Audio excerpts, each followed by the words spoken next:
Declaro abierta la octava sesión plenaria de la The Asamblea eighth General. plenary meeting of the General Assembly is called to order. Llamo a las delegaciones a tomar sus I sillas, por ask favor. delegations to please take their seats.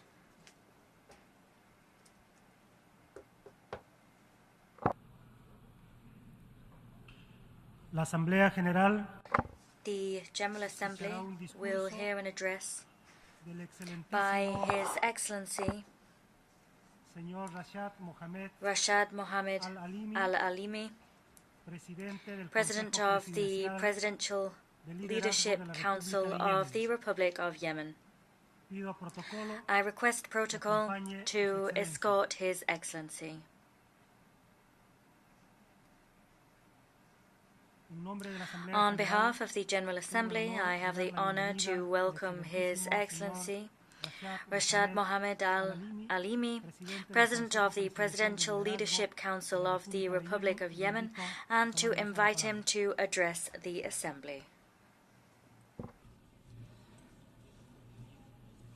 Bismillah ar-Rahman ar-Rahim.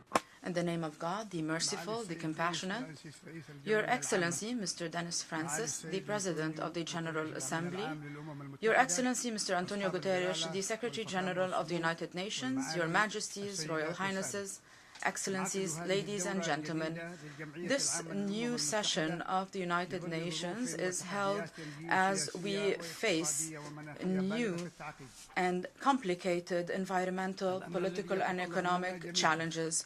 Therefore, we all need new solutions, and we need to change our traditional manner to address these challenges. We also need to put an end to the suffering of the Yemeni people. The slogan of this session truly meets the aspirations of our Yemeni people, so that we can rebuild trust in our institutions and reignite solidarity in order to support sustainable developments towards peace, prosperity, and progress for all.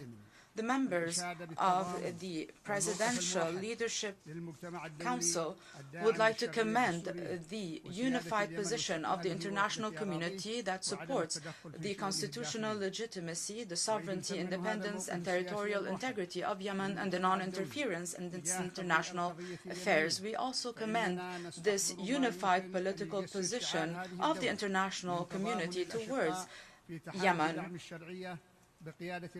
We also thank our brethren in the Kingdom of Saudi Arabia and the United Arab Emirates for their solidarity with our people. Their positions represented a strong fence to prevent the collapse of the institutions of the Yemeni state. They also supported our resistance in the face of Houthi militias supported by the Iranian regime.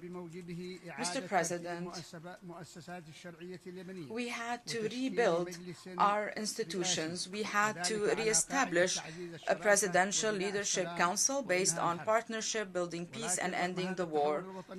However, despite this important transformation and despite the regional and international momentum to achieve peace, however, peace remained elusive despite the compromises from the Yemeni government. We thank our brethren in the Kingdom of Saudi Arabia and the Sultanate of Oman for their efforts, and we thank the envoy for their efforts. We do hope that the militias will recognize the truth that only a state that is based on the rule of law and equal citizenship will help us to make sure that our country is stable and safe. These are the demands of the legitimate government. We know that we need partnership in order to build our country, in order to reach a bright future. Today, I don't believe that we have enough time or we have enough compromises to make in order to convince the Houthi militias to change their positions. We can even predict their intentions for decades to come. If we do that, This approach will lead the Yemeni people back to the ages of ignorance and oppression. Our country can even become a hotspot to export terrorism and to launch a regional and international conflict that cannot be contained through diplomatic means.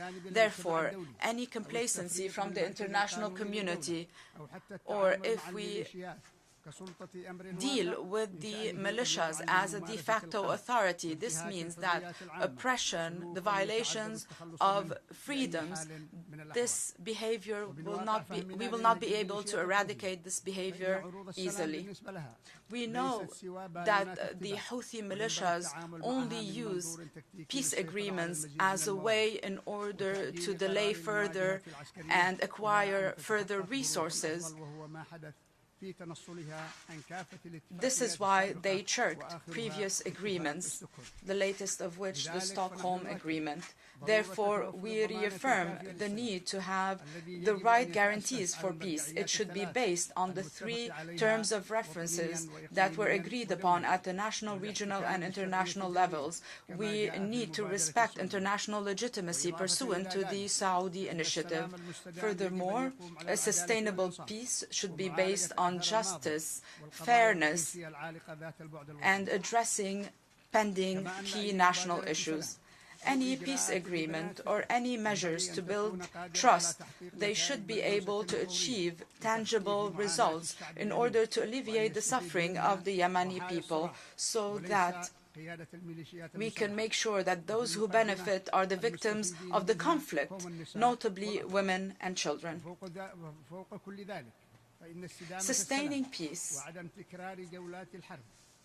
and ending the war, this is the only way to guarantee that the Yemeni people will be able to build their state institutions that guarantee and protect their rights and freedoms and equality among citizens, and also build good neighborly relations with our brethren in the GCC countries. Today, I believe there is a path, a short path towards peace by rekindling the trust of the Yemeni people in international legitimacy and in their national government. For that to happen, we need to support the legal government. We need to strengthen the economy so that the government can provide services, so that we can put an end to the militias, so that we can build a brighter future promoted by UN envoys everywhere. I also believe that our international system must protect international peace and stability. It should support the will of the people and their national governments. This could be achieved today easily with the ease of access to information, with determining facts. However, we need to prioritize the will of the people so that we can strengthen their trust in this institution and the international community. We are not trying to shirk our responsibilities or to blame the international community for our failures. No, we need to believe that superpowers should send a strong message to militias, not only in Yemen, but all over the world, that they should not overturn constitutional legitimacies, so that we can end any wishes armed groups could have to establish entities that compete with legitimate governments. Mr. President, Secretary General, ladies and gentlemen, to restore trust and achieve progress in the Yemeni dossier, we must recognize that a track based on international humanitarian intervention should be reconsidered and should be addressed so that it is in line with international law and efforts to combat terrorism, rebellion, and armed groups. We welcome the efforts of the United Nations to move from relief interventions in my country towards sustainable development. This transformation should also include financial pledges through the Yemeni Central Bank, the recognized Yemeni Central Bank, in order to strengthen our national currency and to make sure that these funds do not fall in the hands of armed militias. This track contradicts with the international rhetoric which calls for an improvement in the Yemeni economic indicators at a time when their international operations are going through institutions under the control of Houthi militias. Although Houthi militias continue with their arbitrary measures to violate the independence of the banking sector, the confidentiality of its operations, and to turn this sector into a network for laundering money. Moving forward with this approach means that the institutions of Yemen, this member state in the United Nations, will remain weak, will remain underfunded, and will not have the necessary resources to deal with these cross-border challenges. Furthermore, these policies could further feed the war economy, will allow for the flow of funds through banking channels that are not accountable. The humanitarian intervention of the Yemeni government proves that this support improves basic services to save the lives of millions of men, women, and children, to strengthen the prospects for peace. We choose to promote development and prosperity and not violence, death, and hatred as Houthi militias do. From this very rostrum last year, I have said that every delay from the international community to be more firm when it comes to the Yemeni dossier, the losses will be greater, and Houthi militias will continue with their cross-border threats. They will continue to commit grave violations of human rights, the same human rights that this institution has been promoting for the last 70 years. This year, we have witnessed an increase in the threats of Al-Qaeda and ISIS, supported by Houthi militias and by the Iranian regime with money, weapons, and intelligence support. They also share the same Takfiri ideology. As I have said a year ago from this very rostrum, the public budget of our state showed great indicators since the start of the war. We were able to improve services, create job opportunities. However, this momentum stopped as a result of Houthi terrorist attacks against oil facilities.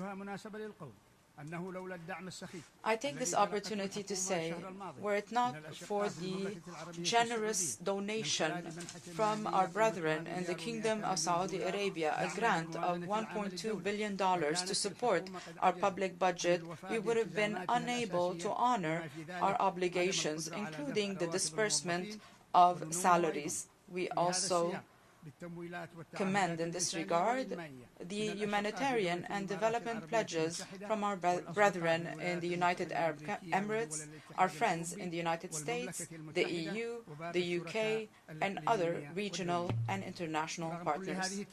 Despite these humanitarian interventions, allow me to say that Houthi militias escalated recently their threats. They targeted navigation routes in the Red Sea, in the Bab al-Mandab Strait, and the Gulf of Aden. They've used these as military areas. They've tested new weapons. They've targeted commercial ships and tankers. That means that these militias, supported by the Iranian regime, continue to destabilize the region, to undermine efforts in order to renew the truce and resume the political process. And today, they flaunt their military capabilities on the 21st of September, which is the day when they overturned the legitimate government. Today, we reaffirm the need to guarantee the freedom of international navigation to combat extremism, terrorism, piracy, and support measures to prevent the proliferation of nuclear weapons and other weapons of mass destruction, notably the Iranian nuclear weapon, their ballistic missiles, and their role in sabotaging the region. We call on the international community to condemn these blatant Iranian interventions in the affairs of my country.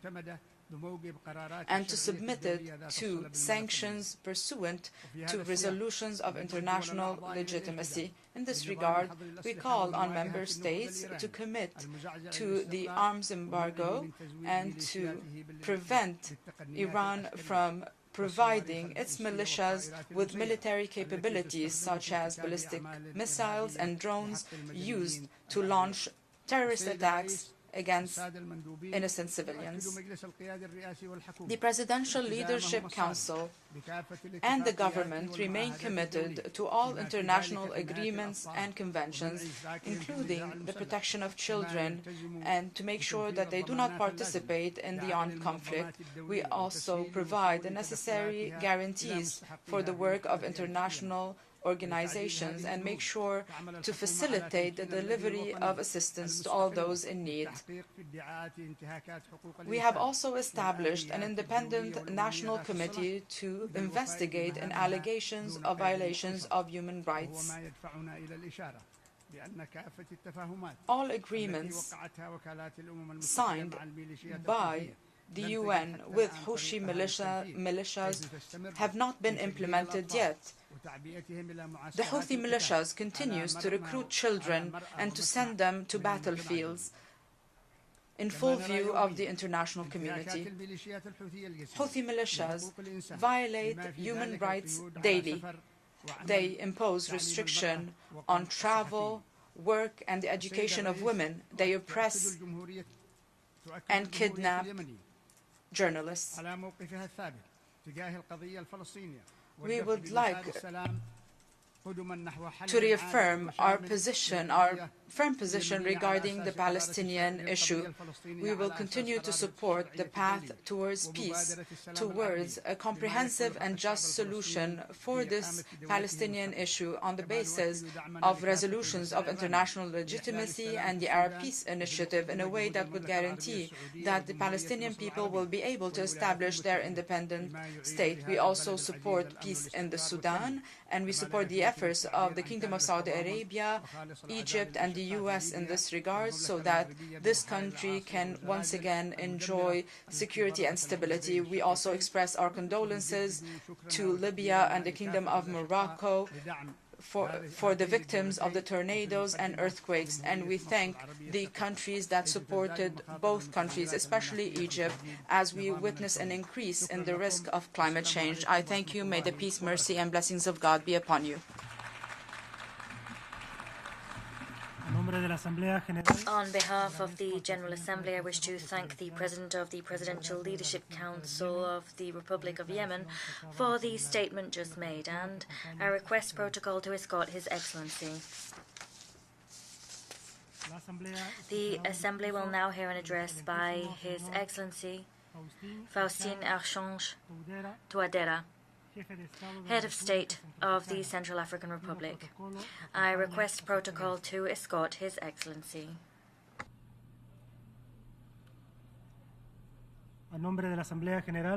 On behalf of the General Assembly, I have the honor to welcome His Excellency Faustin Archange Touadéra, Head of State of the Central African Republic, and to invite him to address the Assembly.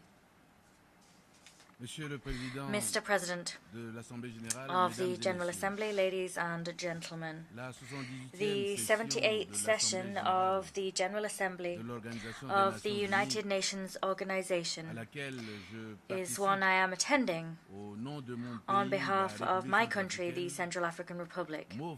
It provides me with a felicitous opportunity to reaffirm our staunch determination to contribute to the quest for common solutions to the challenges faced by humankind. Mr. President, before making my address by way of my country's contribution to the general debate, I wish from this high rostrum of the United Nations, symbol par excellence of human solidarity, I wish to express the solidarity of the CAR people to the brotherly peoples of Morocco and Libya, who have been devastated by natural disasters which have produced colossal material damage which is incalculable indeed, and have also claimed thousands of lives. This occurred just a few days before the opening of our session. As I have underscored on other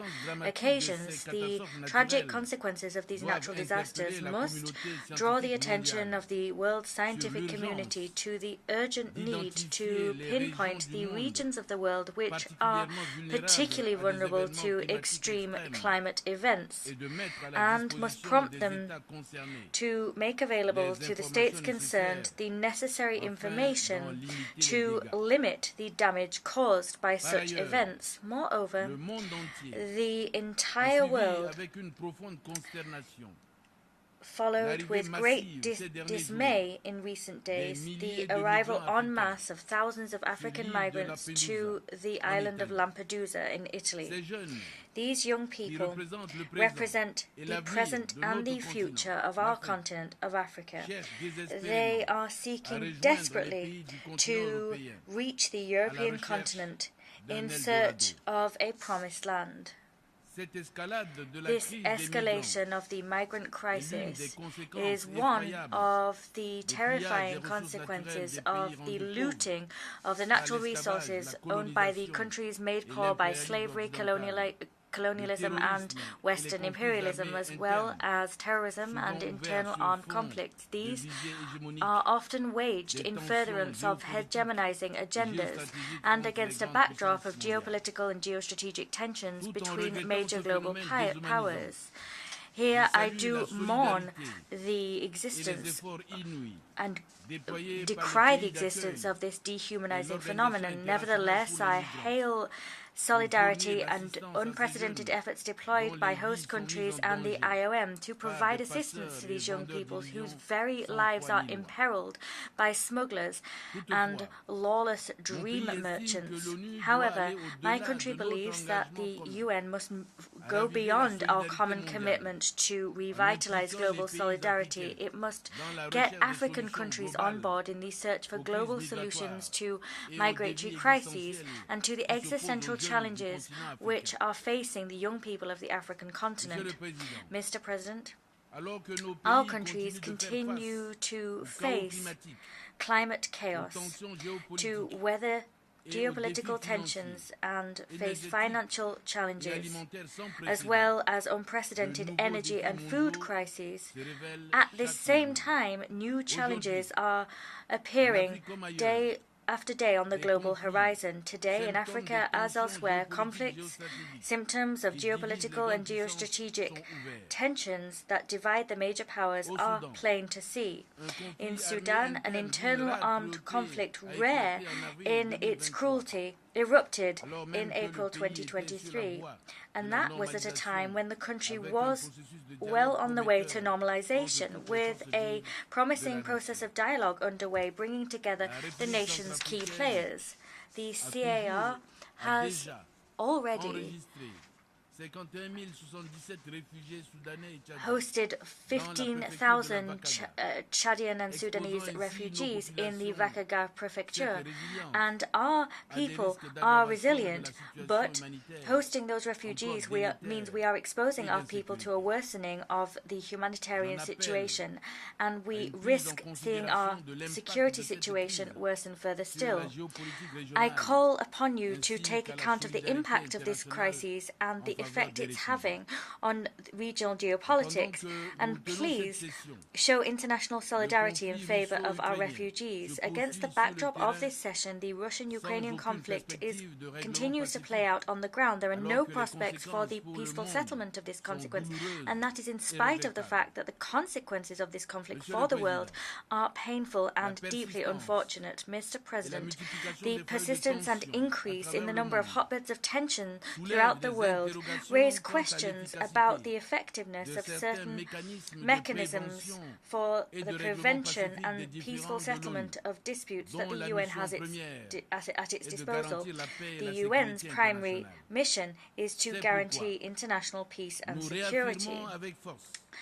these question marks are why we forcefully reaffirm the Common African Position regarding Security Council reform. That position seeks to increase the number of permanent and non-permanent members on the Council and to grant a permanent seat to Africa, which is the only right and just thing to do. The CAR believes that there is an urgent need to provide redress for the historical injustices done to Africa in view of important agendas on the table and important summits such as the Summit of the Future in 2024 and the 80th anniversary of the United Nations in 2025. Both of the above could provide opportunities for member states to unite and to take tangible measures to ultimately usher in the aforementioned reform. Mr. President, the CAR is pondering a question, and that is, how can we expedite the fulfillment of Agenda 2030 to bring about peace, prosperity, progress, and sustainability for all, at a time when certain states, wielding all of their political, economic, and military might, continue and consistently avail themselves of coercive diplomacy or instrumentalize IFIs in order to impose economic, financial, and trade blockades against those countries that have been made poor by slavery, colonialism, and imperialism. Indeed, on the 29th of July 2023, the people of the CAR learned to their great distress of the renewal of the arms embargo. That was brought about by trumped-up reports and allegations, with spurious exemptions provided for the national security forces. The CAR criticizes here before the world this cynical decision which betrays the unspoken intention of the members of the Council that voted for it to instrumentalize sanction regimes for political purposes and to bring political pressure to bear under the aegis of the United Nations. Here, I remind you and I rue the fact that arms embargoes and diamond embargoes that have been renewed for the last 10 years happen in parallel with the suspension of budgetary and economic support, and both of these factors are real obstacles for my country's achievement of the realization of Agenda 2030. Here we repudiate this denial of our right to self-determination and permanent sovereignty over our wealth and natural resources, rights guaranteed by the relevant legal instruments of the United Nations. Please do away with these trumped-up mechanisms which thinly veil a desire to allow insecurity to reign and to continue a strangehold over our natural resources for the benefit of foreign powers. These mechanisms ultimately legitimize armed groups and give them the status of being a subject of international law. Mr. President, our planet is burning, our planet is drowning, the world is collapsing, the world is crying. Yes, every day the media announce natural disasters linked to climate change, which look very much like harbingers of the apocalypse. Paradoxically, trust and solidarity between the nations, as founding values of the United Nations, are growing ever more brittle, and that is taking the human community, the community of mankind, further and further away from achieving the noble sustainable development goals for the benefit of peace, prosperity, progress, and sustainability for all, as enshrined in Agenda 2030. However, in order to rebuild trust and reignite solidarity in the face of devastating climate phenomena, commitments have been entered into by developed nations and major polluters. We saw that in the Paris Agreement, in Glasgow, and in Sharm el-Sheikh in Egypt. COP27 in particular was particularly useful in setting 4 major goals that we all adopted, namely mitigation, adaptation, financing, and a just transition in order to face up to the common challenges of humankind. Unfortunately, many countries have been the innocent victims of the tragic consequences of the overexploitation of our planet by developed countries, and these countries are not seeing the fruits of financial pledges made. Mr. President, we are rightly aware of the value of the contributions made by bilateral and multilateral partners in their desire to show solidarity towards Africa, our continent, and we thank them for that support. However, we call for a more dynamic, diversified and agile partnership which respects the sovereignty of states and the cultural and moral values of all. It is only in this way that we will be able to reignite the flame of friendship between peoples, to promote peace and security, and to create conditions propitious to equitable and inclusive development. My country continues to advocate for an inclusive multilateralism, for accelerated, expedited growth for all, for a global balanced order, and we call for global disputes to be solved with particular emphasis placed on international peace and security and the respect of the sovereignty of each and every state. I like to avail myself of this opportunity to decry all the disinformation and smear campaigns waged by certain Western media against the CAR. Here I reaffirm my country's determination to diversify its international cooperation and extend it to all countries who wish to cooperate with us with the only desire of furthering the vital interests of our people and of avoiding competition between global powers. That's the cooperation I call for. Mr. President, on the 30th of July, we adopted the new constitution of the CAR. That was adopted by an overwhelming majority of 95.3% of the population. There was a turnout of over 57%. And with that vote, the people of the CAR reaffirmed its commitment to the purposes and principles set forth in the United Nations Charter.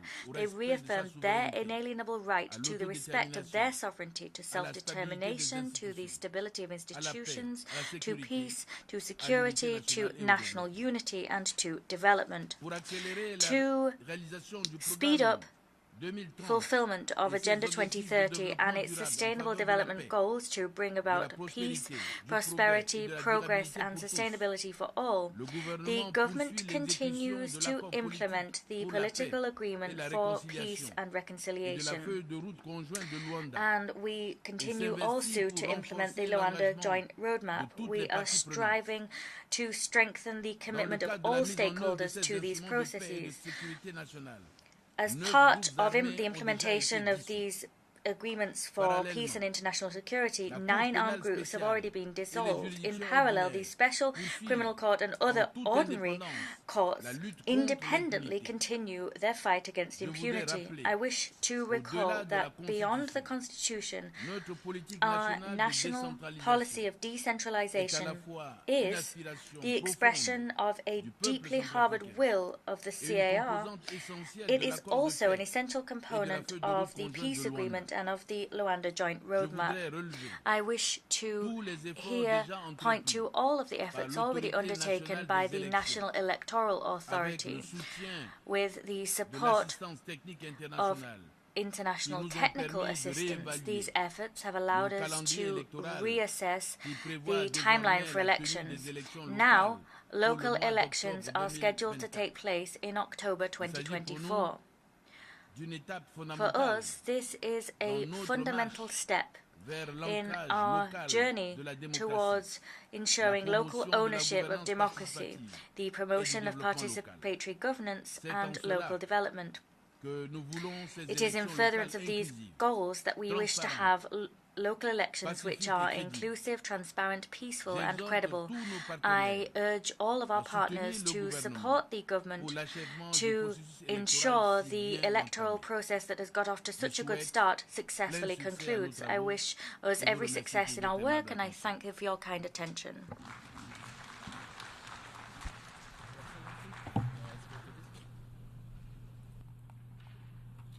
I thank on behalf of the General Assembly the Head of State of the Central African Republic for the statement just made, and I request Protocol to escort His Excellency. The Assembly will now hear an address by His Excellency Lazarus McCarthy Chakwera, President of the Republic of Malawi and Commander-in-Chief of the Malawi Defense Force. I request Protocol to escort His Excellency. On behalf of the General Assembly, I have the honor to welcome His Excellency Lazarus McCarthy Chakwera, President of the Republic of Malawi and Commander-in-Chief of the Malawi Defense Force, and I invite him to address the Assembly. Your Excellency, Mr. Dennis Francis, President of the 78th Session of the United Nations General Assembly, Your Excellency, Mr. Antonio Guterres, Secretary General of the United Nations, Your Excellencies, heads of state and government, and leaders of delegations, distinguished delegates, ladies and gentlemen. In less than 30 years, we will come to the halfway point of this century. And in less than 80 years, the 21st century will end. By that time, none of us will be president, and none of us will be alive. So when we stand at this podium and speak of the future, we speak of a future that does not belong to us. We speak of a future with sustainable development. We speak of a better world, not for us, but for our grandchildren and their children. And the decisions we make today, the actions we take each day, are what determine what kind of future we are creating for them. It is therefore not good enough to say that we must build trust in the world when we continue making decisions that undermine trust. It is not good enough to say that we want to reignite global solidarity when we continue to pick and choose whom we show solidarity with.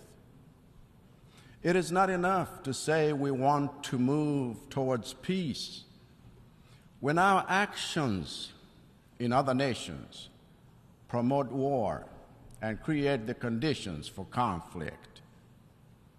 It is not good enough to say we want prosperity for all when our rules for trade and our financial systems are a recipe for deepening the poverty of other nations. Without changing our decisions, our positions, and our actions, the future we speak of today and the sustainable development we dream of achieving by 2030 will remain a reality on paper. And when it comes to urgent action, we must focus our attention, our energies, and our resources on the areas where we are falling behind. We must prioritize those places in the world that are most at risk of not achieving sustainability in any of the 17 SDGs. In the case of Malawi, the most pressing priorities are plain to see.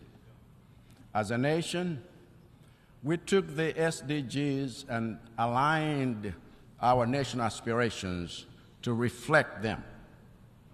So even though we have our sights set on the Malawi 2063 vision, we also created an implementation plan for the first 10 years that coincides with the decade of action on SDGs in the context of Agenda 2030.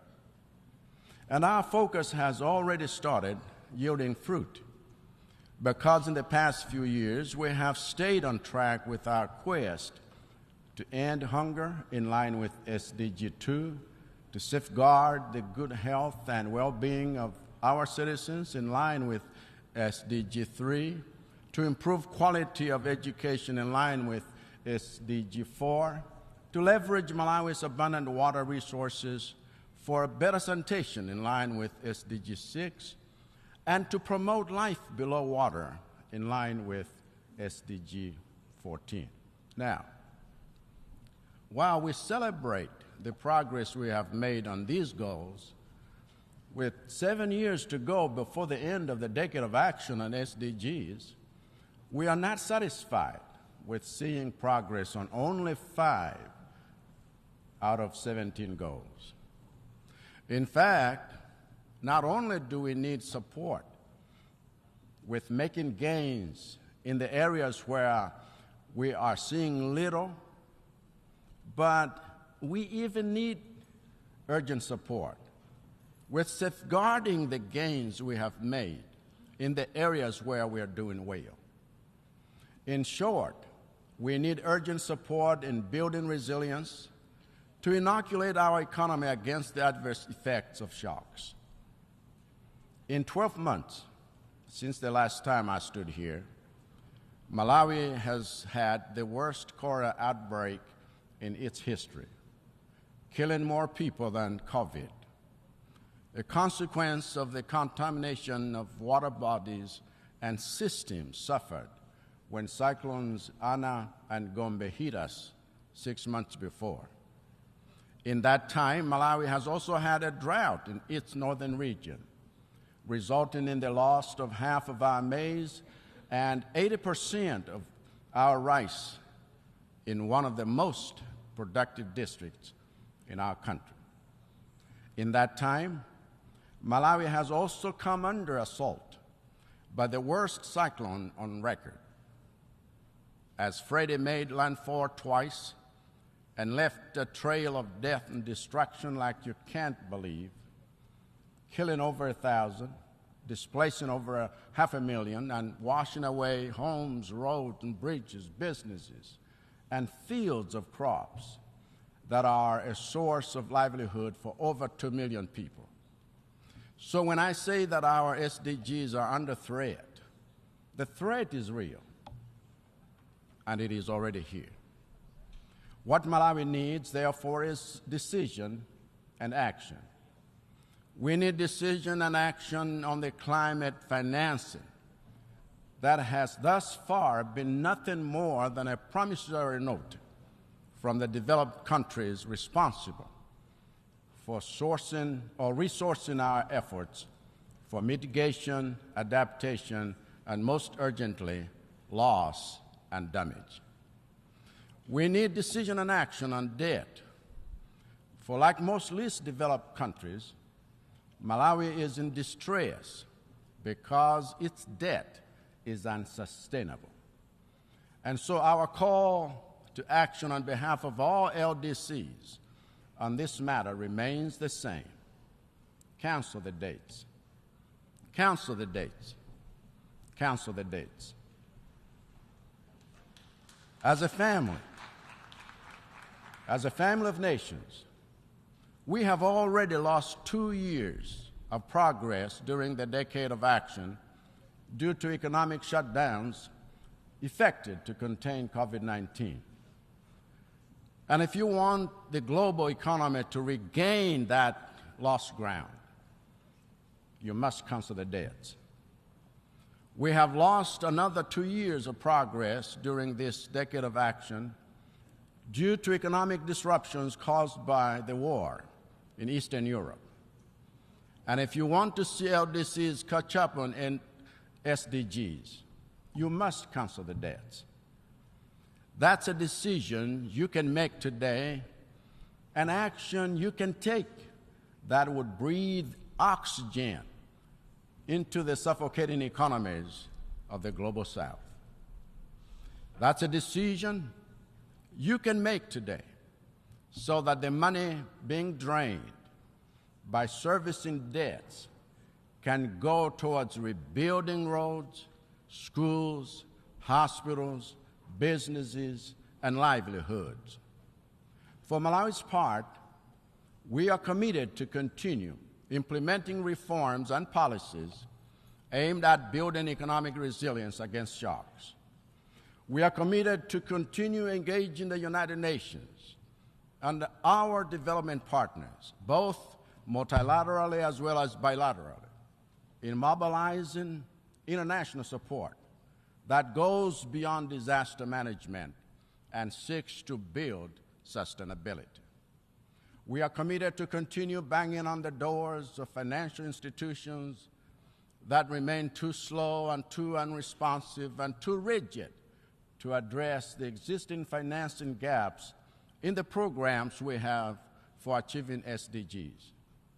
We are committed to the principle of the UN Charter and to a rules-based international system, so long as we have the power to change the rules that have worked against us and held us back in terms of our development for decades. This is why Malawi strongly advocates for radical reform in the United Nations Security Council itself, whose very structure undermines the values of democracy, inclusivity, accountability, and trust. It is no accident that at this 78th session of the United Nations General Assembly, focused on rebuilding trust and solidarity, only one head of state from the permanent members of the UN Security Council showed up. That is not how you build trust. That is not how you show solidarity. That is not accountability. That is not leadership. As such, I believe President Biden said it so well here.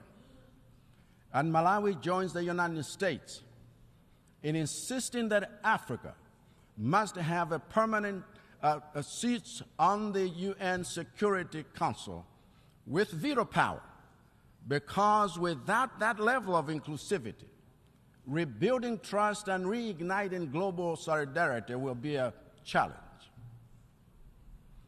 One of the reasons we need a reformed United Nations is because we need a new development paradigm going beyond 2030.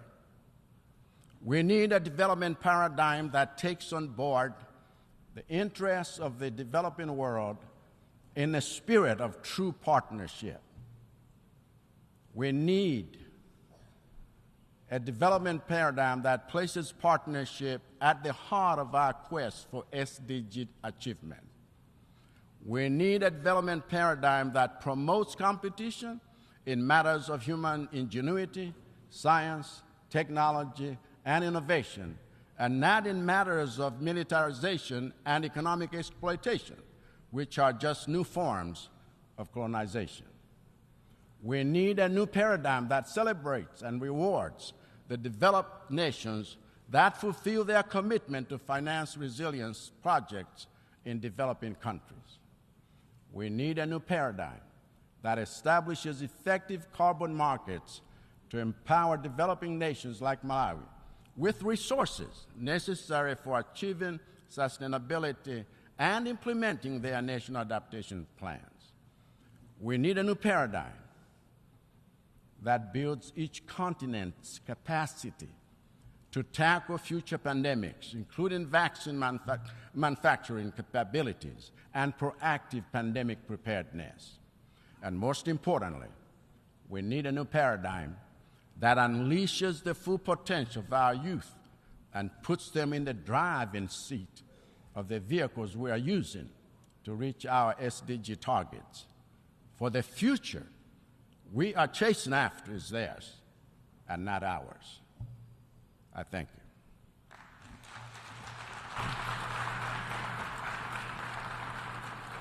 A nombre de la Asamblea. On behalf of the Assembly, I wish to thank the President of the Republic of Malawi and Commander-in-Chief of the Malawi Defense Force for the statement just made, and I request protocol to escort His Excellency. The Assembly will now hear an address by His Excellency Taneti Mau, President, Head of Government and Minister for Foreign Affairs and Immigration of the Republic of Kiribati. I request protocol to escort His Excellency. On behalf of the General Assembly, I have the honor to welcome His Excellency Taneti Mau, President, Head of Government and Minister for Foreign Affairs and Immigration of the Republic of Kiribati, and to invite him to address the Assembly. Mr. President, UN Secretary General, Excellencies, distinguished delegates, ladies and gentlemen, at the outset, allow me to share warm greetings from the government and the people of the Republic of Kiribati. In the name of the Almighty God, whom we place our trust in, and is our anchor of solidarity. Mr. President, I join previous speakers in congratulating you on your election, and I wish you every success as you guide these important deliberations. The theme, rebuilding trust and reigniting global solidarity for accelerating action on the 2030 Agenda and its Sustainable Development Goals toward peace, prosperity, progress, and sustainability for all resonates deeply with the aspirations of our people. In our fast-changing world, predicated by multiple challenges, part of the theme to rebuilding trust and reigniting global solidarity is very timely and crucial. As we all know, trust is the cornerstone of any relationship, that when strained, it creates uncertainties, mistrust, and instability. Geopolitical tensions, economic disparities, and the unforeseen challenges brought about by events like pandemics, climate change crisis, and disasters have tested the resolve of national governments, their peoples, and their partners. The call to rebuild trust, therefore, highlights the need for countries to establish faith in multilateral cooperation and diplomacy. It highlights the importance of transparent communication, mutual understanding, and engaging with each other to afford strategic partnerships for our common goal and development. Our renewed commitments to accountability, good governance, and responsive policies can contribute to a more engaged and empowered global community. At the same time, the call to reignite global solidarity reflects our recognition that our global challenges and opportunities are intertwined. It encourages countries not only to recognize, but also deliver actions to resolve issues such as poverty, inequality, climate change, and healthcare. The idea of global solidarity underscores the principle that no nation can thrive in isolation and recognizes the uniqueness of each country's context and need. The experience from COVID-19 pandemic is an exemplary of the world coming together as one family.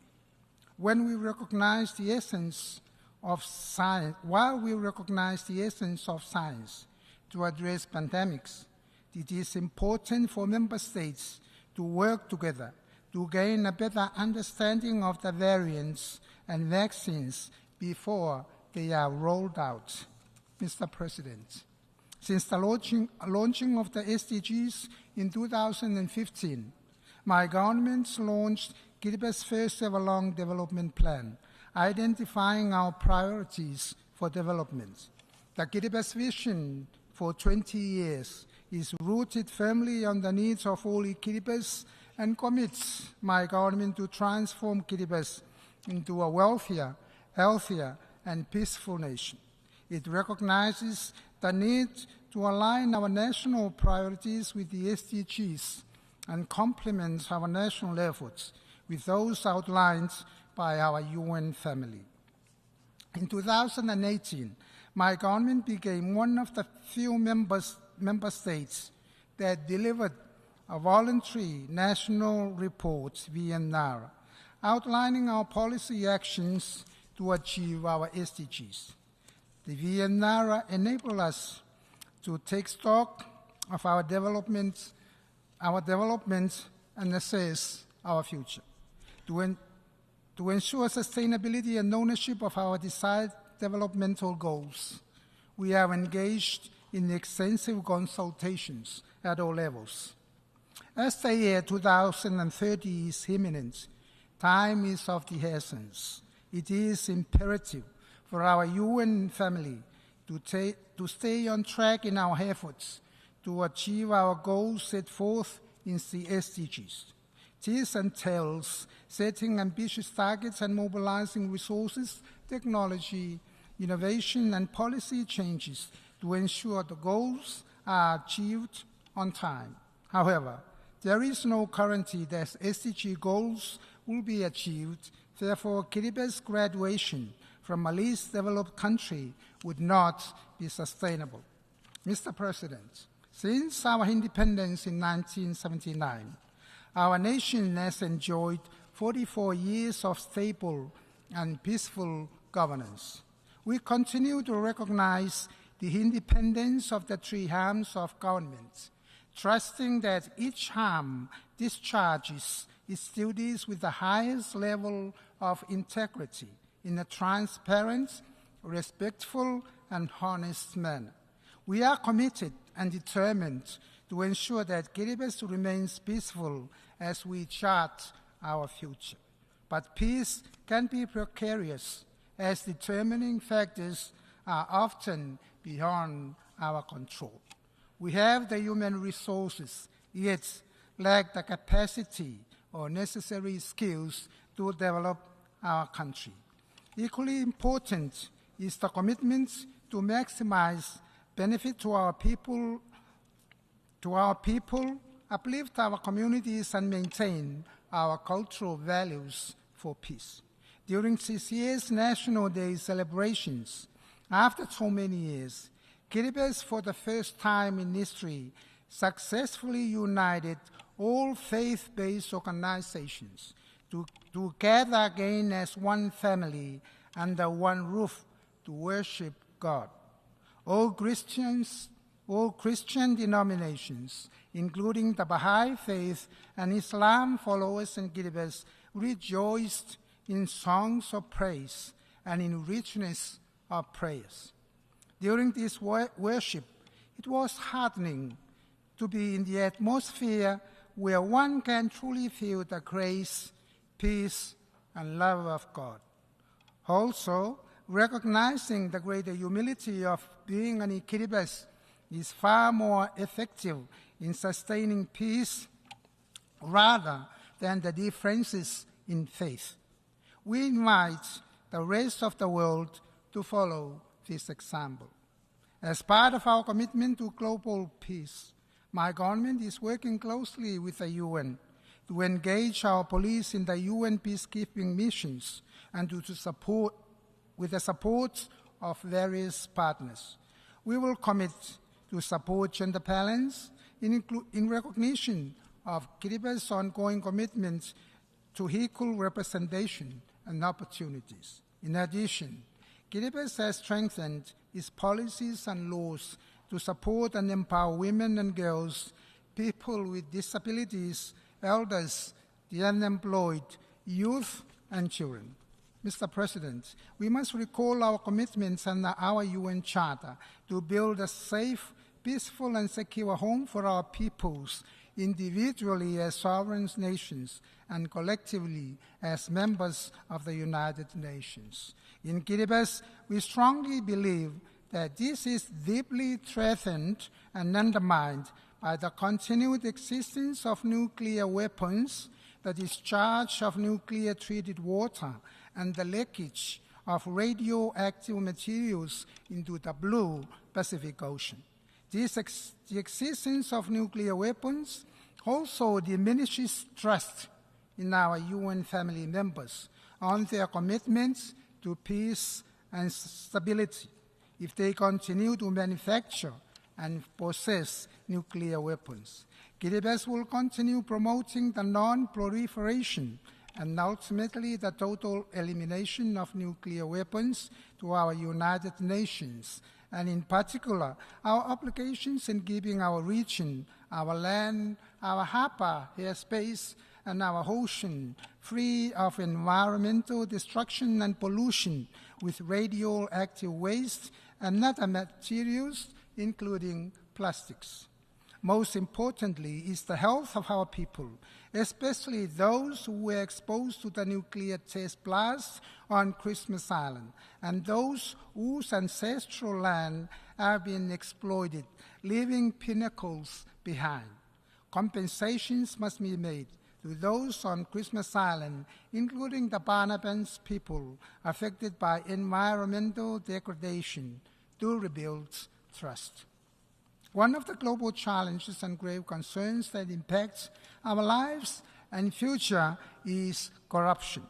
The government recognizes that fighting corruption is critical to achieving sustainable development, and accordingly hosted the first ever regional anti-corruption conference for Pacific leaders in 2020. The outcome of this conference, Day and Our Vision, reaffirms the Pacific unity against corruption, as well as integrating good governance principles into their broader developmental agenda. At the international level, the United Nations Office on Drugs and Crime, along with the General Assembly, can lead the way by ensuring that anti-corruption efforts are prioritized in our development efforts, in our pursuit of global sustainable development, with SDG 16 as our guidepost. Mr. President, enhancing prosperity is essential for sustaining peace, and so the government is dedicated to people-centric principles, placing these citizens at the center of our decisions and services, and promoting transparent governance. We value continuous learning and capacity development for a competent public service to deliver on development goals. Building capacity and transfer of knowledge to enhance the capacity of our people is sustainable. This allows our people to take ownership of our own national processes and procedures, thus guiding our development. We acknowledge the support of our development partners, which needs to be well coordinated and harmonized to ensure fair and equal distribution and allocation of limited resources amongst competing needs. We are committed to expanding access to overseas labor market, providing decent working conditions and adhering to international labor standards. In education, we invest in our young generation and educators, support accessible, well-resourced schools for quality learning environments, and ensure equal access to high-quality education at all levels to nurture our people and advance our nation forward. Mr. President, in the pursuit of SDG acceleration, Kiribati is faced with significant challenges due to its geographical isolation, scatteredness of its islands within its 3.5 million square kilometers economic exclusive zone, and vulnerability to climate change, to name a few.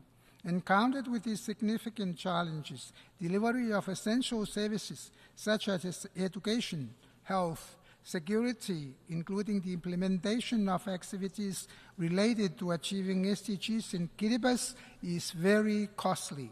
We should be given increased access to financial resources to obtain equipment, infrastructure, and others to achieve SDGs and at the same time develop our country. This includes an urgent call to scale up global financial resources and simplifying guidelines to allow easy access. Achieving this guarantees Kiribati to be placed in a better position to sustain peace and harmony. With a vast ocean and airspace, Kiriba's resources are central to our survival, development, and security. To harness our ocean resources sustainably, we need financial assistance and access to the right capabilities, technology, and equipment. Likewise, the management of our airspace is important for security purposes. This will enable us to effectively manage our maritime domain and airspace, ensuring responsible utilization while protecting our fragile ecosystem. At the front of climate change, Kiribati is experiencing intensifying severe drought, with coastal inundation affecting homes, public infrastructure, food, and water security. The projected cost for adaptation has significantly increased. Therefore, developed countries are urged to put more funds beyond the global pledge agreed to in Paris. This would also finance the loss and damage and facilitate investment in early warning systems and forecast. With that said, this would help our people adapt to the changing environmental conditions and to build resilience in our communities. Mr. President, sustainability has become the new governance imperative, which needs to be clearly understood. As leaders of today, it is vital to know exactly what we want to sustain, at what scale, and be wary of its implications. This will require us to be more diligent, patient, and not working with sheer determination, so sustainability of resources, efforts, and time is optimally maximized for the betterment of all.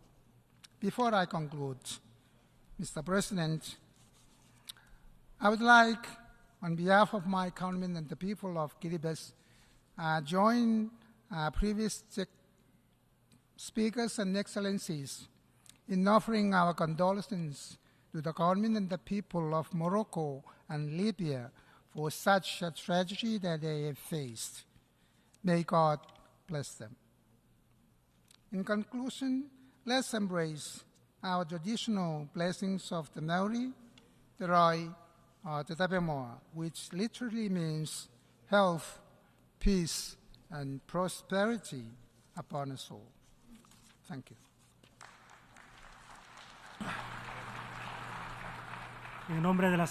On behalf of the Assembly, I wish to thank the President, Head of Government and Minister for Foreign Affairs and Immigration of the Republic of Kiribati for the statement just made. I request protocol to escort His Excellency.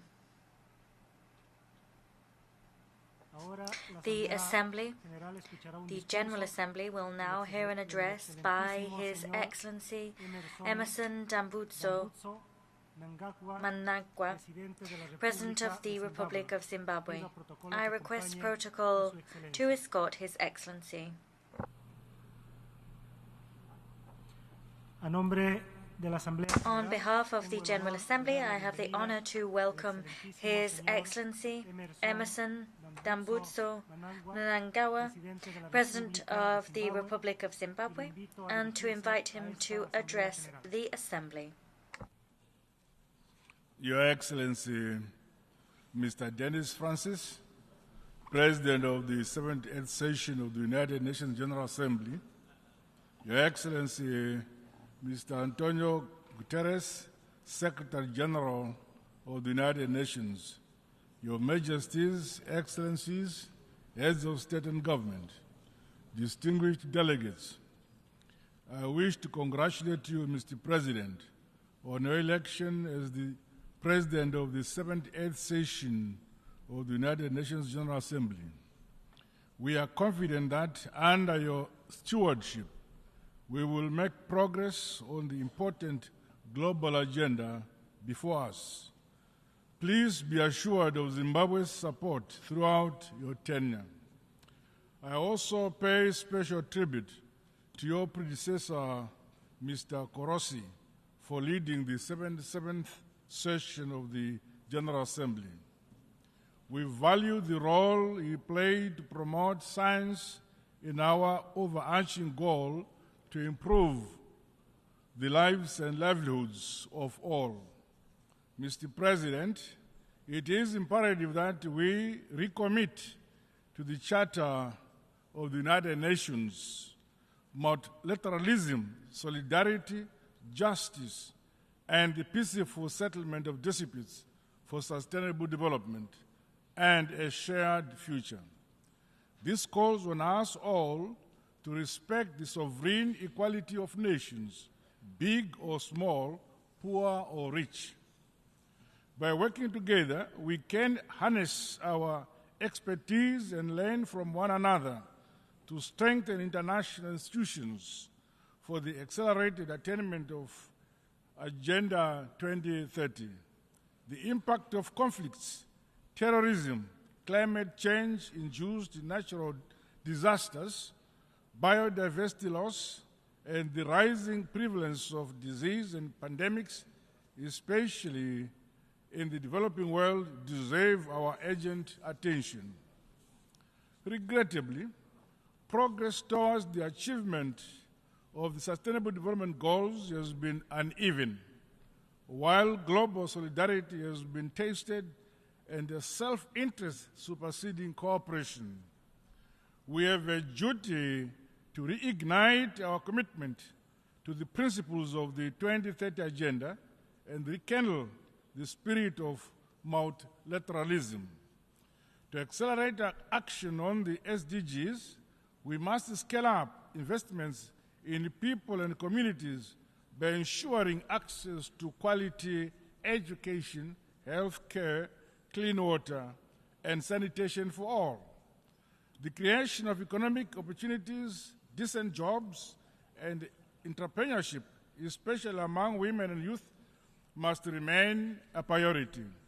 Excellencies, Zimbabwe continues to entrench democracy, constitutionalism, good governance, and the rule of law following the recently held 2023 harmonized general elections. I am pleased to highlight that our country enjoyed peace before, during, and after our free, fair, transparent, and credible elections. Zimbabwe has been under the illegal unilateral economic sanctions for 23 years, imposed by some Western countries. These sanctions were designed to subjugate the sovereign will of the Zimbabwean people. We therefore demand that the unjustified unilateral sanctions be unconditionally lifted, including those imposed on countries like Cuba. We remain grateful for the support and solidarity of progressive countries in the Committee of Nations. In spite of these debilitating sanctions, the people of Zimbabwe have become masters of their destiny. This is anchored on a philosophy that, as a people, we have the duty and responsibility of developing our country using our own domestic resources. Partners and investors are welcome, but guided by our own vision and national priority areas. We are recording unprecedented development and economic success milestones. For the last 3 years, our country has been the fastest growing economy in our Southern Africa region. Further, Zimbabwe is prioritizing the eradication of poverty and improving the quality of life of our people, particularly those in rural areas. The empowerment and the capacitation of communal and small-scale farmers has seen us realize food and nutrition security at both household and national level. With effect from this year, our country will become a net exporter of wheat. Zimbabwe has not been spared from the negative impact of climate change. Hence, my government continues to make the requisite investment in infrastructure to mitigate and build resilience towards climate change adaptation. Dams are being built across the country. In addition, we have begun an ambitious and yet achievable program to sink solar-powered balls in each of our country's 35,000 rural villages and schools. Alongside each of these water points are commercial nutritional gardens for the empowerment of our women and youth. Through the use of our own resources, we have constructed an unprecedented number of schools, clinics, and provided other social amenities throughout our communities. Mr. President, today's realities across all regions bring to the fore the importance of global solidarity. No nation, no matter how powerful, can stand alone to realize sustainable and inclusive development. The high-level meetings on universal health coverage, tuberculosis and pandemic prevention, preparedness and response are welcome opportunities to reflect on the importance of maintaining essential services during pandemics and health emergencies. The realization of affordable and quality health delivery, as outlined under SDG 3, is a key deliverable for my administration. Science, technology, and innovation are essential ingredients to leapfrog the modernization and industrialization of developing countries. To this end, Zimbabwe continues to reap the benefits of a comprehensive and transformative heritage-based higher education curriculum. The innovation hubs and industrial parks established within institutions of higher education have refocused young people in our tertiary institutions towards developing and producing goods and services. Allow me to reaffirm that Zimbabwe is actually open for business.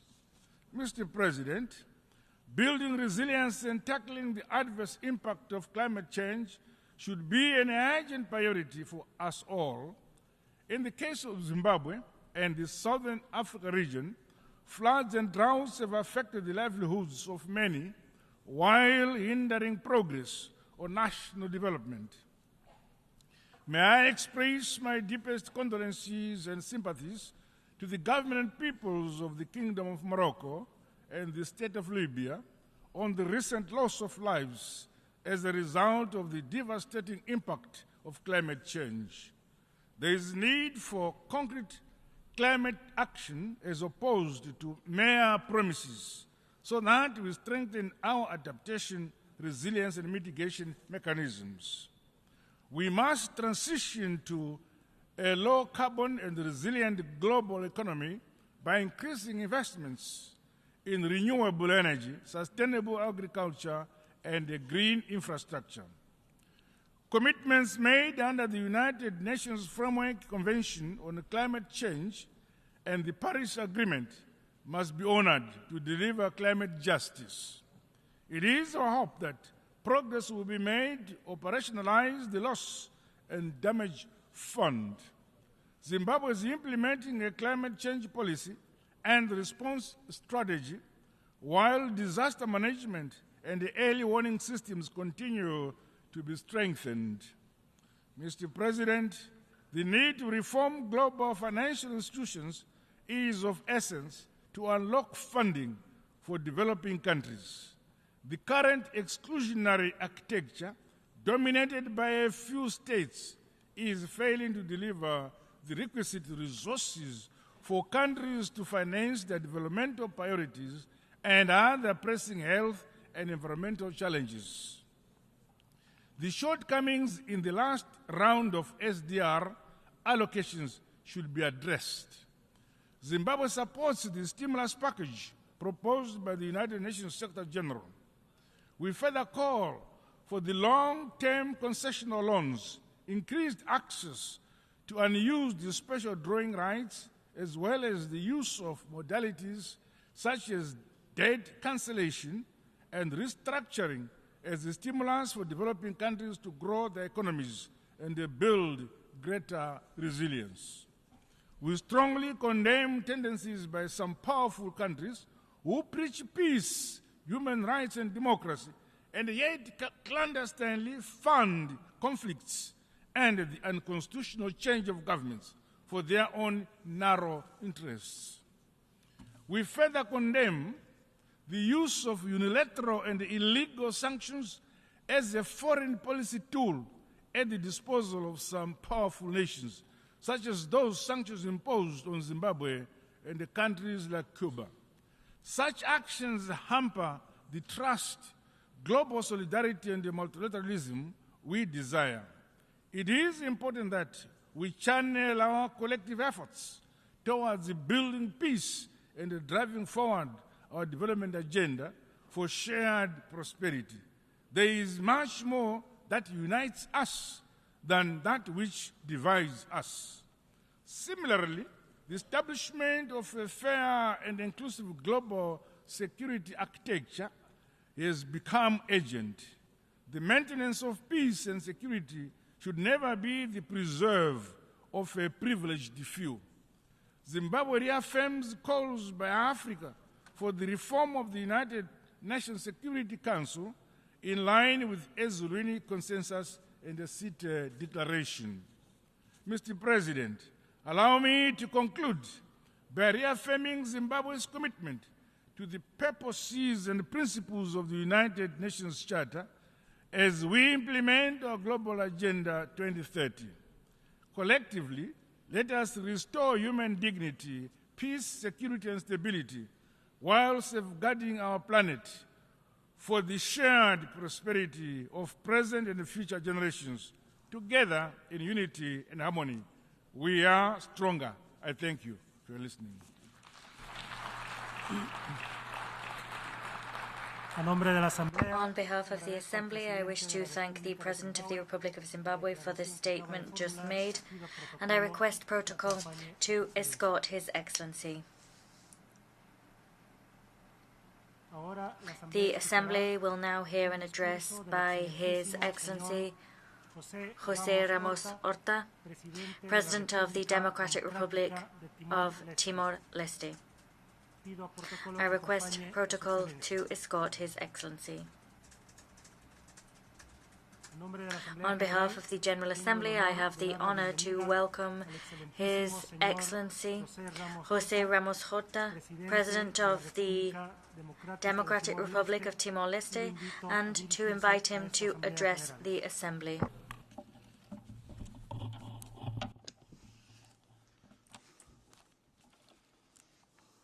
Thank you, President. Thank you, Mr. President. To greet in Tetu language the Dirk Manek, in Portuguese, Bon dia, in Bahasa Indonesia, Selamat pagi, in English, of course, good morning. I begin my speech in English. In Portuguese, Excelências, somos uma democracia jovem. Excellencies, we are young, imperfect, and vibrant democracy, an oasis of peace, tolerance, and freedom. Since our independence in 2002, our democracy has evolved. It is alive and dynamic. The Economist magazine's Democracy Index rates Timor-Leste as the most democratic country in Southeast Asia. The Reporters Without Borders organization, in their most recent World Press Freedom Index, places Timor-Leste in the 10th global position in freedom of the press. We are a multicultural, multi-religious, multilingual, and multi-ethnic society. With humility, we continue to build a country that is open to the world, tolerant, free of hate and violence. A 98% majority of practicing Catholics live in harmony with our Protestant and Muslim brothers and sisters. Timor-Leste has no political violence, nor tensions or crimes based on ethnicity or religion. We have no domestic organized crime, nor armed robberies. Despite a significant reduction in poverty, multidimensional poverty remains high. Around 45.8%, and even higher among children. To bring our population out of extreme poverty, food insecurity, neonatal mortality, rickets, and child malnutrition, and to provide care for children and their mothers are some of the challenges that we are determined to directly confront in the next 5 years. For this reason, child malnutrition and access to preschool education are two of our key priorities. In collaboration with UNICEF, our government plans to implement an intersectoral early childhood development policy in order to drive investments in a child's initial years and build a solid basis for social and human capital. We have a high and unacceptable incidence of domestic violence. However, UN Union has recognized that Timor-Leste is taking significant steps to implement legal frameworks and international policies, including CEDAW, the Convention on the Rights of Persons with Disabilities, and Security Council Resolution 1325, in order to promote gender equality and women's empowerment. We are an observer state at ASEAN, with the right to participate in all summits of heads of state and government, as well as meetings of ministers, high authorities, and technical staff. During the last 20 years since our independence, and in the 10 years since we formally applied for ASEAN membership, most economic and social indicators show significant progress, including in life expectancy, which was below 60 years in 2002 and is now risen to 70 years, reduced poverty and child mortality, 21 doctors in 2002, and now more than 1,200. In 2002, the capital had partial power coverage, while the rest of the country did not have such privilege. Currently, power is available in 96.1% of our territory. We are very grateful for the Asian leaders' unanimous decision to grant observer status to Timor-Leste, a pathway to membership, and a broad support package to continue to build our staff and diplomats' skills. We do not depend on foreign aid, and we are eternally grateful to those who helped us when our needs were greatest. We financed our own national budget with the returns from a sovereign fund invested in U.S. Treasury bonds and in global financial markets, with an annual return in excess of 9%. Timor-Leste is an active member of the community of Portuguese-speaking countries and a co-founder of the international G7 Plus group, which was established in 2010 in Dili and is formed by 20 countries affected by conflicts. Ukraine and the resulting geopolitical fragmentation have disproportionately impacted the already fragile and conflict-affected countries. They have always felt the brunt of every global crisis. On the other hand, these countries are the least responsible for those crises. The incidents of extreme hunger, poverty, and the humanitarian crisis caused by wars, climate change, and geoeconomic fragmentation are increasingly concentrated in fragile and the conflict-affected countries. Conflicts proliferate and economic and social conditions are worsening in countries around the world. But we seem to have forgotten the children of the tragedies of Myanmar, Afghanistan, Yemen, Syria, Palestine, the Democratic Republic of the Congo. The growing tensions among regional and global powers are eroding the potential of our collective security institutions at a time when we face existential challenges. We cannot accept the incomprehensible anachronisms such as the embargo imposed on the Cuban people, or the continuing impasse of the Western Sahara conflict, or the blatant disregard of UN resolutions on the two-state solution for Israel and Palestine. On and off, we hear about the need to reform the UN Security Council. Academics concoct an expanded Security Council, regurgitate ideas for a more representative body reflecting today's demographics, which is in itself an almost surreal task, bearing in mind that leaders up to the present have not ended nuclear arms race, remain the biggest arms merchants of death, led in the desecration of Mother Nature, failed to help the poorest out of poverty, have not shown wisdom in writing off the debt incurred by countries of the poorer South, burdens caused by loan sharks from Western commercial banks. Children living in conflict zones continue to come under attack on an alarming scale. Recent years have seen an exacerbation of children's vulnerability to grave violation. In Myanmar, unable to control the ground, the military pursue a scorched earth strategy with widespread use of aircraft, helicopters targeting civilians across the country. At least 3,000 civilians have been killed and 70,000 people arbitrarily imprisoned, including the legitimately elected leaders such as Nobel laureate Aung San Suu Kyi. Timor-Leste condemned the invasion, violation of sovereignty, territorial integrity of Ukraine, and the ongoing war with its catastrophic consequences for the Ukrainian people, but also for the Russians and for the rest of the world, with the disruption of global trade in grain and energy. We know from experience and history that very seldom wars are won on the battlefield. Miscalculation, false pride prevail, and the war goes on for years. Killings and utter destruction continue until exhaustion. Only then the sides involved decide to begin negotiations on a peace settlement. Why not talk now? Excellencies, people living in fragile circumstances already feel the effects of climate change most severely.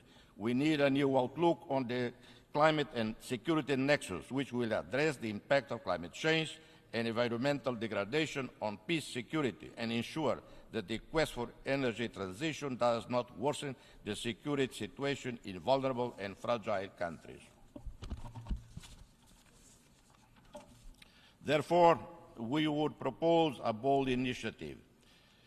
The initiative seeks to accelerate the just energy transition in fragile developing states that heavily rely on oil and gas production to prevent turmoil and unrest.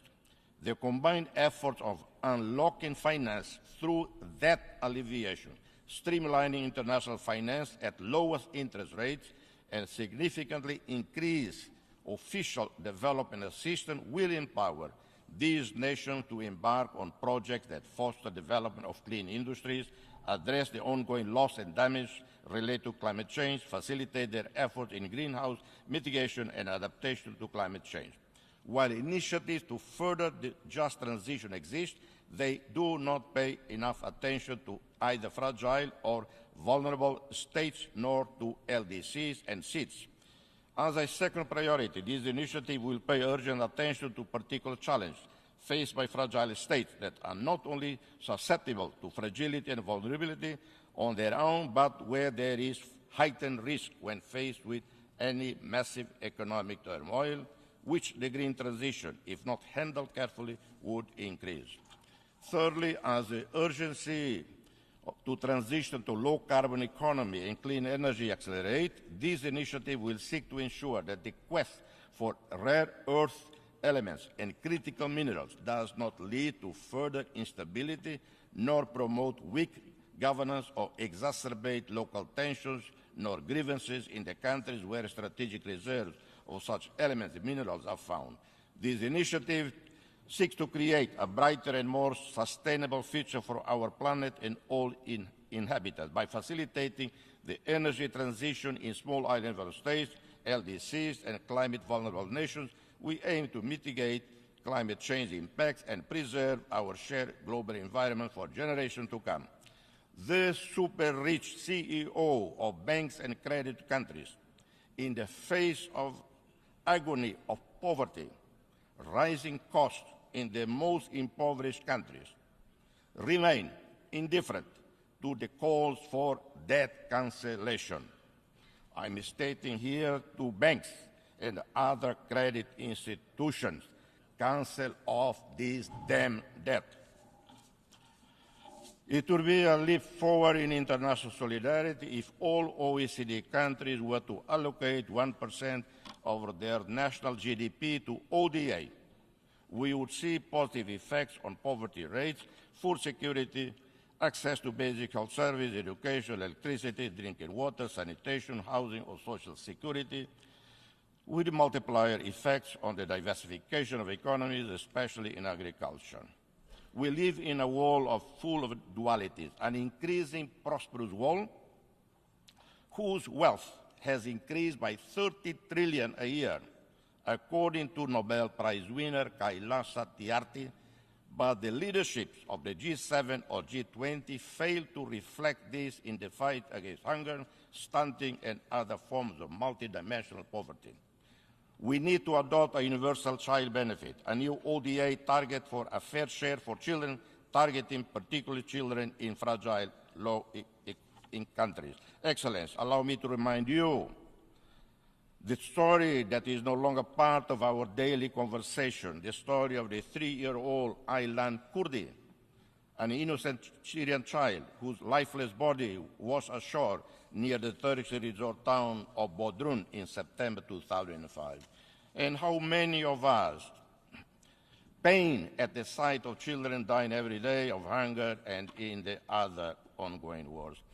In centuries past, the Atlantic Ocean was the graveyard of African slaves, and those who survived the voyage built new countries with their sweat and blood.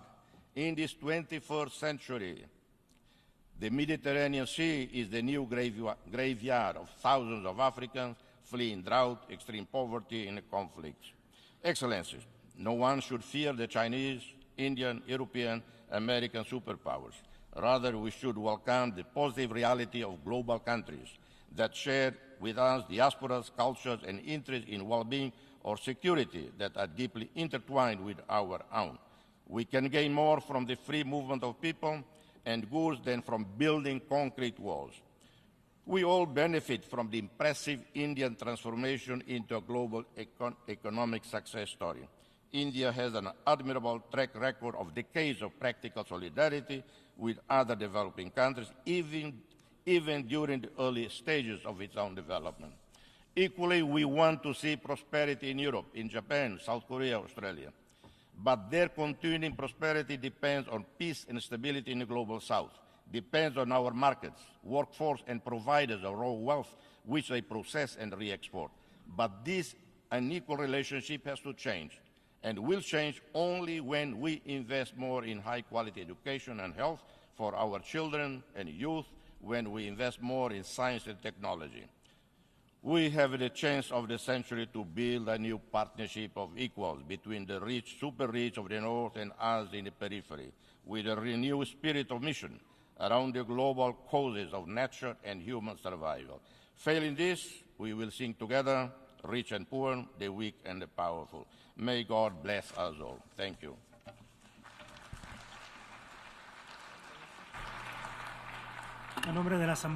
On behalf of the Assembly, I wish to thank the President of the Democratic Republic of Timor-Leste for the statement just made, and I request protocol to escort His Excellency. The Assembly will hear an address by His Excellency Salva Kiir Mayardit, President of the Republic of South Sudan. I request protocol to escort His Excellency.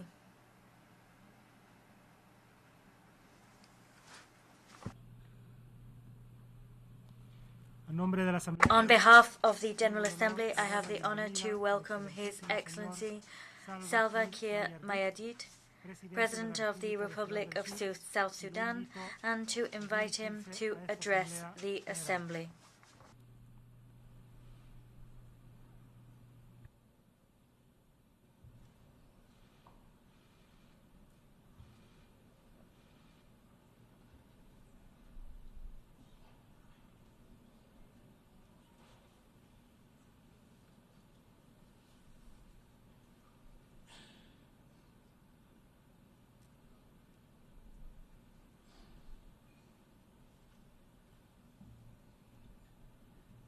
Your Excellency, Denis Francis, President of the 78th session of the UN General Assembly, Your Excellency Antonio Guterres, Secretary General of the United Nations, Your Majesties, Your Excellencies, Heads of State and Government, distinguished delegates, ladies and gentlemen, before my remarks, I would like to express my heartfelt condolences to the people of the Kingdom of Morocco and the Republic of Libya who have lost their loved ones in the recent natural calamities. South Sudan stands in solidarity with them during this difficult moment in their respective countries. Excellencies, on behalf of the people and government of the Republic of South Sudan, I stand before you today to reaffirm our commitment to world peace and security. We are committed to global efforts aimed at addressing challenges that we face as a human family.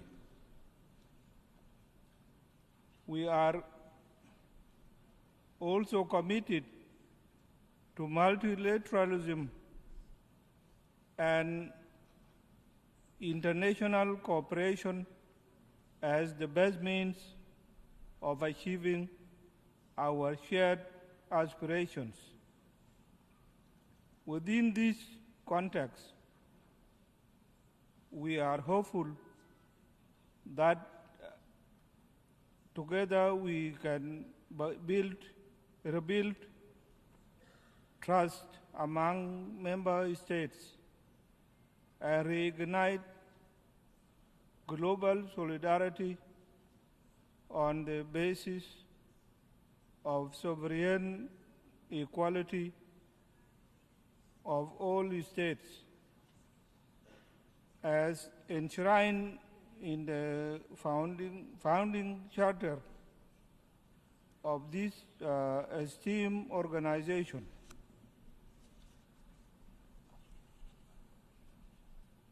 Excellencies, we recognize the urgency of challenges before us.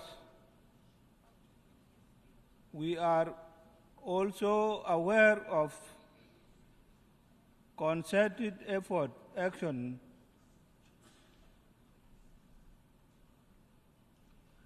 required to address these challenges in order to ensure a better future for the coming generations. To this effect, South Sudan has developed sustainable development goals, rescue plan with the focus on 7 SDG targets. This plan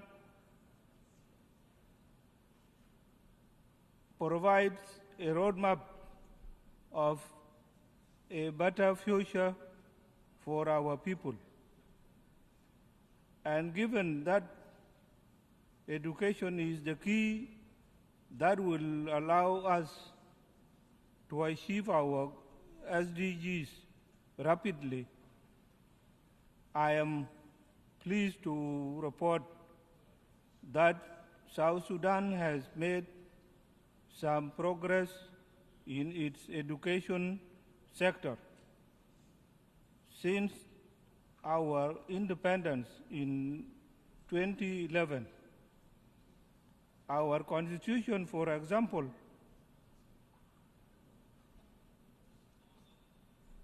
guarantees all children free access to education. We have also designated education as a human right of every child.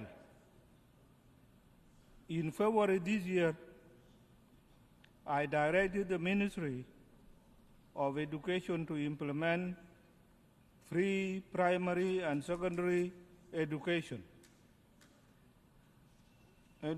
policy across the country. This policy has directly led to enrollment of 2.3 million children in our schools.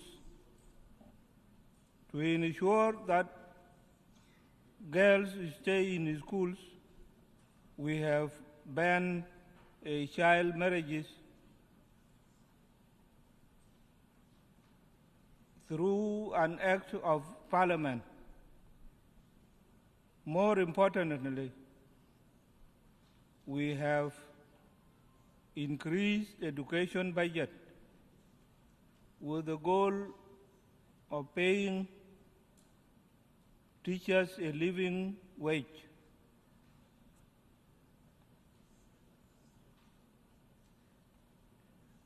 In the health sector,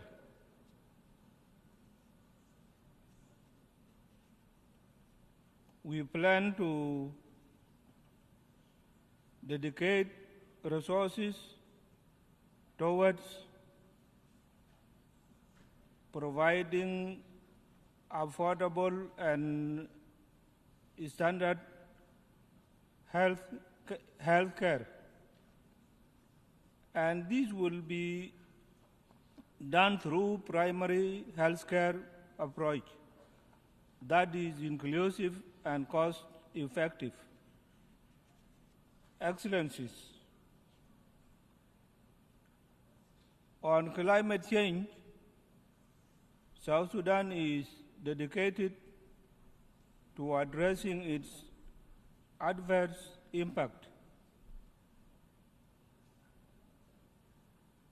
We plan to prioritize sustainable and use sustainable land use, promote renewable energy, and collaborate with international partners to reduce carbon emissions and protect our environment for generations to come. While working on this, it is only fair for us to call upon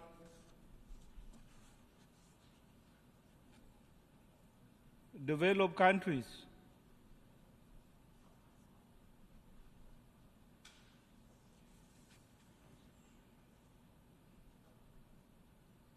to cut their emission by 45% and honor their pledges of availing funds for mitigation, adaptation, and loss and damage to the developing countries.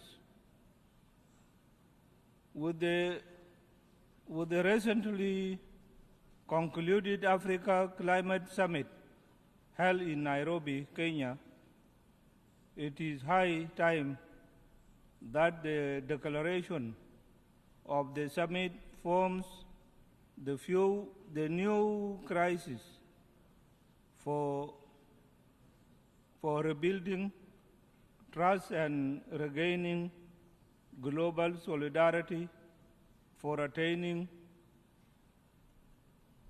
the 2030 Agenda. Excellencies,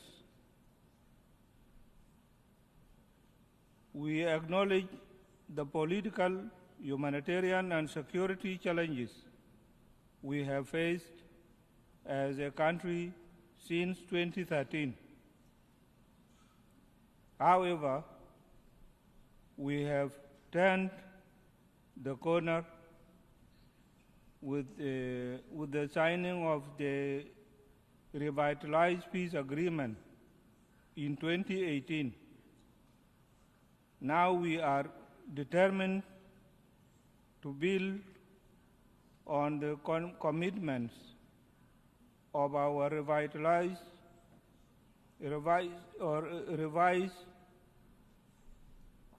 national development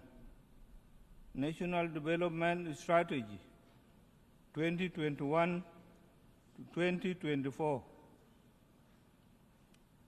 to consolidate peace and stabilize the economy. Ongoing public, financial,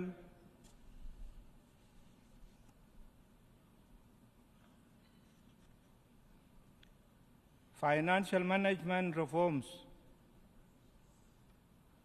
and recently concluded National Economic Conference from solid basis for sound management of public resources for the benefit of our citizens. What remains now is to fast-track the implementation of the remaining provisions in the agreement in order to conclude the transitional period peacefully through fair, transparent, and credible elections in 2024. We have also managed to engage in dialogue and consultation with the various stakeholders, including civil society, women, youth, traditional leaders, and opposition groups to ensure that our peace process is owned and driven by our own people. As we move in this direction, we call upon the United Nations to lift the arms embargo imposed on us to aid peace implementation and to secure the elections. The arms embargo has impeded the implementation of security arrangements because effective deployment of the unified forces which we have graduated cannot happen without arms. Excellencies, as the country sharing the border with the Republic of Sudan,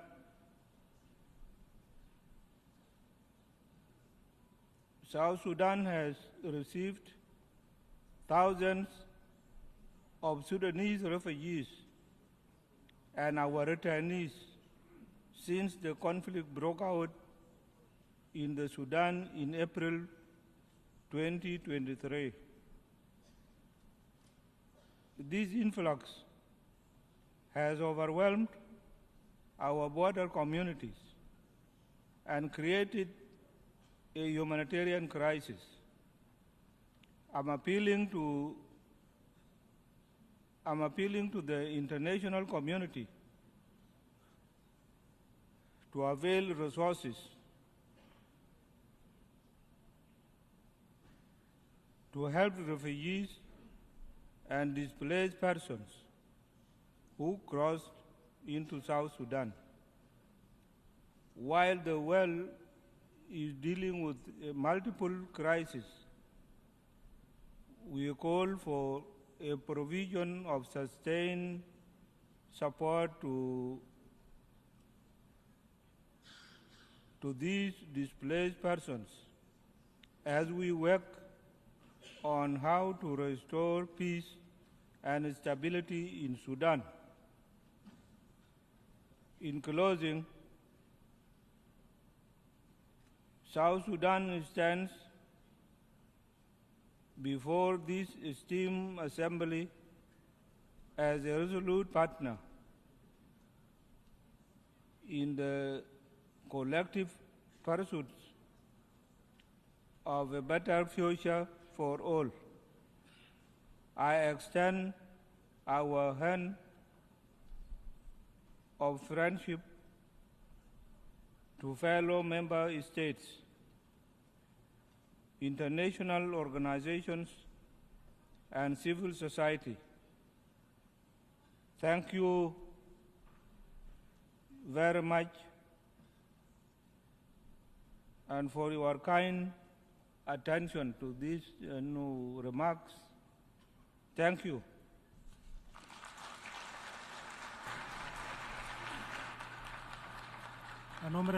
On behalf of the Assembly, I wish to thank the President of the Republic of South Sudan for the statement just made, and I request protocol to escort His Excellency. The Assembly will now hear an address by His Excellency Mamadi Doumbouya, President of the National Committee for the Reconciliation and Development, President of the Republic of Guinea, Head of State. I request protocol to escort His Excellency.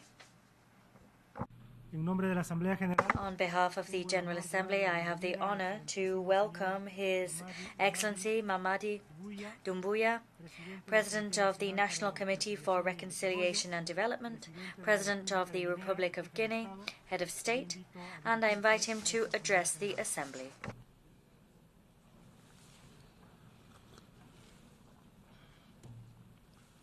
Monsieur le Président, Mr. President, Excellences, Excellencies, ladies and gentlemen, heads of delegations, Monsieur le Secrétaire Général, Mr. Secretary General, je voudrais, avant de commencer, at the outset, Mr. President, vous adresser les chaleureuses I would like to félicitations extend the warm congratulations of the Guinean delegation pour votre brillante élection on your à la brilliant election to présidence the de la presidency 78e of the 78th Assemblée Générale des Nations Unies. session of the United Nations General Assembly. Je voudrais également, devant cette auguste assemblée, Before this august assembly, I would also like to assure you of my country's support.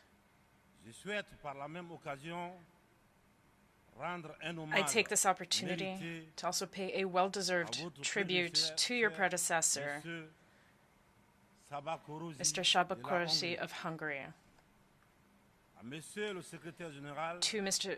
Secretary General Antonio Guterres. je le remercie I extend my gratitude for the dedication with which he leads our organization. Monsieur le Président, Mr. President, Mesdames et Messieurs, ladies and gentlemen, en venant prendre part in coming aux to take travaux part de la in the work 78e section of the ordinaire, 78th regular session of the General Assembly, d'un devoir, I'm fulfilling a duty, celui de vous that transmettre of les conveying chaleureuses the salutations warm du greetings peuple souverain de of the Guinée. sovereign people of Guinea. Mon pays qui continue My country de fonder un continues espoir to en place hope l'Organisation des Nations in Unies the United Nations pour trouver des solutions idoines to find appropriate aux solutions questions auxquelles notre monde continue to the issues d'être confronté. our world continues to face. Dans ce cadre, Monsieur le Président, In this context, Mr. President, nous pensons que les we believe fondamentaux qui ont that the sous-tendu fundamentals which la underpinned création the creation of our organization doivent must adapt to the profound changes in our society. The theme of the session, peace, prosperity, progress, and sustainability, is topical, evocative, and deserves particular attention on our part. There is a coup epidemic in Africa. Following the COVID-19 pandemic, the continent has been hit by an epidemic of military putsches, particularly in the French-speaking countries south of the Sahara. Everyone condemns them, sanctions them, is disturbed by the sudden resurgence of this phenomenon that we had thought was a thing of the past, and rightly so. But what I wish to say is that the international community must have the honesty and the rectitude to not content itself simply with denouncing the consequences. Rather, it must look to and address the causes. Coups d'etat have multiplied in Africa in recent years because there are deep-rooted reasons for this. And to remedy the problem, ladies and gentlemen, we must look at these root causes. The putschist is not only the person who takes up arms to overthrow a regime.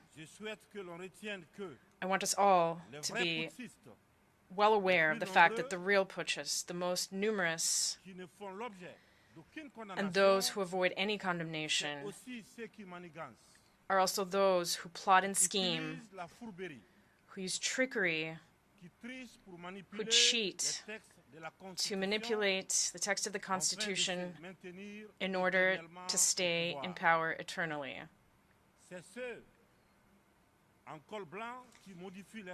It is those in white-collar jobs who change the rules of the game as the game unfolds in order to keep the reins of power in their hands. These are the most numerous kinds of putsches. Mr. President, ladies and gentlemen,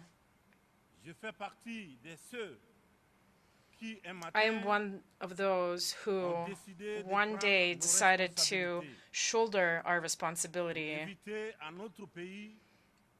to prevent our country from slipping into complete chaos, into an insurrection. No political forces at the time had the courage nor the means to put an end to the duplicity that we were experiencing, as they were all completely neutralized back then. The institutional correction for which my brothers in arms and I took responsibility on September 5th, 2021, was only a consequence of that chaotic situation which had ended up tearing apart the social fabric of my country and undermining our coexistence. This is not an exhaustive list, but we believe that the transitions underway in Africa are due to several factors, including broken promises, the lethargy of the people, and leaders tampering with constitutions with the sole concern of remaining in power to the detriment of collective well-being. Today, the African people are more awake than ever and more than ever determined to take their destiny into their own hands. The unequal distribution of wealth creates endless inequalities, famine, and abject poverty, which make the daily lives of our populations increasingly difficult. These inequalities are part of the causes for the events that endanger our peaceful coexistence above all. When the wealth of a country is in the hands of an elite, while newborns die in hospitals due to a lack of incubators, it is not surprising that in such conditions we are seeing transitions in order to respond to the profound aspirations of the people. Africa, ladies and gentlemen, is suffering from a governance model that has been imposed on it. A model that is certainly good and effective for the West, which developed it over the course of its history, but which is difficult to incorporate and adapt to our realities, our customs, and our environment. Alas, I have to say that the graft did not take. I know that when I say this, many will immediately say to themselves, oh, another warmonger who wants to wring the neck of democracy, or another soldier who wants to impose his dictatorship. However, I want to say very clearly, without hypocrisy, without pretense, eye to eye, we're all aware that this democratic model that you have so insidiously, skillfully imposed on us after the La Baule summit in France, something you've been imposing almost religiously. This model does not work. Various economic and social indices demonstrate this plain and clear. This is not a value judgment on democracy itself. Believe me, this is just taking stock of the situation. It's a balance sheet. Over several decades of chaotic experimentation with this model in our environment, we can make this observation. This was a period full of nothing but political games. And this, of course, has been to the detriment of what is essential, namely the economy and the local processing of our natural resources. Allow me to take this truth exercise a little further.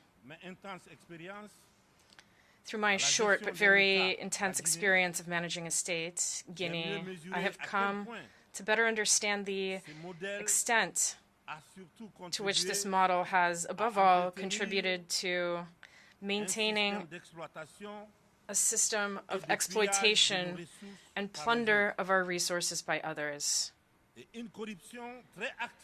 and a rampant corruption of our elites. National leaders who have often been granted democratic labels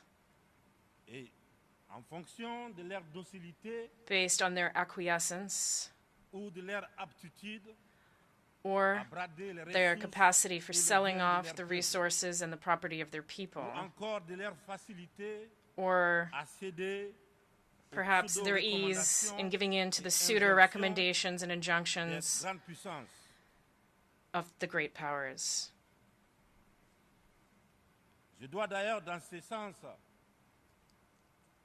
I must confess in this regard that everything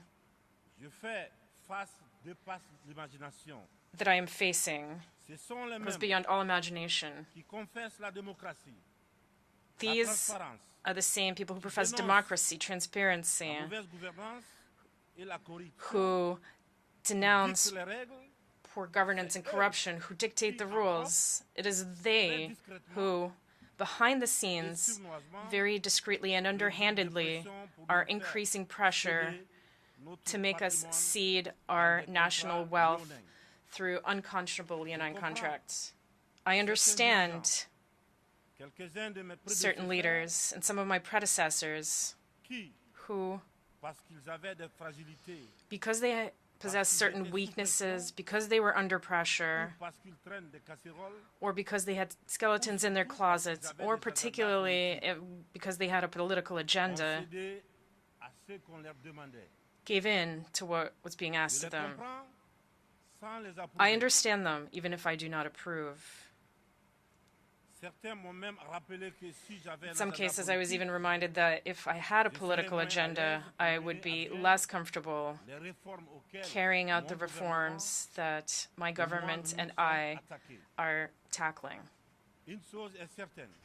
One thing is certain. We have but one concern, and that is the well-being of the people and living together. This is our priority.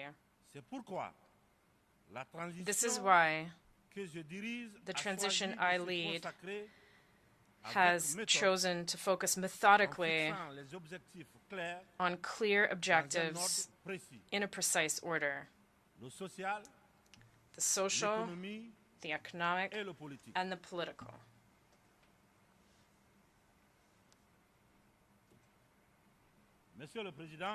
Mr. President, ladies and gentlemen, I wear my uniform in service to my people, and I would be grateful if you would respect that oath. An oath to keep ourselves a respectable distance from divisions of all kinds that many attempt to fuel in our countries. The Sahel is undergoing one of the most serious crises in its very long history. But it has the resources that are required to face it. Its legendary sense of diplomacy must be unleashed so that we can speak to each other without interference. It is for this reason that ECOWAS, whose vocation was economic, stop getting involved in politics and favor dialogue. The African people are tired, exhausted by the categorizations with which everyone wants to box us in.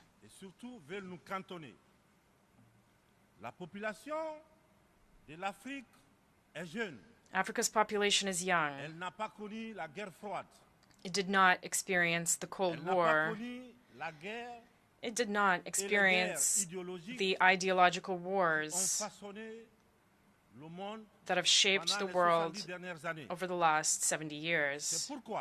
That is why we, Africans, are insulted by the boxes, the categories, which sometimes place us under the influence of the Americans, sometimes under that of the British, sometimes the French, or the Chinese, or the Russians, and even the Turks. We are neither pro nor anti-American. We are neither pro nor anti-Chinese, nor pro or anti-French, nor pro or anti-Russian, nor pro or anti-Turkish. We are simply pro-African. That is all.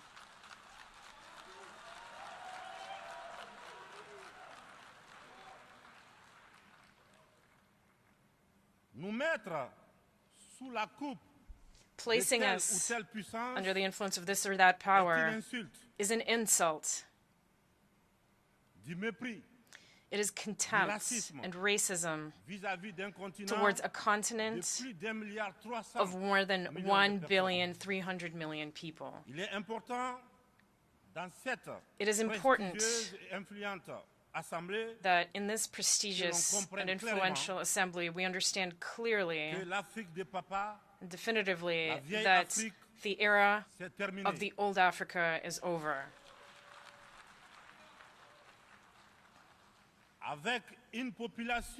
with a population of more than 1 billion Africans,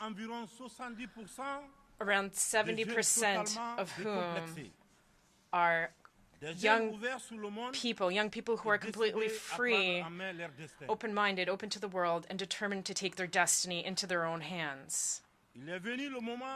The time has come to realize that the structures, the rules from the post-war era, established in the absence of our states, which did not yet exist at the time, are obsolete. This is the end of an unbalanced, an unjust era where we had no say in the matter. It is time to take our rights into account and to let us take our proper place. But also, and above all, it is time to stop lecturing us and to stop treating us with condescension like children.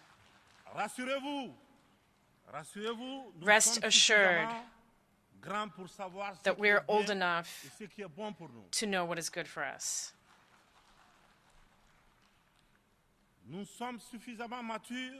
We are mature enough to define our priorities, to design our own models, which are in line with our identity, the daily reality of our countries and our populations, in line with what we are, quite simply. We would be very grateful to you if you trust us and let us run our business as you have allowed in certain regions of the world, as you have allowed in Asia, in the Near and the Middle East, to cite only a few. This infantilization that we have experienced has had the worst effects on African youth, who are now emancipated. In this context, we are all challenged and called upon to carry out a better analysis of the situation with a view to initiating and pursuing new policies for the benefit of all. The international community must look to Africa with new eyes. It must now engage in genuine cooperation with Africa in a spirit of win-win partnership. I thank you for your attention. Thank you.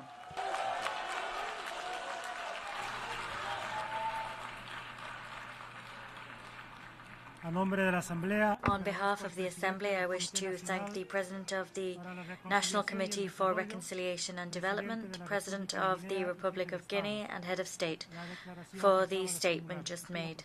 I request protocol to escort His Excellency.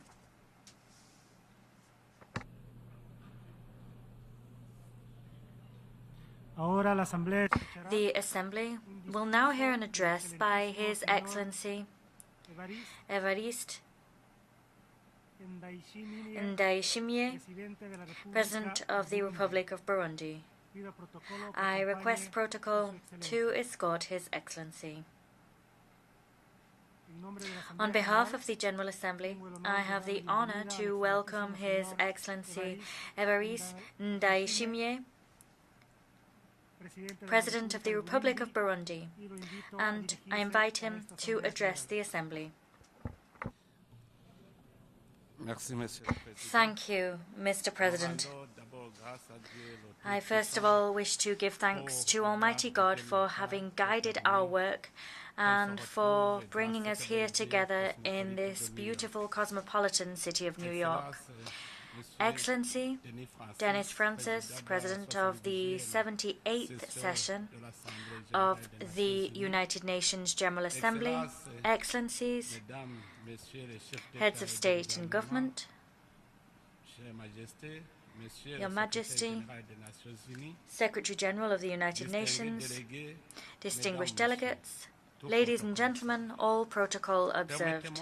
Allow me to express my sincere thanks to the host country of the United States of America and to its people, in particular to the authorities and people of the state of New York. I thank them all for the very warm welcome and exemplary hospitality that I and my accompanying delegation have been shown.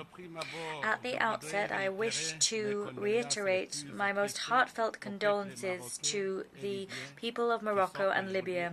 Today, they are in mourning following natural disasters, the human and material damage of which is incalculable.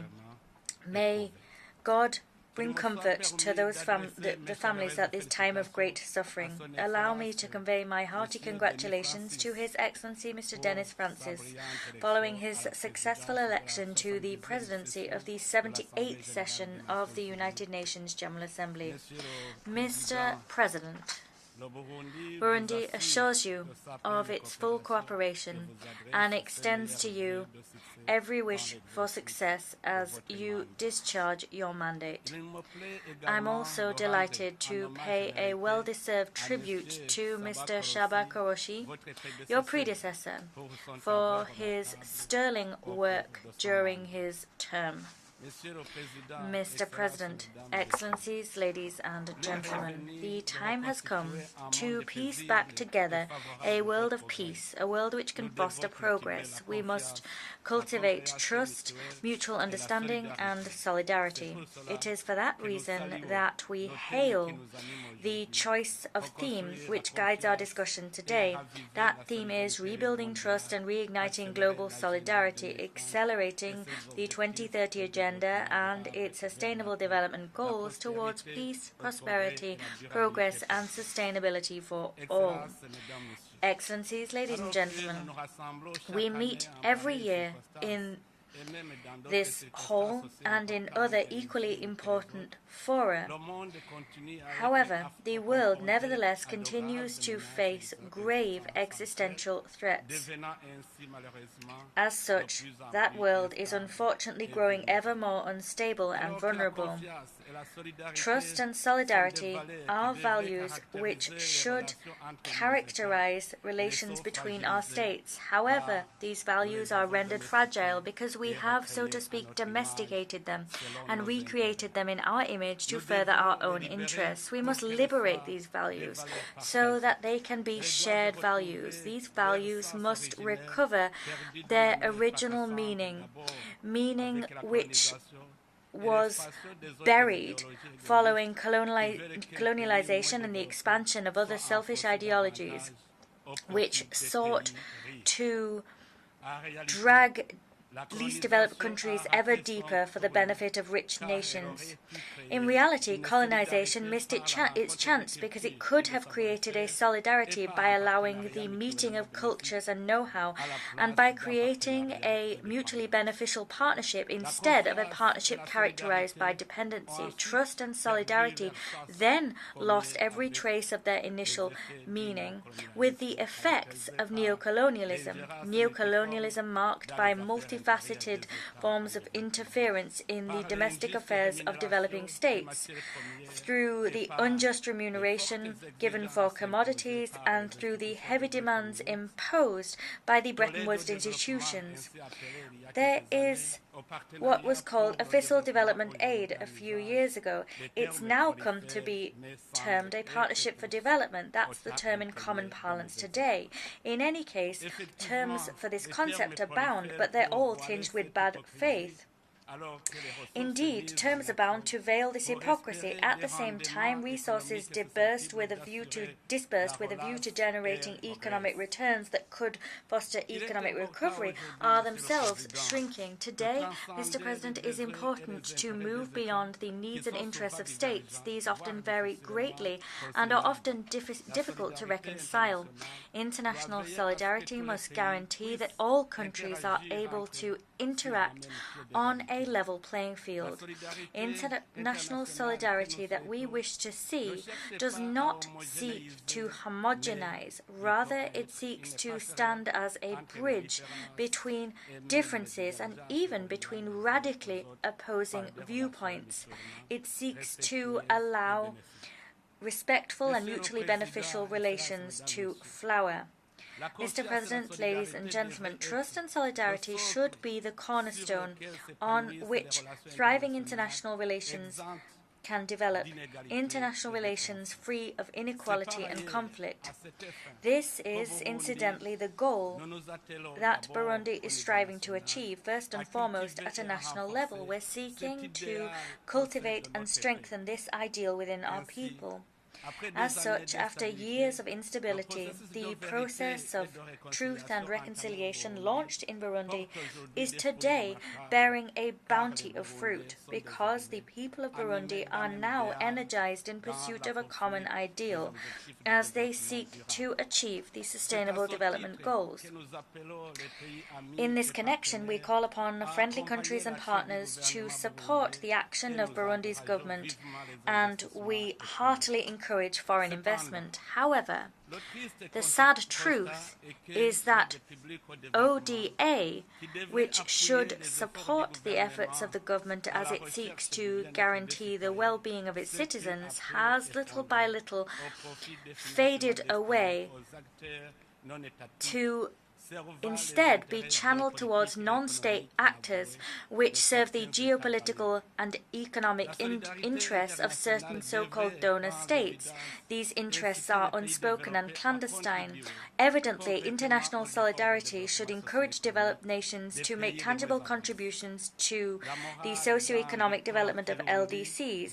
A Kirundi proverb, Nwetanguro Muburu, means prosperity can only last if it is shared. That proverb reminds us that investing in the prosperity of a neighbor is to indisputably guarantee and shore up one's own sustainability and progress.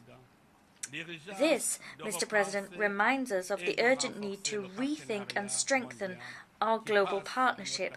That, in our view, involves ensuring debt relief, a substantial increase in resources devoted to the fight against poverty. It involves strengthening South-South cooperation, the sharing of technologies and innovation, and it involves broadening commercial agreements. Ladies and gentlemen, in spite of all of the challenges above, Burundi remains determined, and indeed we trust that this Assembly will work to rebuild trust in my country. We believe that it will champion a process by which international solidarity is revived. The government and people of Burundi have a genuine and staunch determination to maximize the dividends of peace and to protect our hard-won reconciliation. In view of that goal, our warhorse is the promotion of good governance and the fight against all forms of injustice. Indeed, we are engaged in a tireless struggle to ensure the proper management of public affairs, and thanks to this determined struggle, Burundi has made significant progress in terms of democracy, good governance, and improving its business climate. Consequently, we have become a safe place for investment and a range of economic activities. Moreover, significant efforts are being made in productive sectors which create mass employment and which drive growth. Against this backdrop, my government is striving to particularly stimulate the agricultural sector. That sector employs vast swathes of Burundi's population. Consequently, in light of that goal, we have taken the decision to finance our agricultural sector through our national program of agricultural subsidies. That program subsidizes fertilizers, selected seed species, and plant health products. We're also focusing on development of research in the agricultural sector, as well as the mechanization of it and the use of advanced technologies to ensure agro-food processing and to shore up rural infrastructure. To do all of the above, a national pact for agriculture has been established, and it has put in place 2 agricultural hubs built around 4 lucrative subsectors. That was done very quickly, and we now also have a special agricultural industrial zone. In all of the above endeavours, we wish to involve Burundian economic operators and foreign investors. To implement this plan, we have a new investment code and have made regulatory adjustments which make our environment a very attractive one. Given the fact that we have a climate which favours year-round agriculture, given the fact that we have a wealth of labour available, and given the exceptional fertility of our soil, Burundi is the best possible destination for anyone wishing to invest in the agricultural sector. Excellencies, ladies and gentlemen, in other sectors elsewhere, my government has just updated its mining code to create an investment-friendly environment within this sector. The abundant mineral wealth of our country remains underexploited. My government's goal is to bring about economic recovery by exploiting our natural resources. The goal is to make Burundi an emerging country by 2040 and a developed country in 2060. To succeed in this endeavour, we are giving pride of place to young people and women. They are the real drivers of socio-economic development because of the way they promote entrepreneurship, innovation, and because of their spirit of creativity. Indeed, we are particularly backing young people because there is no weapon more effective than young people in the fight against poverty and in conflict prevention. As an African Union champion for the Youth, Peace and Security agenda, I wish to take this opportunity to call for a better inclusion of and the more effective participation of young people in the development agendas of our respective states. In this regard, I welcome the General Assembly's decision to create a United Nations Youth Office. I congratulate the Secretary General Antonio Guterres, who proposed this flagship initiative in his report, Our Common Agenda. This is exactly how intergenerational trust and solidarity will serve as genuine sources of peace and security for sustainable development. As a staunch advocate of non-discrimination where women and young people are concerned, the government of my country has chosen to use the bounty of talent and knowledge to promote their economic empowerment. In order to expedite the implementation of Agenda 2030, education has been free in Burundi since 2005, and that has allowed Burundian girls to access quality education and, as such, to prepare for an active participation in national life.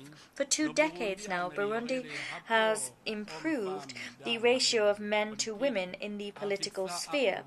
We have set a quota of 30% for women in the National Assembly and the Senate. Today, women hold approximately 50% of seats in the Parliament, in the government, and in the most senior positions. In order to leave no one behind, as it ushers in socio-economic development, the government of Burundi is sparing no effort to promote the empowerment and emancipation of all sectors of its population. With this in mind, the Batwa community, who has long time fallen foul of discrimination, today benefits from an affirmative action policy, which is implemented in education, healthcare and housing systems. There is free healthcare for children and pregnant women, and that has contributed to improving the living conditions of women in general and of Batwa families in particular. Mr. President, Excellencies, ladies and gentlemen, I have taken my time to describe to you the situation of my country, to show to you that Burundi is well and truly back on track, and that means we have our rightful place within the concert of nations. We've earned it. Mine is a country that has overcome difficult situations in its history, but we have all the assets we need to go very far indeed in terms of development. Today, Burundi is something of a burden for development partners, but tomorrow the situation could change if we were to obtain sizable seed capital to once and for all leave the LDC category. Mr. President, Excellencies, ladies and gentlemen, we want to see a better world, but that project is being hampered by a multitude of conflicts that we need to address in a united fashion and in a spirit of brotherhood. Countries in difficulty need us all. It is therefore in a spirit of solidarity that within the East African community that I chair, we've launched a series of initiatives in order to restore peace and security in the east of the DRC. Burundi also participates in peacekeeping operations and in the fight against terrorism in the CAR and in Somalia. That is testament to the desire harbored by the Burundian people to contribute to the advent of a better world built on foundations of solidarity. I reiterate the need for international solidarity to be shown in order to bring peace to the east of the DRC. At the same time, Burundi reaffirms its tireless support for the Luanda and Nairobi peace processes, as well as for the Peace, Security and Cooperation Framework Agreement for the DRC and the region. The regional oversight mechanism of that agreement is chaired by Burundi. In this connection, I'd like to say the following. Whilst we do insist on the need to rebuild trust between states, we must together condemn certain spoilers who fan the flames of conflict and devote themselves to sowing destabilization in other states. Let us call a spade a spade. The political and security-related instability in countries of the South, particularly in Africa, is born of the desire of powers who wish to control the domestic policies of developing nations. Africa, in particular, has become the arena for geopolitical conflicts playing out between major powers, and we continue as such to fall behind in terms of economic development. That economic deficit becomes the cause of internal conflicts, which then plunge our countries into abject poverty. We are battling against external interference in domestic affairs. At the same time, we also condemn the re-emergence of anti-constitutional changes to systems of government, which are a serious erosion of democratic gains seen over the last several years in Africa and throughout the world. Constitutional order and the rule of law must prevail above all. My country reiterates its staunch commitment to the peaceful resolution of conflicts through dialogue, cooperation, joint work and negotiation. Mr. President, Excellencies, ladies and gentlemen, in general terms, security and stability throughout the world seem to be yielding to war, terrorism and violent extremism, as well as crime and violence in its myriad forms. In this regard, at a time when the African Transition Mission in Somalia, ATMIS, is preparing to withdraw in the coming months, once it has completed its successful mandate, I wish to here pay tribute to the professionalism and self-sacrifice of troops working for peace in Somalia, including the Burundian troops. I'd like to also take this opportunity to draw the international community's attention to the consequences of the hasty closure of this mission.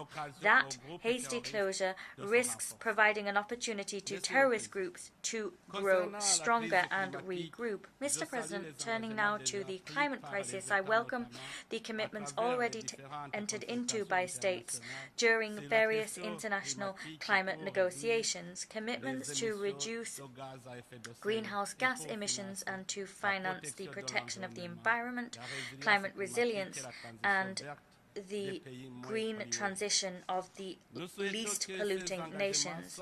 We want to see these commitments followed up by tangible action, because the failure to mobilize $100 billion annually since 2020, a commitment made in the Paris Agreement, and that was a commitment that was to continue annually until 2025, but the failure of that to materialize imperils the very existence of future generations. We believe that COP28, which will be held this year in Dubai, will provide an excellent opportunity to turn words into actions. Turning now to the increase in migratory flows, we are all aware that the extent of these migratory flows are threats to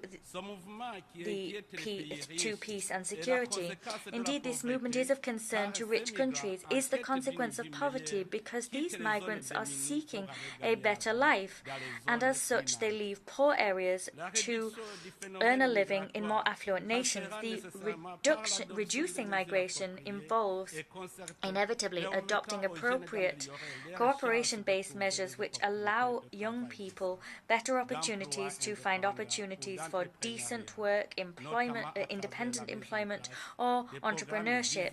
This should be done namely through the implementation of programs which seek to achieve the SDGs and ensure they are achieved on a national level. We are now called upon to focus our efforts on establishing a global partnership which fights poverty in all its forms. However,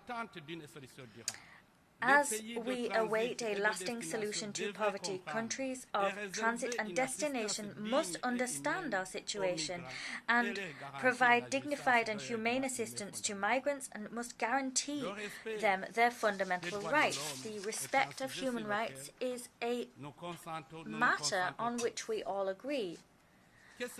These rights must be universal and indivisible for all. My country is always against discrimination, as well as against the instrumentalization of human rights and the double standards used in their application. We condemn states who, under the pretext of protecting human rights, use human rights as fodder to interfere in the domestic affairs of states. Moreover, we stand against politically motivated resolutions which target specific states, and we are against the implementation of mechanisms which strangle the states targeted and stifle them without any constructive dialogue taking place. Excellencies, ladies and gentlemen, allow me, before I conclude, to reaffirm our commitment to the democratization of the multilateral system. This includes the reform of the United Nations Security Council as well as of the international financial system, to make both more representative, just and inclusive, and able to more effectively address the challenges emerging in the world today. International law recognizes the principle of the sovereign equality of all states. Accordingly, these states must enjoy the same rights and the same international duties, including in the sensitive domains of the maintenance of international peace and security. I wish to thank the member states of the Security Council, some of which understand the desire long expressed by Africa. Mr. President, ladies and gentlemen, excellencies, as we mark this International Day of Peace, I wish to close my address by paying a fervent tribute to our brave peacekeepers, wherever they are in the world, because they defend a universal cause which transcends all of our differences. For peace, for the sake of peace, let us rebuild trust and reignite international solidarity. May God bless you. Thank you for your kind attention.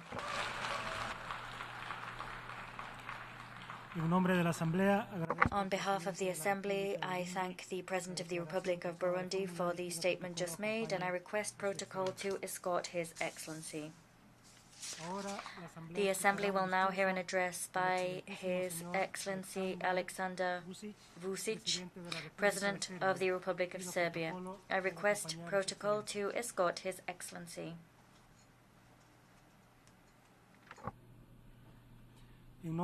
On behalf of the General Assembly, I have the honor to welcome His Excellency Alexander Vučić, President of the Republic of Serbia, and I invite him to address the Assembly.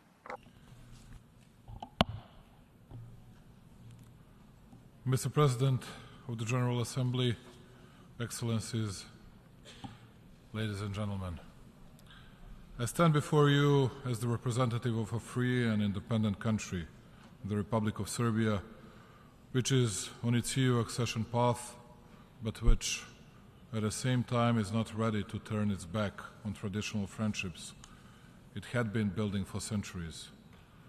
I want to raise the voice on behalf of my country, but also on behalf of those who today, 78 years after the establishment of the United Nations, truly and equally believe that the principles of the UN Charter are the only substantial defense of the world peace, right to freedom and independence of nations and countries, but more than that, they are the pledge of the mere survival of the human civilization. New global wave of wars and violence that are impacting the foundations of the international security is a painful consequence whose cause lies in abandoning the principles envisaged in the UN Charter. All of us speaking in this renowned organization speak about our own problems, confronting often with a real and imaginary enemy, patronizing our own public, telling fairy tales of the future with insufficient realistic view on the issues. What does the future of the world look like? Even though all of us listened the words of the Secretary General, not many were actually heard. And almost not a single word's news conveyed his words of warning. Nevertheless, in the era of social networks dominance, when only important thing is to get one more like, in the era when each pet gets more attention than children, it is no wonder that we cannot recognize the dangers that are in front of us. As the president of one not-so-big country, I cannot and I have no right to speak about relations between great powers. It is neither my job nor I could do that. But I can and I will speak about how inobservance of the international public law can bring horrible consequences. The attempt of cutting my country into pieces that had formally started in 2008 by the unilateral declaration of independence of so-called Kosovo has not ended yet. Precisely the violation of the UN Charter in case of Serbia was one of the visible precursors of numerous problems we are all facing today, and that go far beyond the borders of my country and scopes of the region I come from. Broadly observed, since we last met in this hall, the world is neither a better nor a safer place. Quite the opposite. Global peace and stability remain under acute threat. We continue to face problems related to energy security, financial instability, as well as security and disruptions in food and medication supply chains. Not only have we not found solutions to many problems, but they have become more numerous and some of them have even grown more complex. I also spoke about how nobody here listens to anyone and does not strive for real agreements, and in the meantime we started to talk even less and less. It is as if virtually all, guided solely by their own interests, entrenched in their positions, have given up on seeking compromise solutions. Ladies and gentlemen, while for 3 days in a row we pledge from this place to respect of principles and rules of the UN Charter, precisely violation of the respective is rooted in most of the problems. In international relations and implementation of dual standards is an open invitation for all those who strive to achieve their interests through war and violence by violating norms of international law, but also basic human moralities. All the speakers so far, and I believe all who will speak after me, spoke about the necessity of changes in the world, underlying their country as the example of morality and commitment to the law and world justice. Today, I will not speak a lot in superlative about my country, about the growth of salaries and pensions, hundreds of kilometers of constructed highways and railroads, newly built hospitals and schools, science technology parks, the Artificial Intelligence Institute, because it is a natural thing that I protect its interests and that I love it more than anything in the world. But I will speak about principles which had been violated and which brought us to the situation in which we are today, and not by the small ones who are often the target of the attack, but by the most powerful countries in the world, especially those who gave themselves the right to lecture each from its own angle on politics and moral to the whole world. Here, in this hall, only 2 days ago we could hear from the President of the United States the most important principle in relation between the countries, the respect for their territorial integrity and sovereignty. And only as the third most important factor he mentioned human rights. And it seemed to me that everybody in this hall could support it. I, as the President of Serbia, supported that with unhidden jubilance. The only problem in all that was the fact that few hours after his speech, I had to see in these premises the President of the so-called Kosovo, who is considered by the most powerful part of the West the President of an independent country, originated, by the way, by the secession of the territory of the Republic of Serbia. At the same time, only a few meters away from this hall, the German minister said that Germany firmly observed the UN Charter and UN decisions and documents, and that it would never give up on it. All that would be nice if it were true. Namely, almost all Western powers brutally violated both the UN Charter and the UN Resolution 1244, which had been passed in this renowned organization, as they denied and violated precisely those principles they are defending today. And it happened 24 and exactly 15 years ago. For the first time, unprecedented in the world history, the most powerful 19 countries made a decision without involvement of the UN Security Council. I repeat, without any decision by the UN Security Council, to brutally attack and punish a sovereign country on the European soil, as they had said, to prevent the humanitarian disaster. They didn't laugh out loud when Russian president used the very same words justifying his attack against Ukraine. They forgot that they themselves had used the same narrative, the same words, and the same explanations. Whereby, I would like to inform you that Serbia had not stepped its foot in the territory of some other country, nor jeopardized its existence. But 24 years ago, the most powerful and the strongest 19 had no mercy with small Serbia. Even when they had finished this job. They said that the issue of Kosovo is a democratic issue, and it would be resolved in accordance with the UN Charter and other international law documents.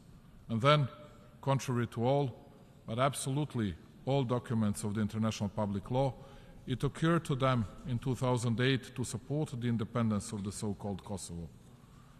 The illegal decision on secession of the autonomous province of Kosovo and Metohija from Serbia was made a decade after the war conflict in our country had ended, without a referendum or any other democratic form for declaring their stances for the citizens of Serbia, or at least in Kosovo itself.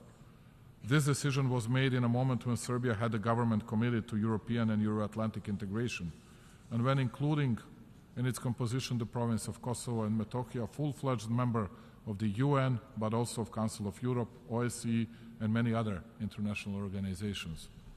Nevertheless, it did not prevent legal and political violence coming from those who are today at the forefront in lecturing from this place.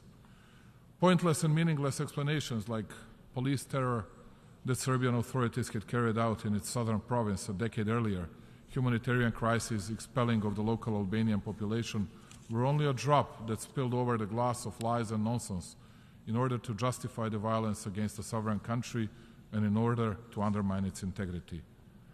Namely, since the moment of the victory of those 19 against small Serbia, 70% of Serbs from Kosovo have left their thresholds, and there are by 300,000 Albanians more than have ever been in Kosovo.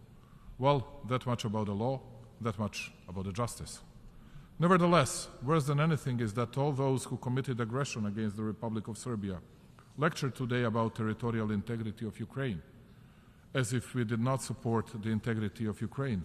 And we do support it, and we will keep supporting it, because we do not change our politics, we do not change our principles, regardless of centuries-long traditional friendship with the Russian Federation. To us, every violence is the same. Every violation of the UN Charter is the same, regardless of the strength of the power that exerts it or inevitably similar excuses makes for its illegal and immoral behavior. But when we ask them about the territorial integrity of the Republic of Serbia and about what they had done to my country, The answer is the one that all of you representatives of smaller countries in the world heard on countless of occasions. Do not go back in the past. Look towards the future, because it is the only way for your country to make progress. When it comes to the territorial integrity of Ukraine and Serbia and any other country, all of us are entitled to speak about from this podium at least a bit more than they are. I'm the president of Serbia in my second presidential term. On countless of occasions, I was under different political pressures, and I'm a political veteran. And what I will tell you today is the most important for me. Principles do not change from one circumstance to another. Principles do not apply only on the strong ones. They apply to all. If that's not the case, then there are no longer principles. And that is why I believe that in the modern world, there will either be principles and the same rules will apply to all, or as the world, we will end up in the deepest divisions in our history, in the most difficult conflicts and in problems we will not manage to cope with. Another important thing, peace has become a forbidden word because all of them have their favorites and their culprits. And the only value that remained to great powers are precisely the principles, but the false ones. As long as they are fine with them, they will call upon them. First time, as it was in the case of Serbia, they disagreed with the principles. Law and rules, law, justice and principles suffered. Today in Kosovo, southern province of the Republic of Serbia, the blunt violence is taking place, exerted against the Serbs by the separatist authorities of Albin Kurti. Only last week, after who knows which failed round of the dialogue in Brussels, Pristina Prime Minister Albin Kurti, after rejecting the European proposal for de-escalation, addressed the public in front of one of the main buildings of the European Union and in front of the millions of viewers of the media that were present, conveyed to not so many reaming Serbs in Kosovo that Serbs will, I quote, suffer and pay for the mistake they made. Is there any possible worse mocking humanity, international order based on the rules and international community than these words? Unfortunately, it is possible. Only one day later, as we sit in this hall, a new contingency of Serbs is being taken to Kurti's prisons, apprehended according to fabricated accusations as a part of his terror campaign.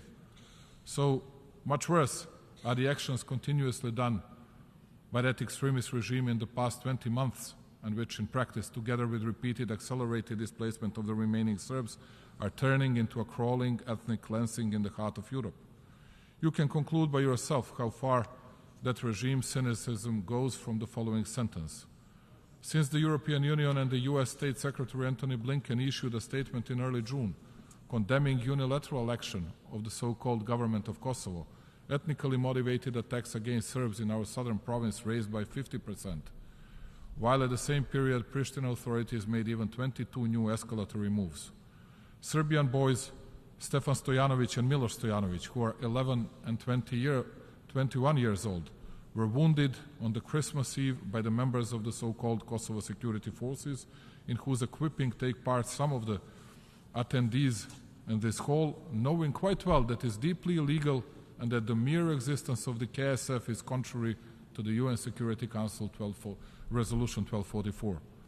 7 innocent civilians were shot by the representatives of the so-called Kosovo institutions. Disruption of supplying of hospitals, election voting bans only for Serbs, entire economic blockade for Serbian goods, attacks against churches, graveyards, schools are a part of the sad daily life of my people in this part of our territory, parted by the violent secession contrary to the UN Charter. And you wouldn't believe it, even though there is not a single wounded Albanian, not a single apprehended or injured Albanian, guess what?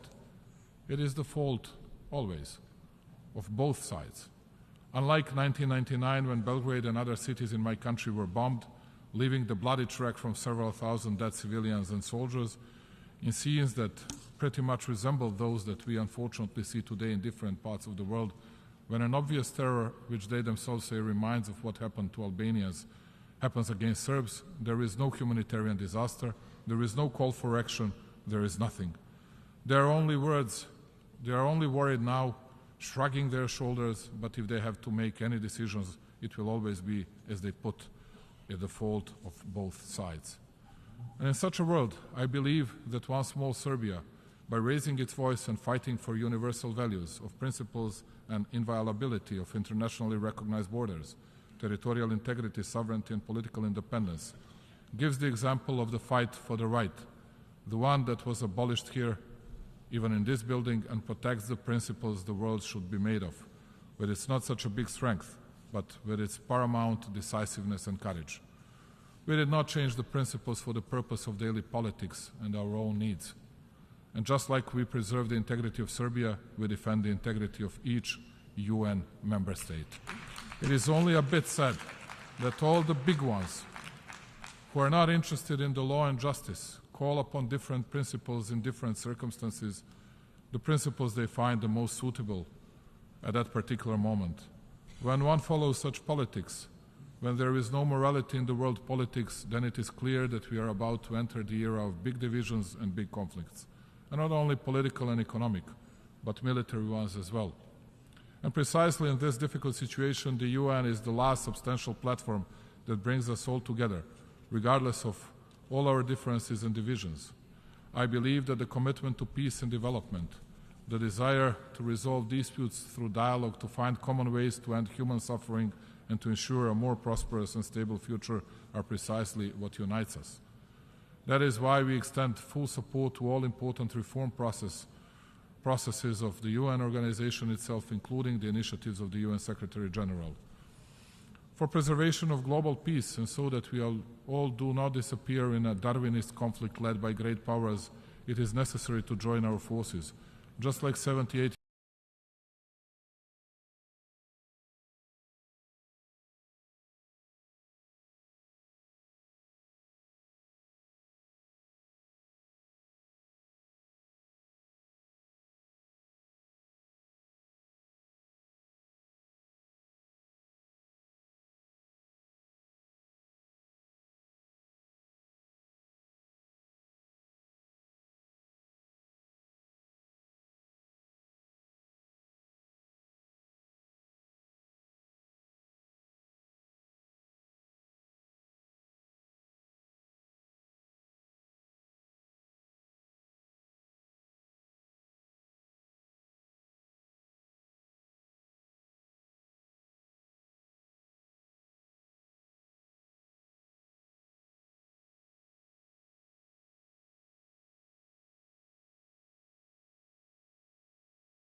and focus on what connects us, care for well-being of our nations.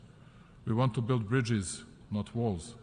We need to look towards the future. We need to move forward, to use every chance for economic growth, connectivity, and exchange of ideas. Today we have common toll collection from Belgrade almost to the Adriatic Sea, and soon we'll have it to the Aegean Sea.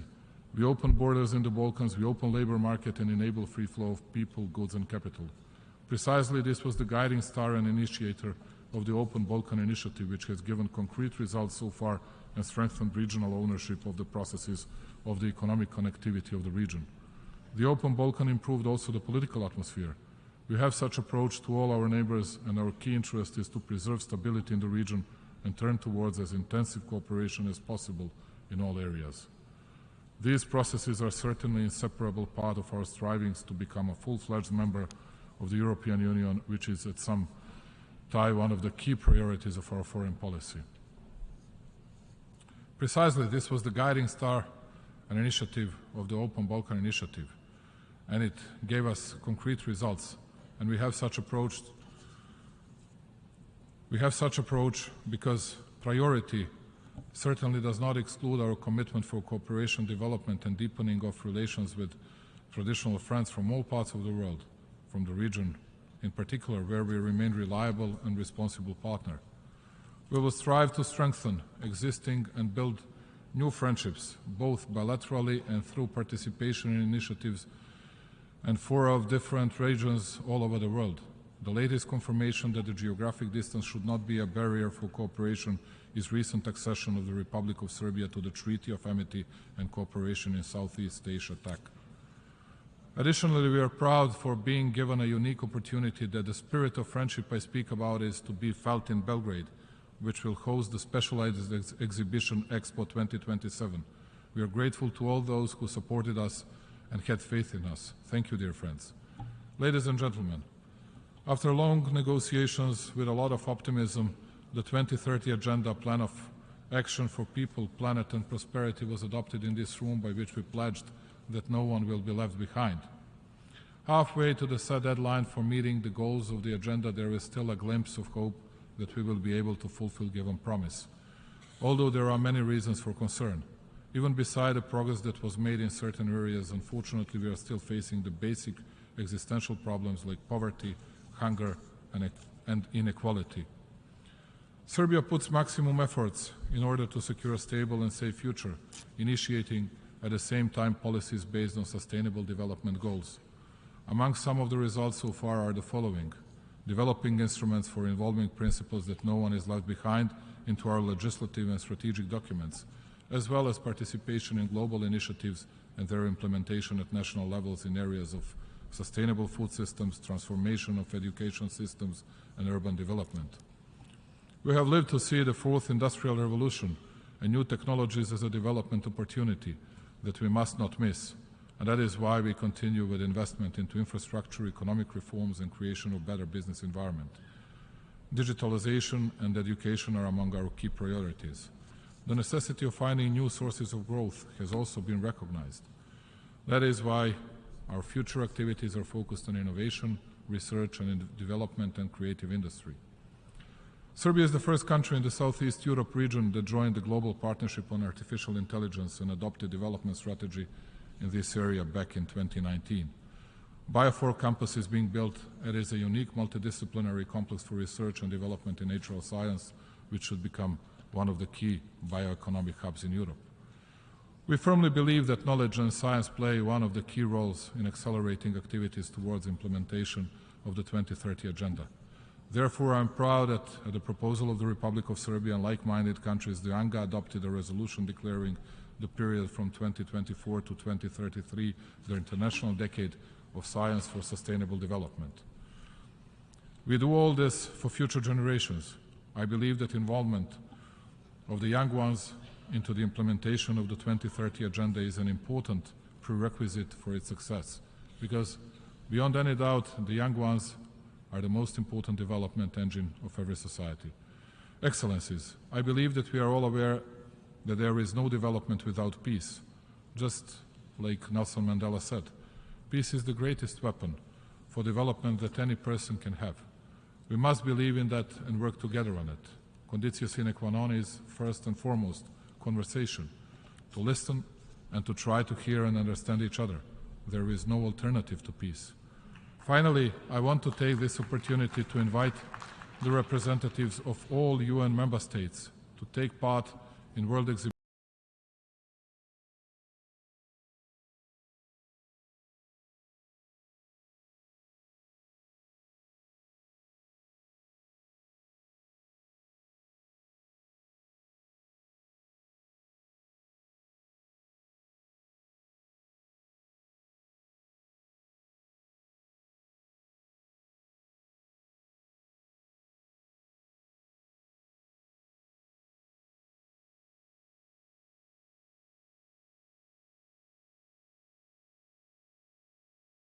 Listening to me.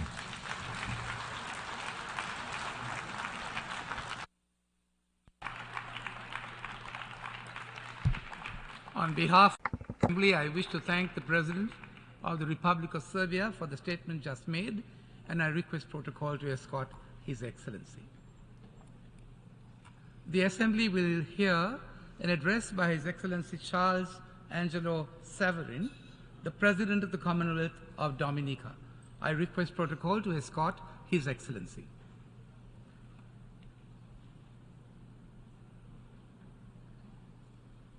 On behalf of the General Assembly, I have the honor to welcome His Excellency Charles Angelo Saverin, President of the Commonwealth of Dominica, and to invite him to address the Assembly.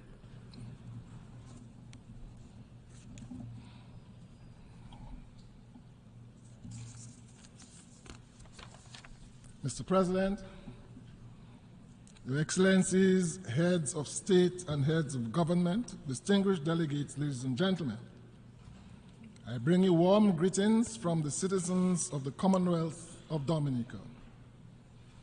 Mr. President, my delegation and by extension the government and people of the Commonwealth of Dominica wish to congratulate you on your elevation to the office of President of the 78th session of the United Nations General Assembly and wish you every success during your term. As Dominica currently holds the chairmanship of the Caribbean Community, CARICOM, I also extend to you the support of CARICOM during your tenure. Your appointment is testament to the fact that small island developing states' contribution to the multilateral system is of crucial importance, particularly with the innumerable challenges confronting such states globally. Having served as ambassador of the Republic of Trinidad and Tobago for several years, your experience and knowledge on many of the current issues impacting member states should serve you well in leading the Assembly over the next year. Mr. President, it is quite evident that the challenges being faced globally can be daunting.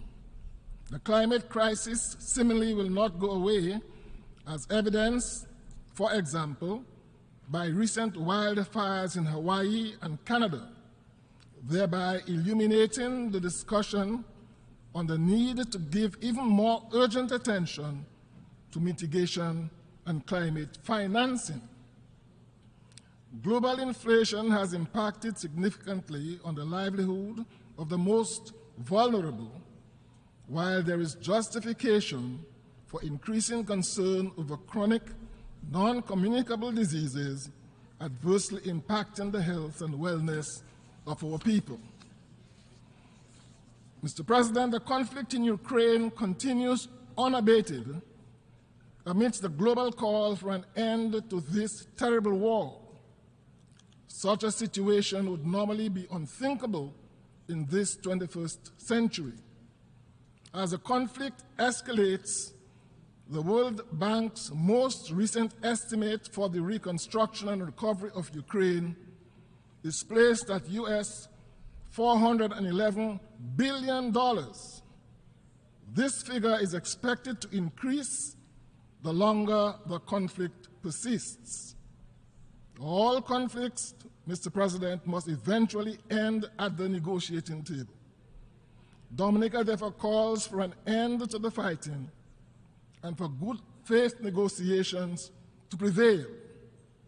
We join all those resolute in their international obligation to uphold peace as outlined in the United Nations Charter, and we support the call for a resolution to the issues giving rise to this conflict. To this end, Mr. President, Dominica endorses the joint declaration by the G20 on the Russia-Ukraine conflict and other global issues at the end of the 18th G20 summit held recently in New Delhi, India. Mr. President, while we in Dominica are opposed to coups and attempted coups, we are also aware that in 2010, there were a series of uprisings affecting Arab countries of the Middle East and North Africa, which was dubbed in the West as the Arab Spring. These uprisings, with at least the tacit support of the West, resulted in the removal of several governments. There was no talk of sanctions or military intervention to restore the ousted governments. Today, Mr. President, we are witnessing what I refer to as the African summer, and we are hearing the drumbeat of sanctions and military intervention. What is the difference between the Arab Spring and the African summer, I ask? The international community should pay heed to the wisdom of the leaders of the African Union who have opposed military intervention and urged diplomatic engagement. The question is, whose interest would military intervention serve? Certainly not the people of Africa. We in Dominica and the Caribbean urge that in all such situations, the interest of the population be foremost in any consideration of intervention by neighboring countries and indeed by the international community.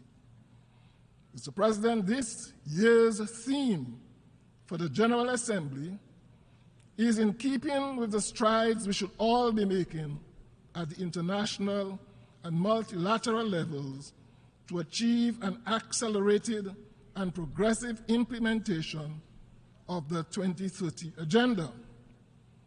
The challenges faced by small island developing states in achieving this objective are considerable.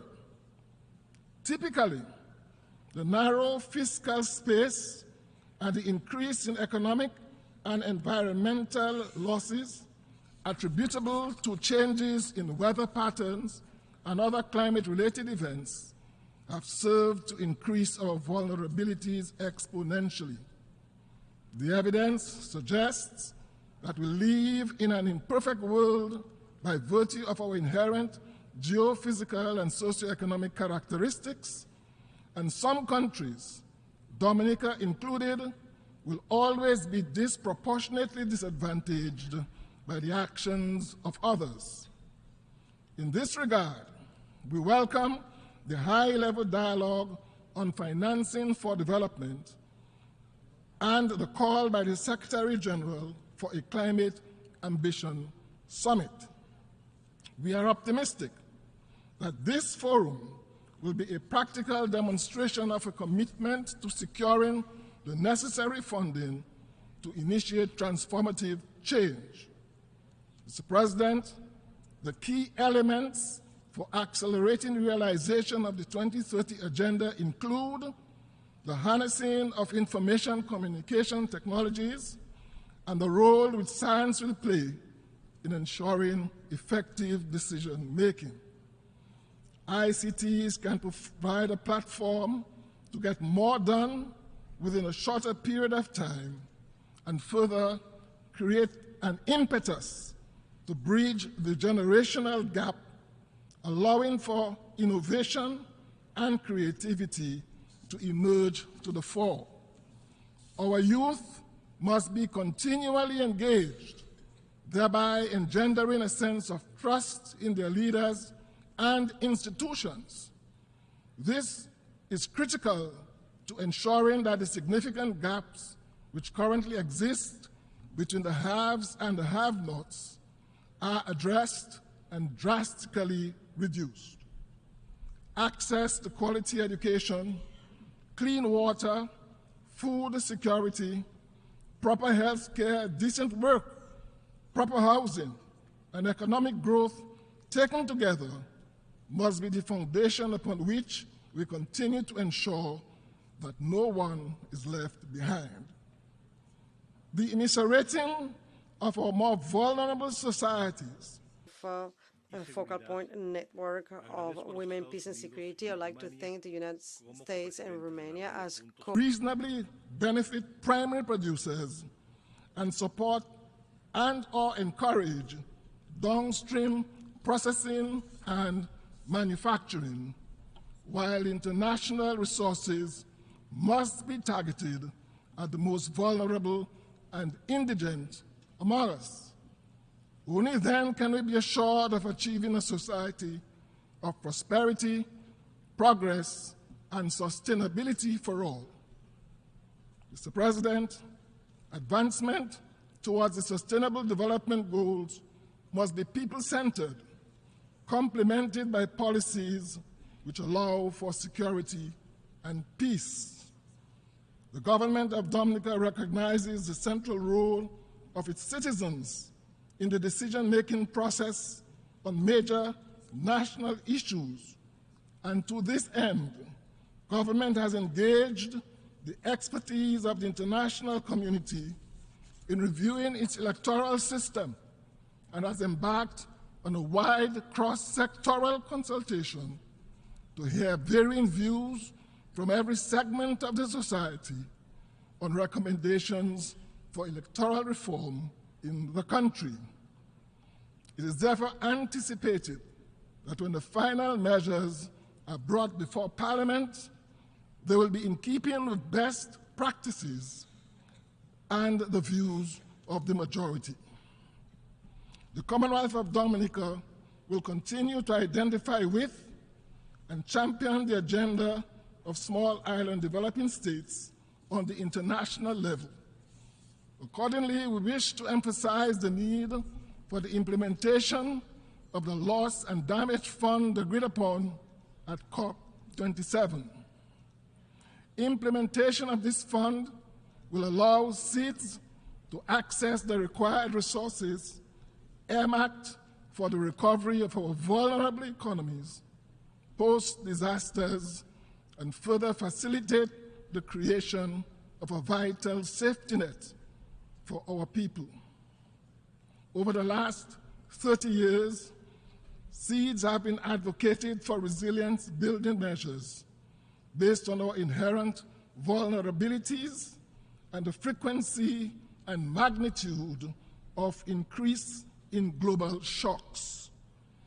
The lack of adequate assistance from developmental partners and international financial institutions has forced governments to borrow at unfavorable terms, resulting in high repayment costs and unsustainable debt levels for our fragile economies. To this end, Mr. President, Dominica fully supports the work on the Multidimensional Vulnerability Index, which can contribute to unlocking the type of financing which is so urgently required. Additionally, Dominica pledges its full support and participation in the upcoming SEEDS conference to be held in Antigua and Barbuda in 2024. This conference should serve as a watershed moment for all SEEDS, such that action-oriented outcomes can be derived. Moreover, mindful of the confluence of challenges confronting SEEDS today, there should be no further delay in the much-needed reform of international financial institutions to address the contemporary realities of debt distress and debt solvency. Dominica therefore joins fellow member states of CARICOM in support of the Bridgetown Initiative as a core blueprint for restructuring the architecture of sovereign debt. Mr. President, my delegation unreservedly welcomes the adoption of the BBNJ agreement, building on the legacy of the United Nations Conference of the Law of the Sea. This achievement reaffirms the UN's role in facilitating the implementation of multilaterally agreed solutions to global challenges. Dominica supports the early entry into force of this agreement as well as its implementation. My delegation further welcomes the commitments in the quest to implement and benefit from the said agreement. The prevailing situation in our fellow CARICOM member state of Haiti is a dire one which deserves urgent international intervention. Haiti faces deep-rooted crises on multiple fronts, much of it arising from its post-independence relations with the international community, poor governance over the years, and the lingering effects of the catastrophic devastation visited on that country by a 7.0 magnitude earthquake in January of 2010. To date, Mr. President, while there may have been preliminary figures, I am not aware that any comprehensive assessment detailing the extent of the destruction of the 2010 earthquake, nor a World Bank estimate of the cost of reconstruction, as has been done with the situation in Ukraine. The fact remains that since 2010, Haiti has been hit by several earthquakes, hurricanes, floods, pandemics, and socio-political instability. If ever there was a cause deserving the full attention of the international community, that cause is Haiti. The Commonwealth of Dominica aligns itself with processes outlined by the Organization of American States to support the people of Haiti in August of 2022, as well as decisions taken by the CARICOM community at its 45th regular meeting of heads of government in July of this year to lend active support to the government and people of Haiti in the effort to arrive at a Haitian-led solution to the ongoing crisis. While both these institutions have offered commendable and necessary recommendations, even collectively, these will not be sufficient to normalize the current situation in Haiti. We have accepted that the crises in Haiti are not limited to food shortage and security. The IPC report lays bare the severity of Haiti's food crisis, noting, and I quote, that nearly half of the population of 11 million is grappling with high levels of acute food insecurity. Additionally, the humanitarian situation is being further aggravated by a national security problem, including the illicit flow of arms and ammunition and gang-related violence. The Commonwealth of Dominica is of the view that a strategy which addresses the root causes of instability in Haiti will be embraced by the people of Haiti. We also underscore that such an approach cannot be pursued without the unwavering support of the international community. My delegation therefore calls on the Security Council to move decisively to offer support to Haiti in key priority areas, including security, governance, education, health, water and electricity, sustainable livelihoods, and long-term development planning and advocacy. Mr. President, Dominica continues to stand with the overwhelming majority of the international community in calling for the removal of the 60-year-old economic blockade imposed on the Republic of Cuba by the United States. In November of 2022, this body voted overwhelmingly, 185-2, condemning the embargo. Even Ukraine, Mr. President, could not bring itself to support the United States in this outdated and unjust measure and abstained from voting. This body must continue to condemn this egregious violation until it is lifted, as it has severely impacted the lives and livelihoods of the ordinary Cuban citizens for the last 6 decades. Additionally, the inclusion of that country on the United States State Department unilateral list of state sponsors of terrorism are all unjustified measures. Further, Mr. President, my delegation supports the lifting of sanctions on the people of the Bolivarian Republic of Venezuela. This hegemonic situation constitutes a violation of the human rights of the Venezuelan people. We therefore stand in solidarity with the government and people of the Bolivarian Republic of Venezuela and look forward to a complete lifting of all such sanctions, thus allowing the realization of the great potential for the rapid socio-economic development of this great nation.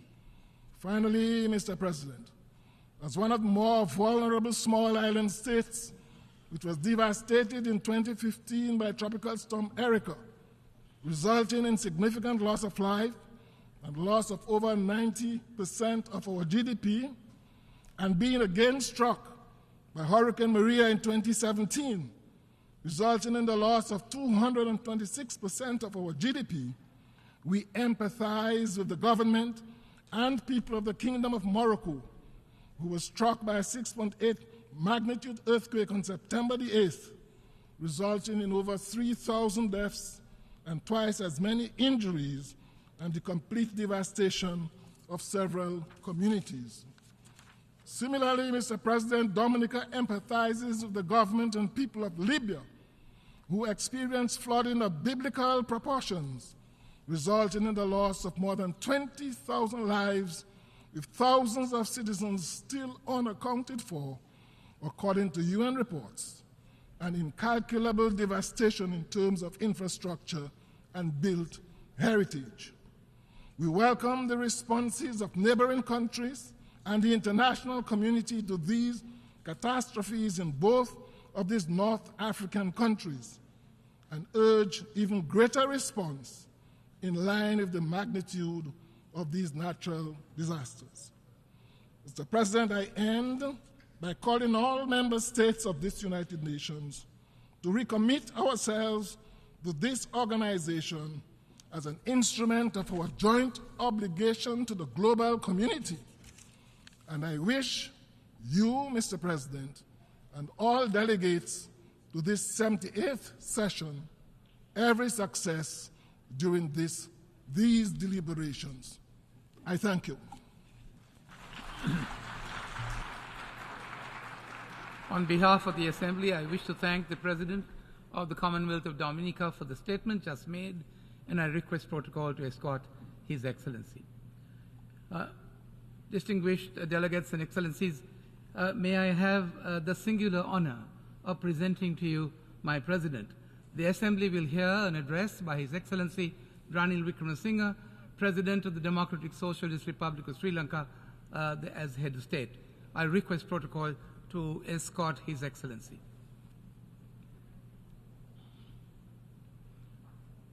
On behalf of the General Assembly, I have the honor to welcome His Excellency Ranil Wickremesinghe, President of the Democratic Socialist Republic of Sri Lanka, Head of State, and to invite him to address the Assembly.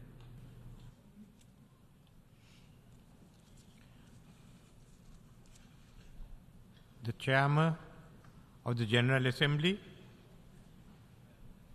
His Excellency Denis Francis, President of the General Assembly, Excellencies, ladies and gentlemen. I congratulate His Excellency Dennis Francis of Trinidad and Tobago on his election as the President of the 78th session of the United Nations General Assembly. I extend my sincere condolences to the victims and families of the natural disasters that hit Morocco and Libya in recent days. We stand in solidarity with our Moroccan and Libyan friends during this difficult time. Mr. President, rebuilding trust and reigniting solidarity is an appropriate point of departure not only for reflecting on the challenges before the multilaterals today, but also for reviewing developments in my own country, Sri Lanka, over the past year.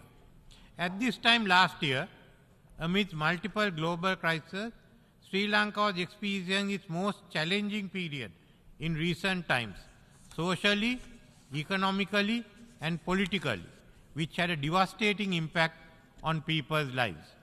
Even our democratic traditions were threatened by attempts to occupy our parliament and bring it to a halt. Nevertheless, we succeeded in bringing about a democratic political transition due to our deeply entrenched and resilient democratic traditions. Restoring to the regraduation of Sri Lanka's economy, coupled with the gift of fertilizer from the United States government, which led to a bumper harvest, has assisted us in ensuring stability during that period. The reforms I have since initiated in the economic, financial, institutional, and reconciliation fronts have been directed on the one hand towards rebuilding trust and confidence between the people and the government, and on the other towards laying the foundation for economic stabilization and recovery. Sri Lankans are already witnessing the positive outcomes of these measures in their daily lives and the revival of confidence internally and externally in the progress of the country. It is my intention to lead the country towards sustainable and stable recovery and growth, which will benefit all segments of Sri Lankan society in all parts of the country, ensuring a future of peace, prosperity, and reconciliation for the present and future generations of women and men. In reaching this goal, we will be accompanied by the support, trust, and solidarity of our own people and of the international community. Mr. President, as we turn the corner towards the 80th anniversary of the UN and prepare for the Summit of the Future in 2024, we see the fragmented geopolitical landscape of a multipolar world where new centers of global power have emerged. Accompanying this systemic change are on one hand great expectations of development and human progress, with millions of people rising out of poverty to prosperity. On the other hand, we see a world where former big power rivalries and geopolitical tensions have reignited in open war, overlapping with new theaters of conflict and tension on land and in the oceans. Security alliances have expanded, and recent arrangements have been formed to deal with strategic threats, perceptions in old and new theaters of conflict. North-South divisions are widening with the digital divide, the financial and debt crisis, and the energy transition. Contrary to the promise of 2030, today we are seeing levels of poverty and hunger not witnessed in decades. Neutral, non-aligned countries of the global south, such as Sri Lanka, are once again constrained in between new global power configurations, facing those who do not respect the sovereignty of our nations. In numerous recent declarations in the UN and beyond, including at the G20 in Delhi, the BRICS in Pretoria, and G7 in Hiroshima, we have agreed that our challenges are interconnected across borders and all other divides. We must grasp the opportunity to unite in order to build an inclusive future. It is an appropriate reflection of this current global predicament that the theme for this year's general debate is rebuilding trust and reuniting global solidarity. Mr. President, this year, in parallel with the UNGA, we have participated in 3 interrelated summits dealing with the accelerating the SDGs, financing for development, and climate ambition, where we agreed that international solidarity and collective action is needed to address these simultaneously. Cross-border financial impact of the crisis, such as climate change and the pandemic, are impeding the ability of smaller, indebted countries such as mine to make progress on the SDGs and climate adaptation and mitigation. Conflicts and tensions among big powers are complicating the policy environment for the rest by adding uncertainty to economic and macro financial stability, disrupting supply chains, causing inflation, as well as food and energy security. Long before the SDGs, Sri Lanka has achieved high human and social development indicators, which ranked us in a category well above the other middle-income countries. Neither has Sri Lanka shirked its responsibility to the planet. Last year at COP27, we outlined our climate ambition plan. We said that by 2030, we will have 70% renewable energy in electricity generation, increase forest cover by 32%, and reduce greenhouse emissions by 14.5%. We will phase out coal by 2040 and reach net zero by 2050. Our low-carbon development trajectory gave us one of the lowest per capita carbon emission rates for a lower MIC country. This year, as a result of exogenous shocks and debt, the incremental progress we were proud to have reached have been reversed. Food inflation putting significant pressure on food security amongst vulnerable communities. At the same time, children's education and nutrition have suffered due to the pandemic and economic crisis. In parallel, last month, Sri Lanka, we were grappling with the driest weather spell seen in recent years, followed by torrential rainfalls. Adverse climatic outcome in a spilling over onto our tight fiscal space just as we begin to stabilize from last year's economic crisis. As a climate vulnerable developing country in debt crisis, the urgency to mobilize climate finance is greater today than it was ever before. However, despite promises made to which we were all witnesses, the rich countries are not delivering to expectation. Developed countries must do their part and fulfill what they agreed, assume their share of the common but differentiated responsibility, provide assistance for mitigation and adaptation and compensation for loss and damage. Mr. President, national efforts alone will not suffice to ensure the success of the SDGs and reverse climate change. The need for global solidarity to restructure international financial architecture is paramount. This is articulated loud and clear in multiple global fora, including in G20 and the BRICS.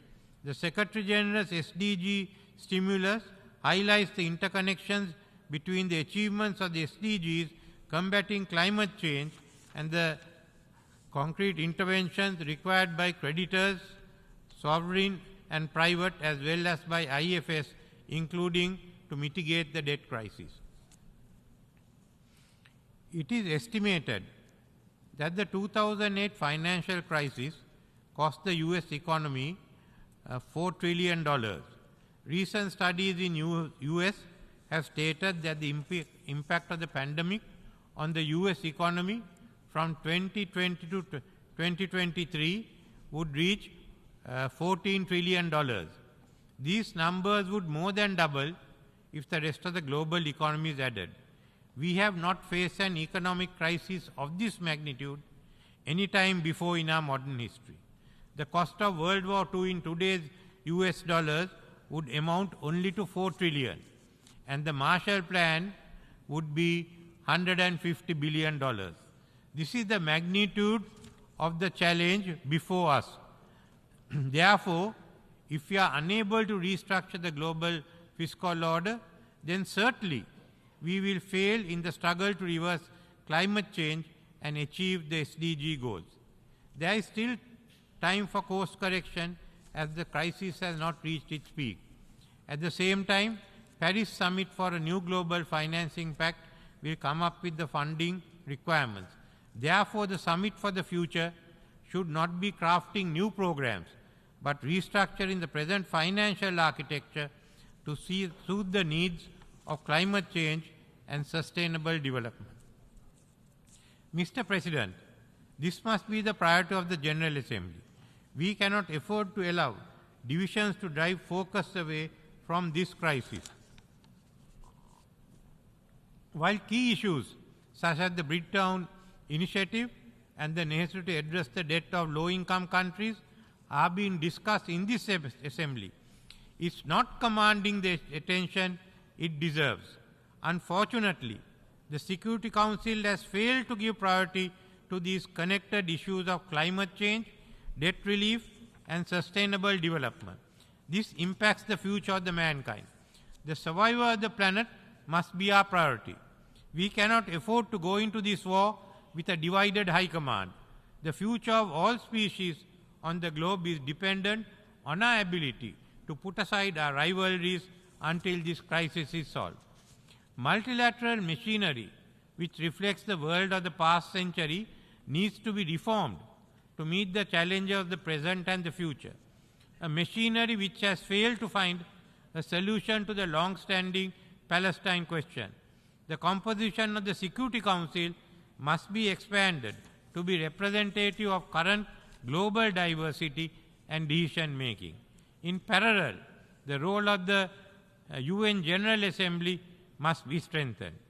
We are asking that the permanent members engage in a credible dialogue which will lead to a unified approach to combat these threats ahead of the next sessions. I would like to repeat again, we are asking that the permanent members engage in a credible dialogue which will lead to a unified approach to combat these threats ahead of the next sessions. Mr. President, while we seek solidarity and financing to alleviate poverty and climate challenges, global military expenditure has risen today to a record level, reaching $2.24 trillion.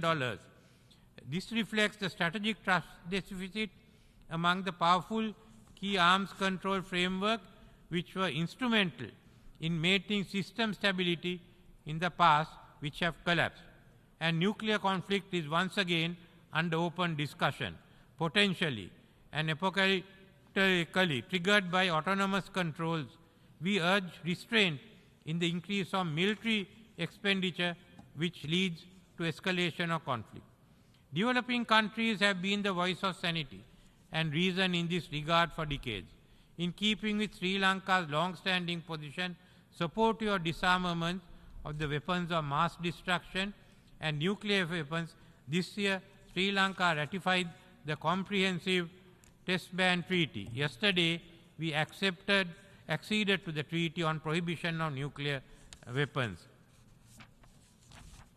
The war in Ukraine has far-reaching and severe financial and humanitarian repercussions on food, hunger and debt in all parts of the world, including Sri Lanka. It is recalled that the UN Charter vests on powerful states in the Security Council the responsibility to maintain international peace and security and to de-escalate rather than ignite conflict. We need to halt the momentum where this and other big power tensions are spilling over into established areas of international rules-based cooperation forged over decades of multilateral negotiation, ranging from international trade to ocean governance.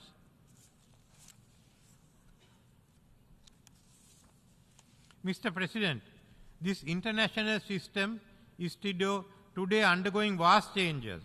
At the same time, it's been confronted with unprecedented challenges. We come to the United Nations to demonstrate solidarity in arriving at common solutions. What is at stake is not the future of the United Nations, but our planet as a whole. Member states will need to find new ways of working together despite increasing mistrust that has permeated international relations. We who have not been able to find a solution to the Palestinian question must now be able at least to find a solution to the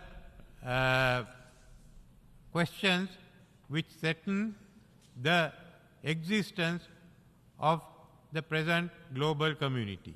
And this can be achieved through the willingness of the permanent members to work together in solidarity with the developing world. They must show the way. Thank you.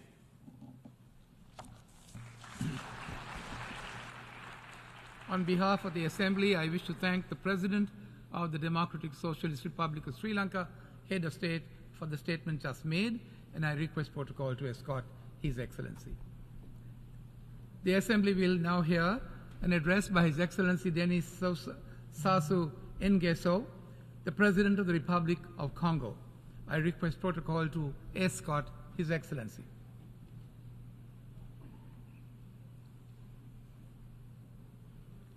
On behalf of the General Assembly, I have the honor to welcome His Excellency Denis Sassou Nguesso, President of the Republic of Congo, and to invite him to address the Assembly.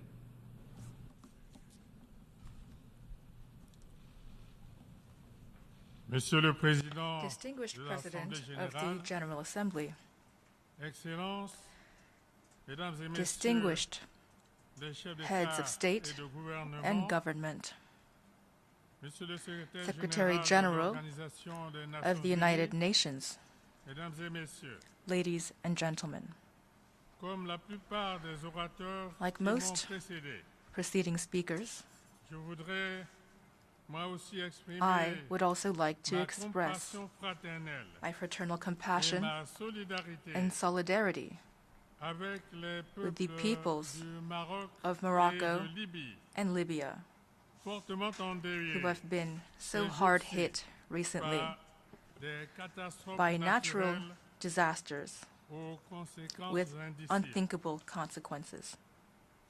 Il y a quelques semaines encore, A few weeks ago, je recevais I le rapport received d'une mission the report que j'avais of a envoyée en mission Libye dans that le I had cadre sent to de la Libya mission de as paix part of the African et Union de mission réconciliation of de peace l'Union and africaine reconciliation, que je conduis which I have depuis headed près de 6 for ans. almost 6 years. Le rapport de cette mission The report from this a mission témoigné longuement is a du testament courage to the et courage de la and résilience resilience du peuple libyen, of the Libyan people las de vivre who are weary dans la division. of living divided. Un peuple A people qui se bat pour conjurer that is fighting les démons to banish de la the partition demons du pays, of the country's partition, pour retrouver le to chemin return de la to the vérité, path of de truth, la réconciliation et de la reconciliation, paix. and peace. Un peuple A people résolu determined à s'engager to sur la walk the voie path du of redressement recovery et à retrouver and to la regain prospérité. prosperity. C'est à ce peuple This is a brave et people, courageux a brave and courageous people qui a tant that have donné given so much to à Africa. que j'adresse It is to them mes sincères that I condoléances. express my sincere condolences. Monsieur le Président, Mr. President, Mesdames et Messieurs, ladies and gentlemen, le thème de notre the débat theme général résume of our très general clairement debate clearly reflects notre commune volonté our common will de to changer change the world in a qualitativement qualitative le monde. manner. Telle était déjà la Thus philosophie was the généreuse noble philosophy et la finalité and the aim des 17 of the 17 Sustainable de l'agenda Development 2030 Goals of des the Nations UN Unies 2030 Agenda pour assurer la paix, to ensure peace, la sécurité et la security, prospérité and prosperity à tous les peuples de for la all the terre. peoples of the world. whether we're striving to eliminate poverty and hunger in the world, thanks to a more just and equitable global economy, and thanks to a more efficient and sustainable agriculture, or whether we're working to guarantee health for as many as possible and quality education for the most underprivileged. These are all absolute priorities, as are, inter alia, providing water and electricity to as many people as possible, building road, rail, port, airport, and energy infrastructure to link territories, countries, regions, and subregions. The conservation of biodiverse ecosystems, especially through responsible management of these tropical forests that are some of the most precious gifts that Providence has bestowed upon us. Fighting to change mindsets throughout the world, while respecting the diversity of cultural expression and while promoting mutual tolerance. Inculcating our societies with the idea of gender equality and gender parity, and empowerment of women and girls. With regards to that last point, I'd like to underscore the weighty role played by women in my country over the last 15 years. Today, women contribute immensely to promoting their rights and freedoms, to eliminating poverty and expanding inclusive education through training and study of all kinds.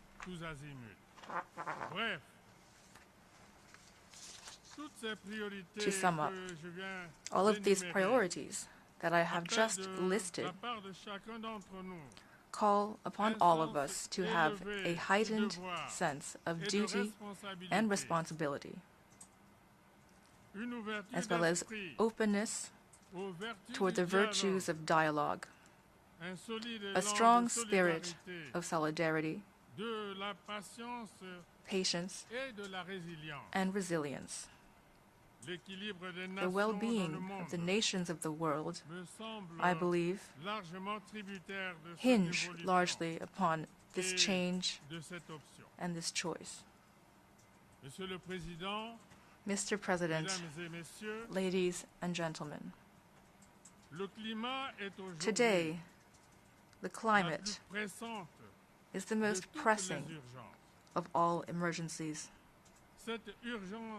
This emergency strikes at the heart of life in all of its diversity.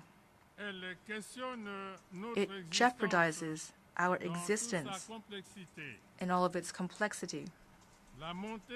The inexorable rise of sea levels that jeopardizes island countries, rampant desertification that nothing seems to be able to stop, suffocating heat waves that take the lives of so many elderly people, frequent flooding,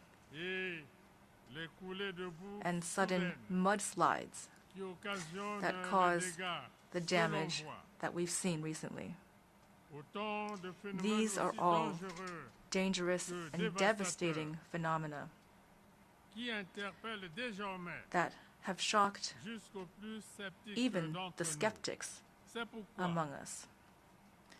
And that is why, shouldering my responsibility as president of the Climate Commission of the Congo Basin, I launched during the COP27 in Egypt an initiative called the Global Reforestation Decade for greater biodiversity and for denser vegetation cover for the benefit of humanity. In the same spirit, my country, the Republic of Congo, has committed to hosting in October a summit of 3 basins of biodiversity ecosystems and tropical forests, namely the Congo, and the Amazon, Borneo-Mekong, as well as Southeast Asia, as a collective and concerted response of these 3 green lungs of our planet to climate insecurity, which threatens all of us. Since time immemorial, as we all know, forests have made life possible for millions and millions of people. With a deforestation rate that is one of the lowest in the world, just 0.06%, my country is fully playing its part in protecting the environment for the survival of humanity. Today, we warmly welcome the inscription of the Odzala-Kokwa Natural Reserve on the World Heritage List, in the World Heritage List. This took place at the 45th session of the UNESCO World Heritage Committee, which was recently held in Riyadh, Saudi Arabia. This is clearly an act of recognition, an act that justly rewards the efforts of my country to preserve this natural treasure of almost 1.2 million hectares, so rich in animal and plant biodiversity in the heart of the Congo Basin. These sacrifices made by riparian communities who have voluntarily given up certain activities that could harm the environment, and the willingness of states to abandon development projects to protect biodiverse ecosystems. These should also be compensated financially by the international community, a compensation that is in no way charity. Mr. President, ladies and gentlemen, in Africa, with regard to agricultural development, we know that we must protect arable land from the harmful effects of climate change. Otherwise, production estimates would vary widely, and planning would become impossible. Our responsibility as leaders is clear as day. With a population of nearly 2 billion in 2050, Africa must now make a qualitative leap to ensure that in the future it has sufficient and high-quality food and can thus banish forever the specter of famine and population flight. Africa is in dire need of modern agriculture, supported by modern irrigation and mechanization systems. Agriculture that would allow it to greatly reduce its food imports, which are still too high. That is why I'm calling for effective technical and financial partnerships to make great strides in this sector. Africa has no need for partnerships based on official development aid that is politically oriented and tantamount to organized charity. Trickle-in subsidies filtered by the selfish interests of donors will certainly not allow for a real and effective rise of our continent. Mr. President, ladies and gentlemen, the current session of the General Assembly is taking place at a time when wars and other armed conflicts are raging throughout the world. Here, I would like to once again underscore that no progress is possible on any continent or any country without peace. The hope of attaining the SDGs laid out by the UN would be merely an illusion if we do not ourselves create the most important of all conditions needed for the realization, that is to say, peace. For its part, and whenever possible, the Republic of Congo has always striven toward the peaceful resolution of conflicts in Africa and throughout the world. That is why my country has decided to take active part in the African Initiative for Peace Mediation between Russia and Ukraine.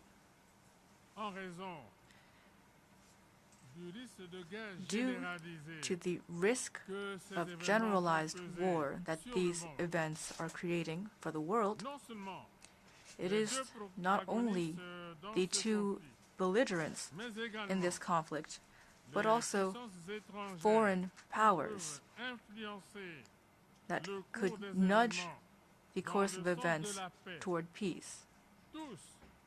All of these actors must temper their emotions, stop fanning the flames, and commit immediately to engaging in peace negotiations that would be just, sincere, and equitable. The world desperately needs these negotiations to prevent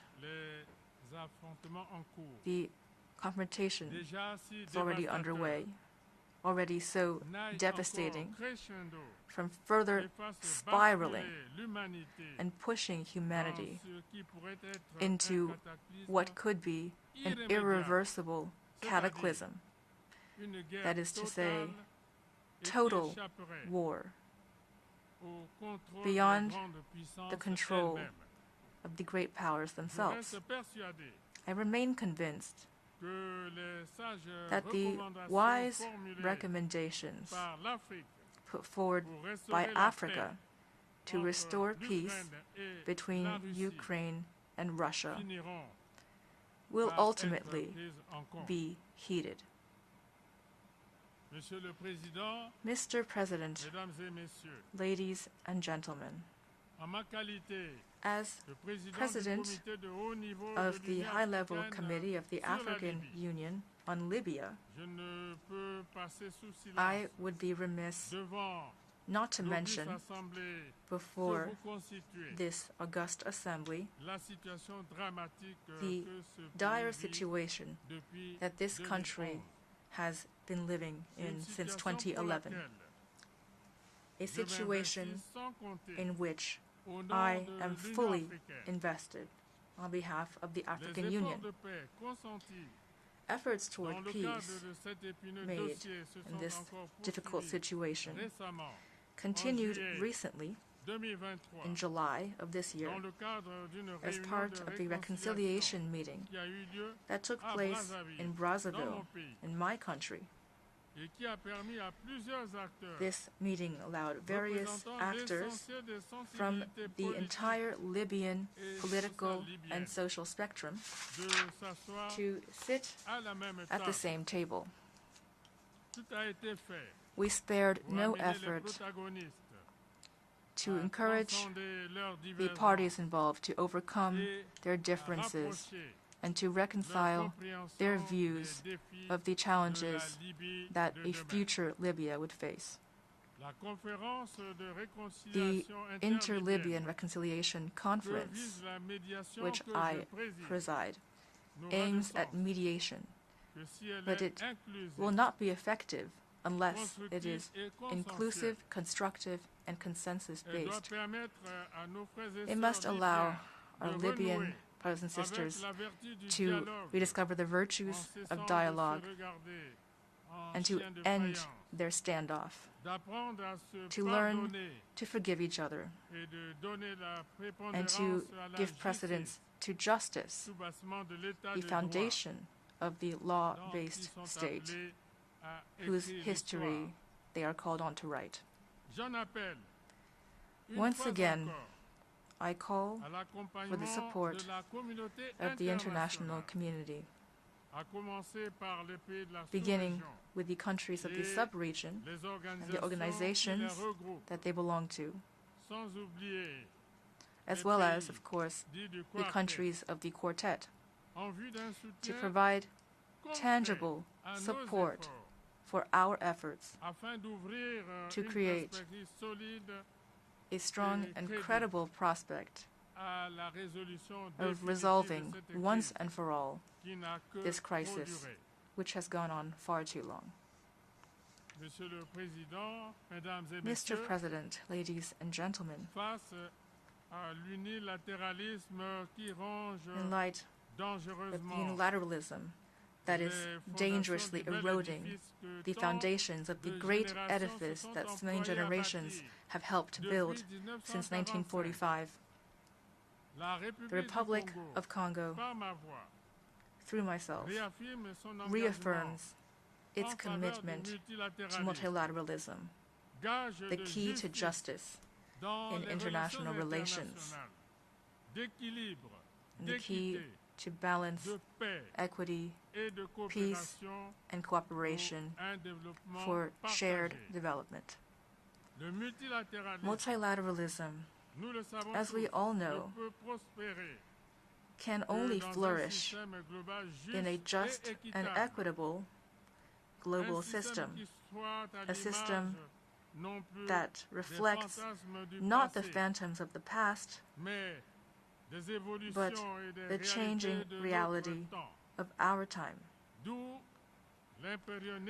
Whence the urgent need to reform its flagship instrument, that is, the Security Council of the UN, in order to guarantee fairer representation of all continents and all peoples of the world. Here, Africa has a common position, a compromise and consensus-based position signed in Eswatini, which my country has staunchly defended for more than a decade. Here and now, I reiterate the African demand, legitimate in every way,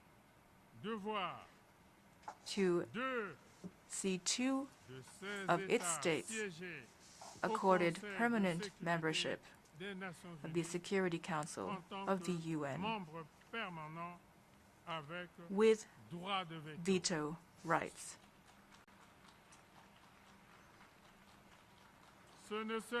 This would merely be justice in the face of history. Thank you.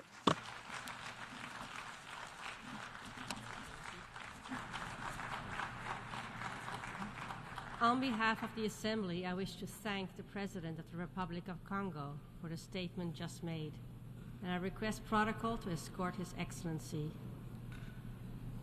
The Assembly will hear an address by His Excellency William Samoei Ruto, President of the Republic of Kenya and Commander-in-Chief of the Defense Forces. I request protocol to escort His Excellency. On behalf of the General Assembly, I have the honor to welcome His Excellency William Samoei Ruto, President of the Republic of Kenya and Commander-in-Chief of the Defense Forces, and to invite him to address the Assembly.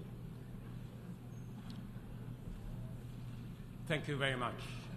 The world over today, hundreds of millions of people are besieged by anxiety about their present and future security, dignity, and prospects of well-being.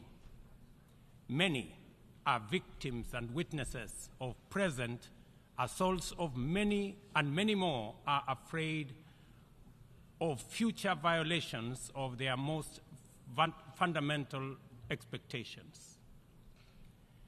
In his opening address, our Secretary General provided a graphic snapshot of the condition of the world and humanity, a situation that calls into question the state of multilateralism in terms of its founding aspirations as well as its present agenda.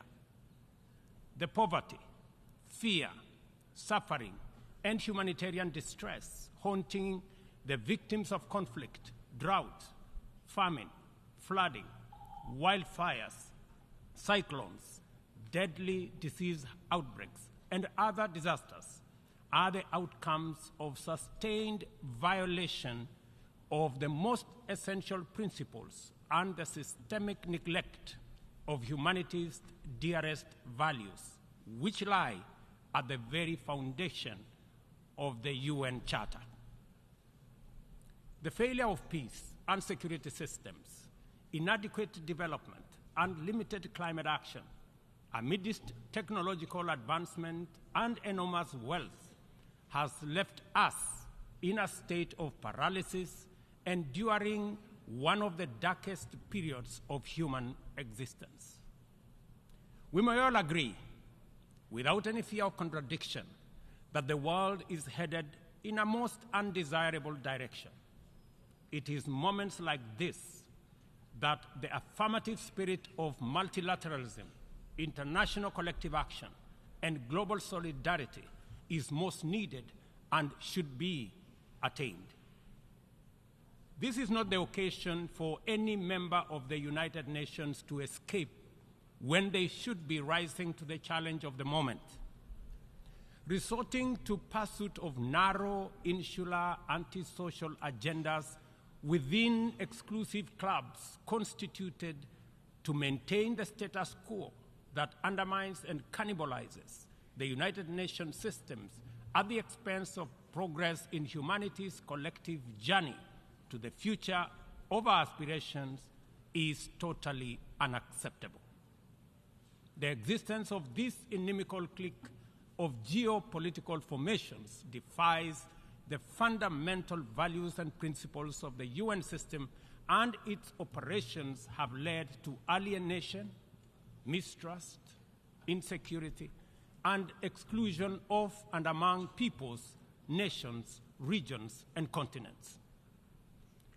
Moments like now place the nature and purpose of multilateralism under sharp scrutiny for history's honest examination and judgment.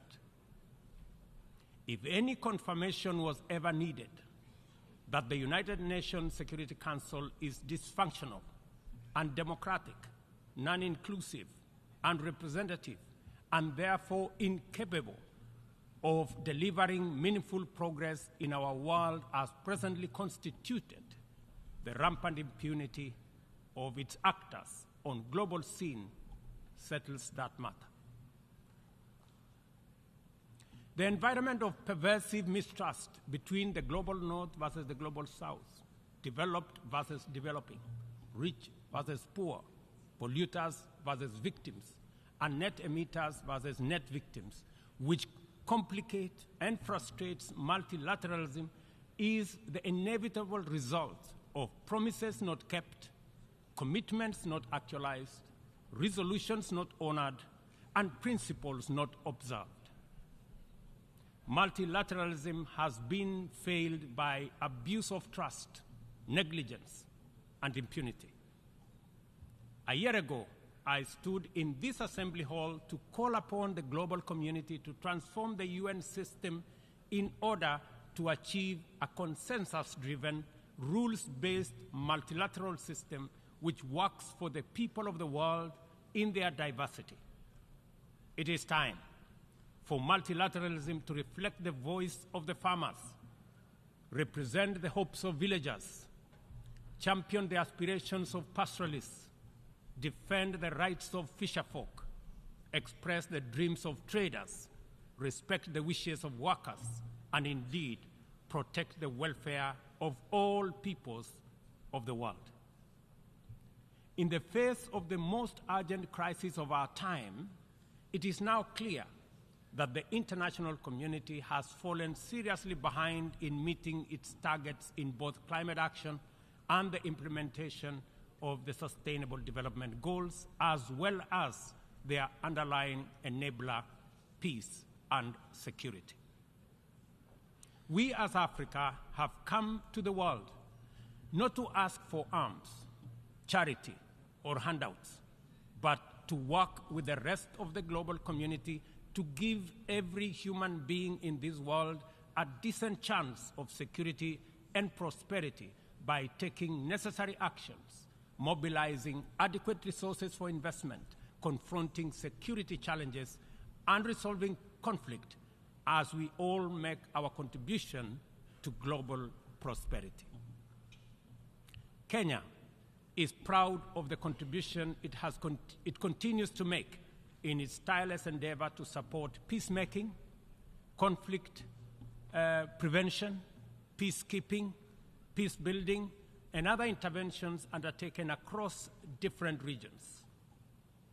All across Africa, there is progress in efforts to resolve conflict and restore peace and stability, while at the same time, we are witnessing setbacks to democratic consolidation in the form of unconstitutional changes to governments. Kenya remains committed, determined, and indefatigable in its contribution to unity, peace, security, stability, and prosperity. Often, we have made encouraging progress. For example, On 5th December 2022, the Juba Peace Agreement ushering in a 2-year transition was signed by the parties to the conflict in Sudan. A day after, the Inter-Congolese Dialogue on EAC-led process and concluded its 3rd session in Nairobi. The following day, the government of Somalia and Somaliland agreed to resume reconciliation. We are also proud of the progress made in stabilizing Eastern DRC as a result of the EAC regional force, setting the DRC on the path to sustainable peace and stability. In Ethiopia, the guns have gone silent following the Pretoria and Nairobi agreements, while in South Sudan, the parties have committed to explore ways to resume and conclude the stalled peace process and to hold elections. Our proactive commitment to peace, which is not limited to our continent, inspired us to dispatch the African Peace Delegation consisting of 6 African heads of state to Moscow and Kiev with a 10-point peace plan, beginning with efforts to initiate a mediation process to resolve the conflict between Russia and Ukraine. Although the delegation encountered significant challenges in their mission, we remain very proud that they showed up. The hunger for peace and security in Africa is evident, and this bodes well for the prospects of attaining the Africa Union's Agenda 2063 and global peace. Kenya stands in solidarity with all humanity, without regard to region, border, or hemisphere. This is why and how we see the people of the Republic of Haiti, who are suffering immensely from the bitter legacy of slavery, colonialism, sabotage, and neglect. As a nation which was forced to wage a painful struggle for our own independence and sovereignty, Kenya empathizes very deeply with the humiliation of a proud people in Haiti and the price they have had to pay for their hunger for liberty and the sorrow they have endured for their thirst for freedom. Haiti is the ultimate test of international solidarity and collective action. The international community has failed this test so far and thus let down a people very, very badly. Haiti deserves better from the world. The cry of our brothers and sisters who were the first people to win their struggle for freedom from colonial tyranny has reached our ears and touched our hearts. Doing nothing in the face of the historic isolation, neglect, and betrayal of the people of Haiti is out of question. Inaction is no longer an option. As we mobilize to show up for Ukraine and countries that have experienced the devastating impact of climate shocks, including Libya, Morocco, and Hawaii, we must not leave Haiti behind. We must commit to show up in the spirit of solidarity to support a people regain their political and socio-economic footing by reinforcing the underlying enabler that is security. Kenya is ready to play its part in full and join with a coalition of other nations of goodwill, and there are many, as a great friend and true sibling of Haiti. We urge the United Nations to urgently deliver an appropriate framework to facilitate the deployment of multinational security support as part of a holistic response to Haiti's challenges. We call on the Security Council to contribute positively by approving a resolution under Chapter 7 that tailors the security support mission to the specific needs of Haiti and its people. This should be part of a comprehensive strategy that includes delivering humanitarian aid, supporting livelihoods, instituting reforms, and fostering a political process guided and owned by Haitians, all in the aim of enabling free and fair elections within a reasonable time frame. We are encouraged by many countries which have already stepped forward to take part in this solidarity. We must recognize that stability, peace, and security form the foundation on which the pursuit and realization of sustainable development and climate action stands. This realization must enable us to formulate strategies which treat these initiatives as interconnected, mutually reinforcing, and complementary dimensions of a single agenda. The tragic spectacle of young people from Africa boarding rickety contraptions to gamble their lives away on dangerous voyages in pursuit of opportunities abroad, either as conflict, climate, or economic refugees, is a statement of the failure of the global economic system. At the recently concluded Africa Climate Summit in Nairobi, we undertook to begin the journey to course correct and execute a paradigm shift in our pursuit for development and climate action. First, we recognize that both climate action and sustainable development goals must be pursued simultaneously with greater resolve, urgency, and ambition. No meaningful development can take place in countries that are also struggling with climate shocks, and yet, at the same time, the frequency of climate emergencies impedes any meaningful development. As a defining outcome of the Africa Climate Summit, we committed Africa to consider the dual problems through an opportunity lens and deliver effective solutions by pursuing a fresh trajectory. Development is a basic necessity for every society.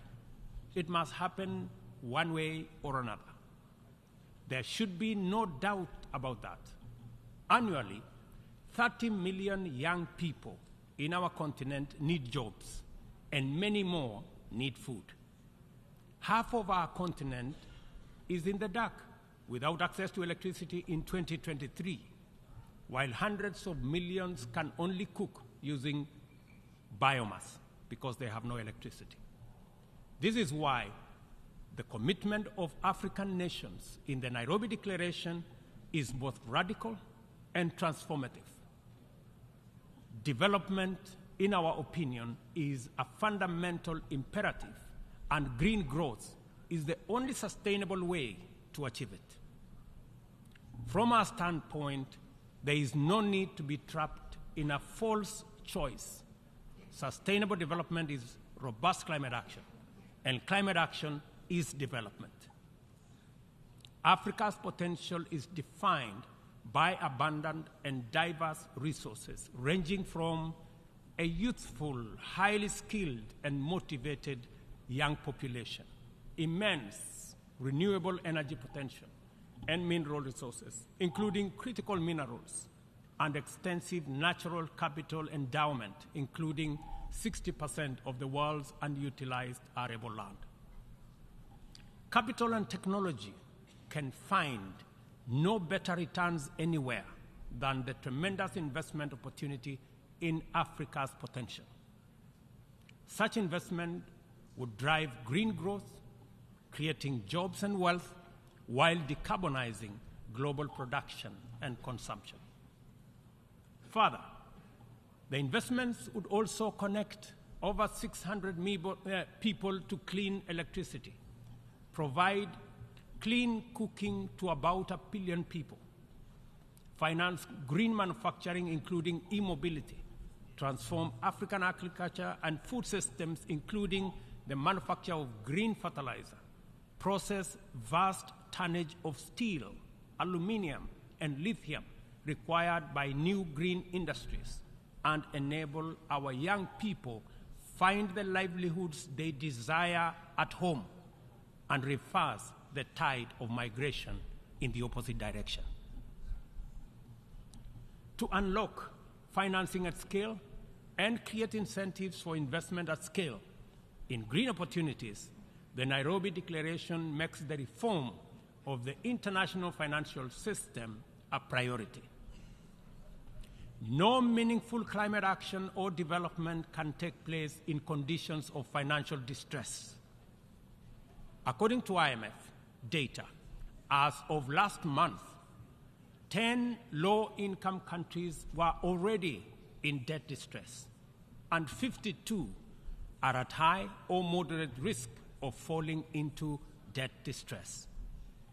The 3.3 billion people in these countries are trapped in a vicious circle of emergency responses, reconstruction, and recovery from more frequent climate shocks, which diverts resources away from both development and climate action, and sucking vulnerable countries into a downward spiral of debt and environmental stress.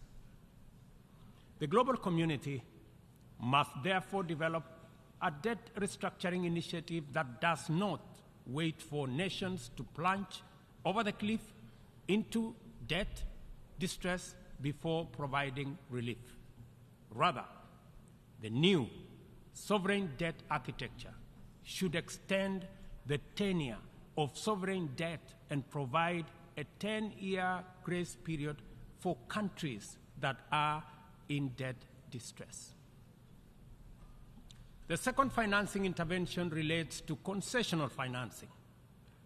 It is time to work with the international financial institutions to provide more concessional loans, approximately to the tune, in our estimation, of about $500 billion, and to provide increased liquidity support through special drawing rights with a minimum target of what was obtained during the COVID pandemic of $650 billion.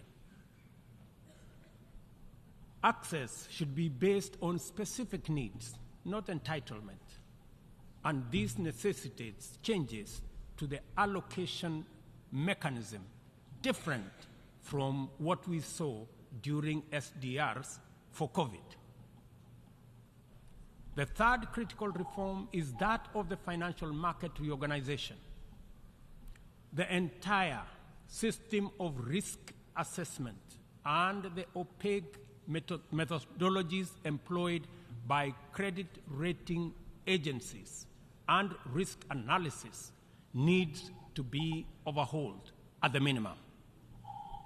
We must all recall the miscalculation of subprime mortgage risks by these agencies 2 decades ago, which precipitated a financial crisis whose effects reverberate to date, and ask the following question: on what basis should we believe that their methodologies are better at assessing risk in faraway frontier markets like ours that are far much more complicated to measure objectively than in assessing the value of financial assets in the markets where they actually operate, and which they got so disastrously wrong?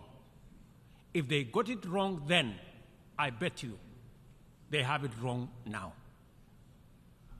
In any case, any objective rating must also take into account principles of responsible sovereign lending and accounting, specifically emphasizing the need for international accounting systems that supports the proper valuation of mineral wealth, natural capital, and ecosystem services in the computation of national GDPs. Until that is done, very wealthy countries will be categorized as poor. The fourth limb of the interventions arising out of the Nairobi Declaration is the establishment of a global public climate financing mechanism funded through a global carbon tax on trade in fossil fuels, as well as an emissions levy on aviation and maritime transport, including the option of a global financial transactions tax in order to make available dedicated, affordable, and accessible capital for green investments at scale. The roadmap to this new and urgently needed institutional infrastructure involves sustained engagement at various multilateral processes and the instruments to actualize it by 2025 shall be a new global climate finance charter to be negotiated through the United Nations General Assembly, COP28, and associated processes. We understand the facts about our collective situation as a global community and as a member of the United Nations family. We know the magnitude of our shared challenges and common threats. We appreciate that multilateralism is on trial, and our task is to defend it. We also recognize that multilateralism is broken, and it is our responsibility to fix it. From this moment to 2030, and from our problems to their solutions, we are connected by a coherent agenda of robust collective action. We must therefore muster the courage and will to stand together in solidarity and act, to right past wrongs, solve present problems, and secure our collective future, to protect and empower all people and support our friends in need, to restore broken trust, raise hopes high, and keep faith strong, and finally, to pursue, achieve, and sustain positive change in order to make billions of cherished dreams come true. We must start right away, for we have no time to lose. And I thank you. On behalf of the Assembly, I wish to thank the President of the Republic of Kenya and Commander-in-Chief of the Defense Forces for the statement just made, and I request protocol to escort His Excellency. The Assembly will hear an address by His Excellency Wesley Semino, President and Head of Government of the Federated States of Micronesia. I request protocol to escort His Excellency. On behalf of the General Assembly, I have the honor to welcome His Excellency Wesley Semina, President and Head of Government of the Federated States of Micronesia, and to invite him to address the Assembly.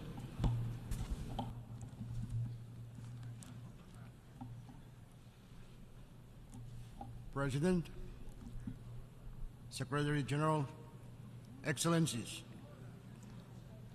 I bring warm greetings from the people of the Federated States of Micronesia to this august institution. At the outset, I congratulate you, Mr. President, on your election as the President of the 78th session of the UN General Assembly.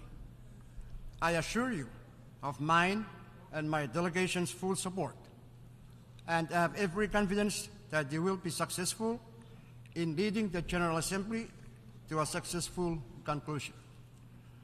I would also like to express our appreciation to your distinguished predecessor for his service to the General Assembly, and to the UN Secretary General for his bold and visionary leadership in steering the United Nations during these challenging times. Mr. President, we have just come out of the COVID-19 pandemic, yet our collective challenges have not diminished, but rather we have faced a number of intersecting crises, from the adverse impact of climate change to the decline in the health of our ocean, from sustainable development to peace and security. I will briefly elaborate on them from the perspective of a Pacific small island development state, but I also want to highlight our opportunities. Mr. President, in 2015, the same year in which this body adopted the 2030 Agenda for Sustainable Development, the international community also adopted the landmark Paris Agreement on climate change. Though far from perfect, the Paris Agreement represents a key tool to combat combat the climate crisis. The adoption of the Paris Agreement marked a high point of multilateralism, similar to this body's adoption of the 2030 Agenda. Unfortunately, the international community has not done nearly enough to get us on track to limiting the global average temperature increase to 1.5 degrees Celsius. One need only scan the news on any random day to see the evidence of the climate crisis in devastating effects around the world today. Loss and damage caused by the climate crisis is accumulating every day in Micronesia, and it will continue to worsen at a faster pace as tipping points are reached. As the Secretary General recently stated, we are now in an era of global boiling. We need a fast-acting mandatory approach, which should be modeled on the Montreal Protocol on Substance and that deplete the ozone layer, the best environmental agreement ratified by every UN member state. We should use this workhorse treaty, the little engine that could, as a model for a new agreement to cut methane, the blowtorch, pushing the planet from global warming to global boiling. The Intergovernmental Panel on Climate Change tells us that current nationally determined contributions under the Paris Agreement, if fully implemented, will still lead to over 2 degrees Celsius of warming by the end of this century, with 3 degrees Celsius being a very distinct possibility. This is an existential threat for my country and many other small island developing states. And yet, major emitters, including from the developing world, have yet to commit to updating their nationally determined contributions as part of this global stocktake in order to get us on a 5.5 degrees Celsius track. This week, I joined my fellow leaders in the High Ambition Coalition on Climate Change in issuing a statement with a strong call for action. In line with the statement, Micronesia strongly implores all parties to the Paris Agreement, particularly major emitters from the developed and developing world, to commit by COP28 to major reductions of emissions of at least half by 2030, with peaking of emissions by 2025, and peg their net zero goals to no later than 2050, in line with the recommendations of the IPCC. As part of this effort, countries should eliminate the emissions of methane, HFCs, and other short-lived climate pollutants from their industrial products and activities, which together could result in the avoidance of at least 0.5 degrees Celsius of global warming. While Micronesia has negligible global emissions, it has bold ambitions to limit its emissions. Through our NDC strategy, by 2030, we aim to reduce CO2 emissions from electricity generation by more than 65% below 2000 levels. By 2050, Micronesia will achieve a net zero. This bold pledge will result in a healthier, happier, and climate-resilient island nation. The climate crisis is indeed impacting health security, food security, water security, economic security, and peace security. It is, without a doubt, an existential threat. We reiterate our call for the appointment of a special representative for climate and security to address these threats. We also call for the full operationalization of the new loss and damage fund at COP28 in order to equip those who are most affected by climate change to deal with the ongoing loss and damage impacts that are faced every day. It is time for those most responsible for climate change to put your money where your mouth is, for the cost of not doing so is far greater than what could ever be quantified. Additionally, Micronesia is proud to announce that we have recently adopted an amendment to our national constitution that recognizes the right of the people to a healthy environment. As custodians of our natural heritage, we adopted the amendment in part to underscore the right that this right is a general principle of international law, applicable to all states, including major contributors to the climate crisis. We need all available tools to fight the climate crisis, including those provided to us under international law. For this reason, Micronesia is proud to have been a member of the core group of countries that advocated for the adoption by this body of a resolution requesting an advisory opinion from the International Court of Justice on obligations of states and consequences under international law in relation to climate change. Countries like mine and people like mine are the front lines of climate change. But we don't need more promises. What we need now is action, for promises to turn into policy and for policy to turn into proactive steps toward real solutions.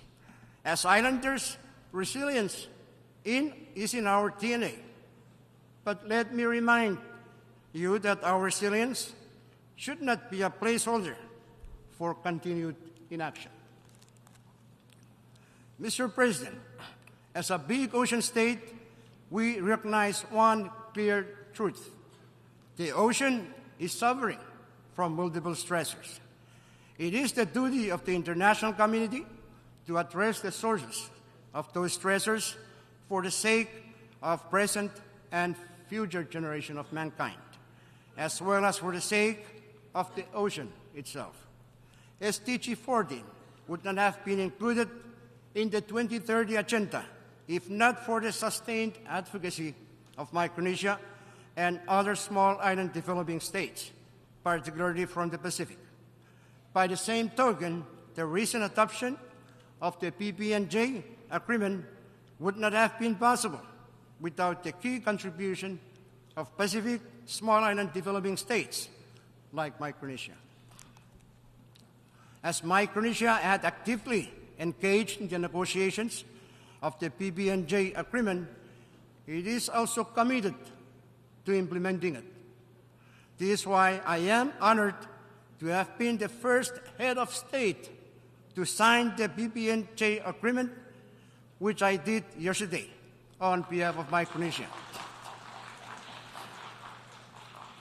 I urge members of the UN and other world leaders to sign and ratify the agreement, and also urge for the full implementation of SDG 14 as soon as possible. We also commit to doing our part in implementing the Kunming-Montreal Global Biodiversity Framework, including with respect to the establishment of marine protected areas and similar measures for at least 30% of the global ocean by 2030. Our work on the Micronesia Challenge, Blue Prosperity Micronesia, and similar initiatives in our part of the world already contribute to that effort. Mr. President, the 2030 Agenda is at its halfway point. We are not on track on a number of issues. I have already pronounced myself in more detail at the SDG Summit. But we also have opportunities. We have just completed preparatory meetings for the 4th International Conference on Seeds. We expect the outcome of the conference to be concrete, action-oriented, yet address our most pressing needs in partnership with the international community, including how internet connectivity can change life in the islands by telemedicine and remote learning available at every outlying island, and how transportation can be more sustainable if your only means of transport is our boats.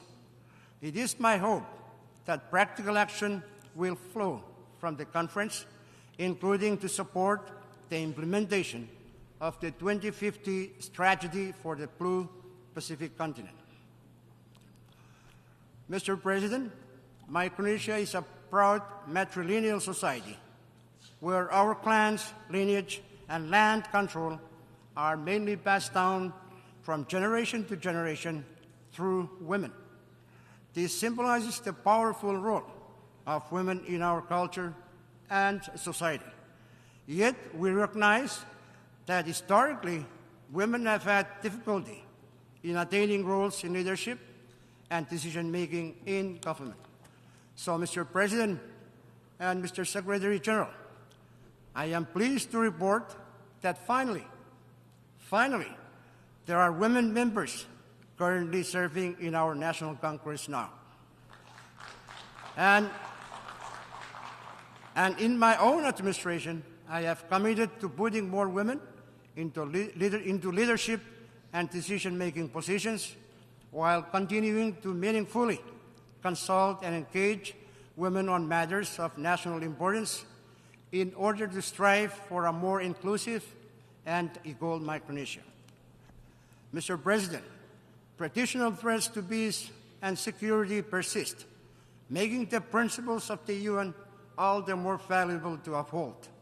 This is why Micronesia stands in solidarity with Ukraine and supports its independence within its internationally recognized borders. We also urge all member states to cooperate to urgently address the adverse impact of the war in Ukraine on food security, energy, and finance, including in small island developing states like my own that are vulnerable to such impacts. We must find ways to put an end to this illegal war, which continues to erode the credibility and integrity of this premier international body and the principles enshrined in its charter that we all agree to support. This brings me to a related and most crucial point, the reform of the UN Security Council, which was put in place almost 80 years ago. The Security Council has become archaic and ineffective in addressing security challenges of our contemporary world, which are much more complicated, interlocking, and interconnected, including the worsening and devastating impact of climate change. As the Secretary General mentioned in his opening statement, the world has changed, but our institutions have not. Fellow leaders, the time for that change is now. The geopolitical dynamics that we face demand that we embrace change and adapt to the realities and dynamics of the 21st century. Permanent membership of the Security Council must be expanded to include Japan, India, Germany, and others. And non-permanent membership should be expanded as well, including a stand-alone seat for small island developing states. These changes are needed in order to enhance the legitimacy, credibility, and effectiveness of the Council. The time for Security Council is now. Mr. President, in closing, more than ever in the history of the United Nations, we urgently need to live up to our name and fortify unity among nations, for the challenges of our time demands it of us. Our global community is interconnected, and interdependence among nations is reality. And so no challenge can be solved by any one country or community alone. We must admit we all need each other. And so in addressing these challenges, we must remember that people lie at the heart of every solution, both as a driver and as a benefactor. As a global community, We all gather here within these walls because, despite it all, we still believe that we can do better. We still have the audacity to reimagine a more just and prosperous world that is worthy of the next generation. I thank you for listening. On behalf of the Assembly, I wish to thank the President and Head of Government of the Federated States of Micronesia for the statement just made, and I request protocol to escort His Excellency. The Assembly will hear an address by His Excellency Jakov Milatovic, President of Montenegro. I request protocol to escort His Excellency.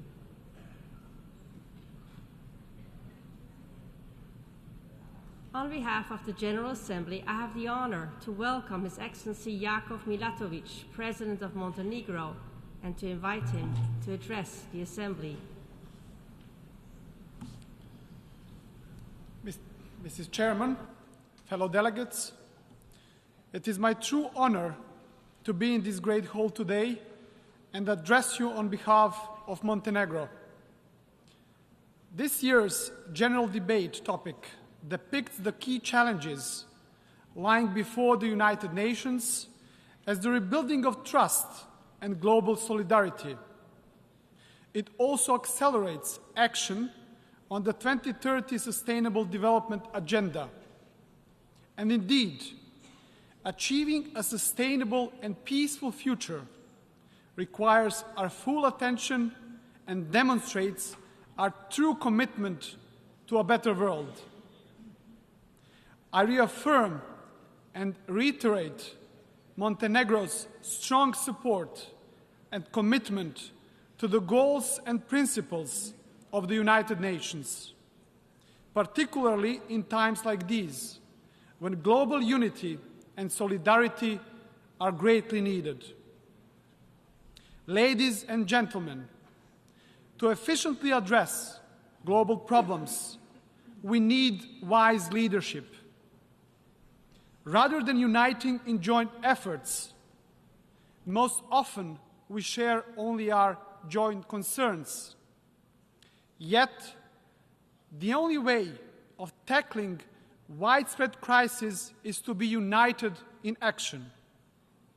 And I believe we can all agree that the ongoing geopolitical crisis represents a grave challenge to the international peace and security, and an alarming indicator of the need to fully return to the provisions of the UN Charter, respect its binding character and the universality of its goals and principles, civilizational values on which the rule-based world order rests.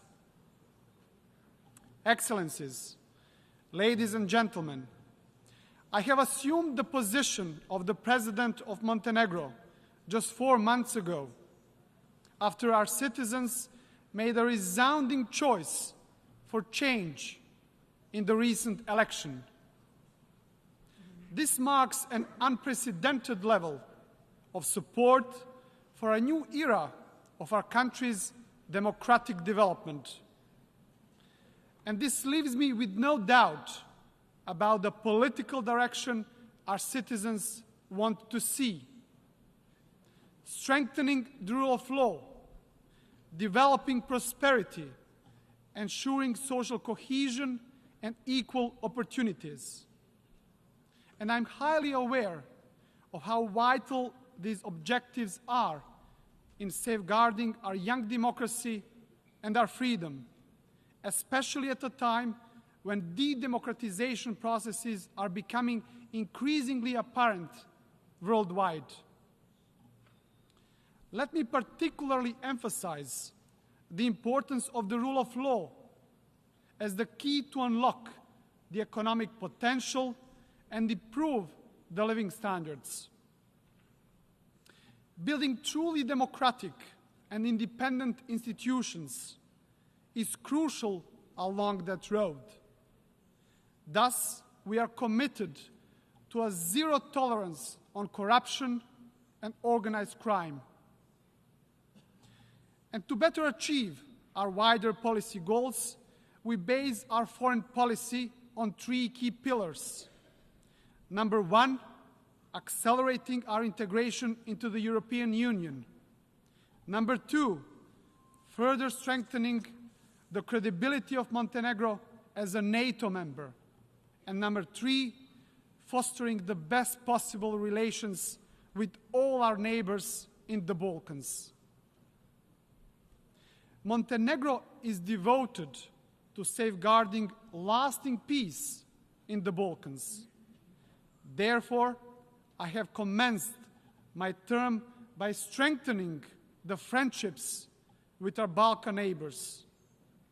And we have also intensified the discussion with the European Union, thus extensively elaborating on the need of Montenegro's speedy accession into the EU as the best possible signal for all other aspiring states that the EU perspective is still alive. Following these principles, in the 4 months period of my mandate, we opened a meaningful dialogue with the civil society and vulnerable communities, with the aim of pursuing and ultimately achieving a truly inclusive society where nobody is left behind. Creating an environment of equal opportunities where life success is primarily determined by education and hard work is my goal. This is my story, which I believe can become and should become the story of Montenegro and the story of all of us. I belong to a generation that was too young to witness the suffering caused by the wars following the dissolution of Yugoslavia. Yet, I think that I bear no less obligation to work on diminishing the still present consequences and thus preventing such tragic events from occurring again.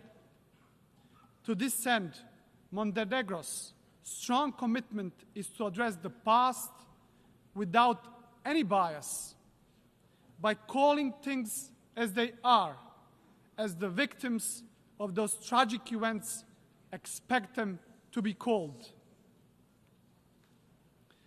Not witnessing the fact that we in Montenegro, as in many other democratic countries, often diverge on many political issues, we all agree that peace and prosperity, an equal and just society, and friendly relations, particularly with our neighbors, have no alternative.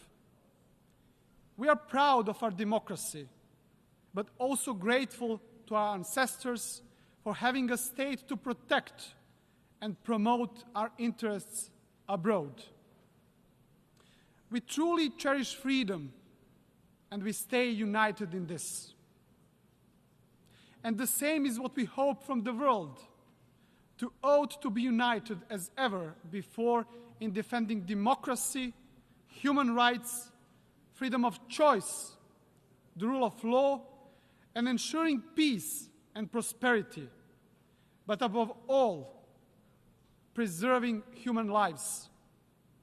In this context, I would like to reaffirm once again Montenegro's clear-cut position in condemning unprovoked and unjustified Russia's aggression and our firm support to Ukraine. Besides devastating Ukraine, this war caused an energy, food, and financial crisis that especially harmed the least developed in the world. To that extent, and in accordance with the UN Charter and the adopted General Assembly resolutions, we share the desire for comprehensive, just, and lasting peace in Ukraine. Dear colleagues, there are still far too many places in our world where peace, stability, human rights, and even basic necessities are not granted. And we cannot be proud of this. the international community often emphasizes reactionary humanitarian responses rather than the preventive ones. Think just of the heartbreaking migratory crisis in the Mediterranean region. The confluence of challenges we all face today serves as a formidable obstacle to the realization of the Sustainable Development Goals. Despite these obstacles, there are constructive ways to move forward. To speed up progress towards achieving the SDGs, it is necessary to mobilize strong political commitment, improve financial resources, and achieve closer cooperation. I believe we should be honest and admit that the Sustainable Development Goals have proven to be a greater challenge than initially expected, requesting from all our countries additional and greater engagement and commitment. And the international community must increase its efforts to combat climate change with concrete actions. This includes full implementation of the Paris Agreement and addressing the interconnected crisis of climate change, biodiversity loss, and pollution. Dear delegates, by adopting the declaration in 1991, Montenegro became the world's first ecological state. The declaration defined Montenegrin strategic commitment to adopting and implementing the highest standards and norms in the field of environment protection, nature conservation, and sustainable development. And we are proud of the fact that we were among the first countries to bring the SDGs commitment into the national framework through the Strategy for Sustainable Development. Another major step towards speeding up the implementation of the 2030 UN Development Agenda has been the establishment of the country's SDG Acceleration Fund. One particularly important fiscal and labor market reform resulted in the rise of the minimum wage and minimum pensions, and this was followed by other social security reforms, including the provision of the free books to primary school students, as well as child allowance to all under 18. All those measures supported an environment of equal opportunities, thus tackling one problem that was present in our country for a long time: inequality. Dear colleagues, in the spirit of the 75th anniversary of the landmark Universal Declaration of Human Rights, Montenegro confirms its strong commitment to respecting, protecting, and promoting human rights. As a member of the Human Rights Council during the period of 2022-2024, we are determined to further strengthen the role of this pivotal international forum in responding to situations of serious human rights violations, preserving the universality of international human rights law, and the independence of the UN human rights system. Montenegro, as a secular state, takes great pride in a diverse and inclusive society, embracing various cultures and religions. A notable achievement lies in fostering a harmonious and inclusive political environment. And I am convinced that in the near future, even the smallest minority groups, such as the Roma population, should secure their seats in the national parliament. Dear delegates, we also call for a global response to the refugee and migrant crisis. In this regard, we must share responsibility as committed in the global agreements we adopted. We must cooperate in finding solutions and helping countries of destination as well as those countries of origin. Allow me to remind you that Montenegro gave shelter to over 100,000 refugees and displaced people during the wars of former Yugoslavia. More than 20% of our entire population. Also today, we have opened our doors for the biggest number of Ukrainian refugees per capita in Europe. And let me emphasize that the protection of refugees, including their legal status and our decision to provide them with shelter as they flee from devastating conflicts, has received unanimous support from all the political spectrum.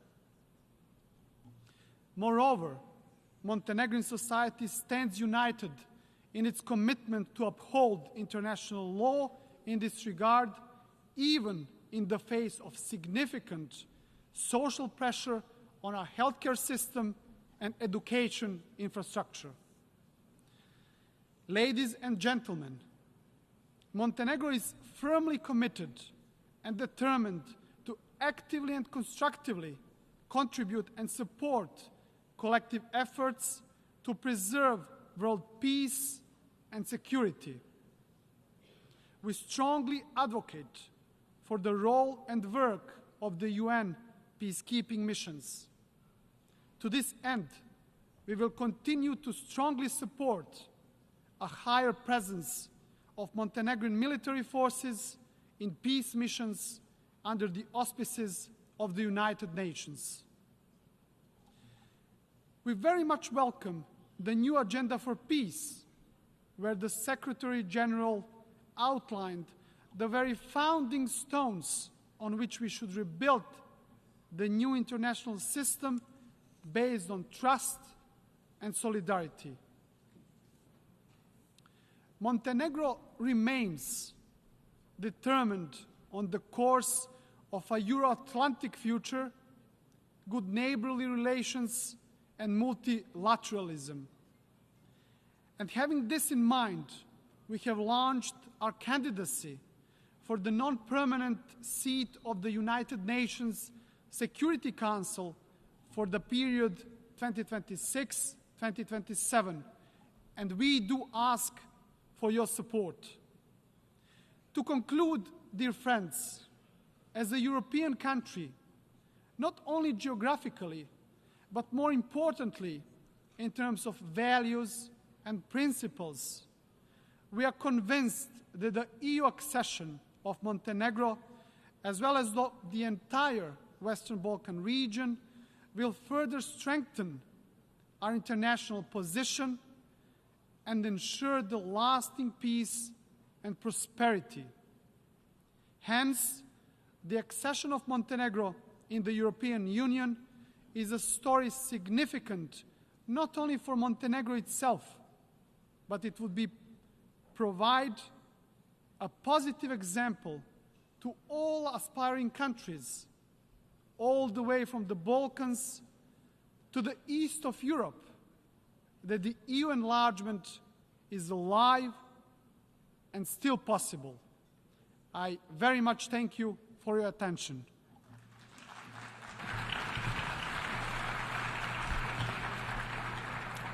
On behalf of the Assembly, I wish to thank the President of Montenegro for the statement just made, and I request protocol to escort His Excellency.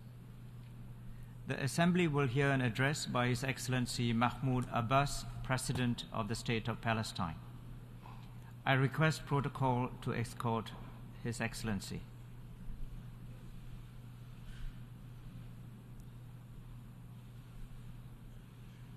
On behalf of the General Assembly, I have the honor to welcome His Excellency Mahmoud Abbas, President of the State of Palestine, and to invite him to address the Assembly.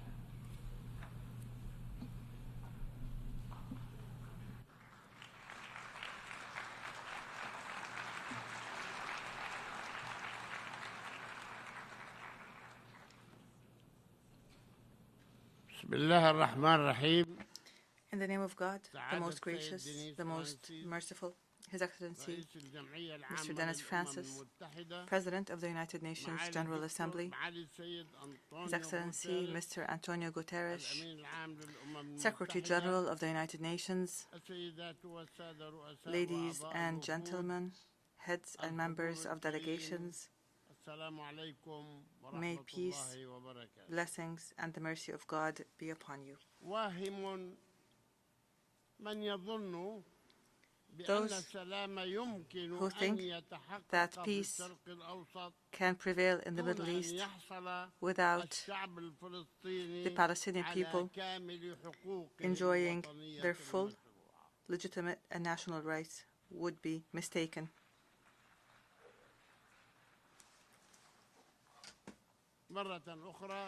Once again, I come to you carrying the cause of my people who are struggling for freedom and independence, to remind you of the tragedy caused by the Nakba 75 years ago. The effects of this Nakba continue and are exacerbated by the Israeli occupation of our land. This occupation challenges your resolutions, over 1,000 resolutions. In fact, this occupation violates the principles of international law and international legitimacy, while it races against time to change the historical, geographical, and demographic reality on the ground, aimed at perpetuating the occupation and entrenching apartheid. Despite this painful reality,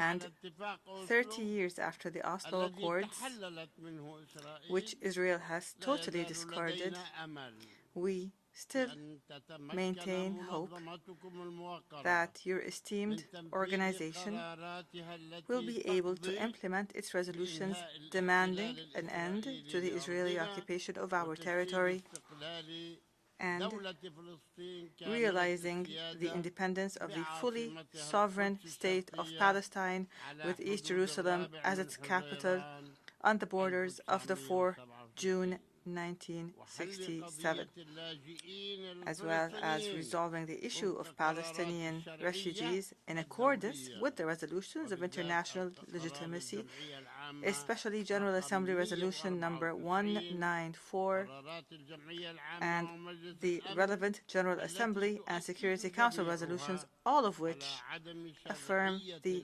illegality of the Israeli occupation and its settlements, in particular Resolution 2334 and the Arab Peace Initiative. Ladies and gentlemen, as I stand before you here, the Israeli racist right-wing government continues its attacks on our people, and through its army and its racist terrorist settlers continues to intimidate and kill our people, to destroy homes and property, to steal our money and resources, and continue to refuse to release the bodies of the martyrs.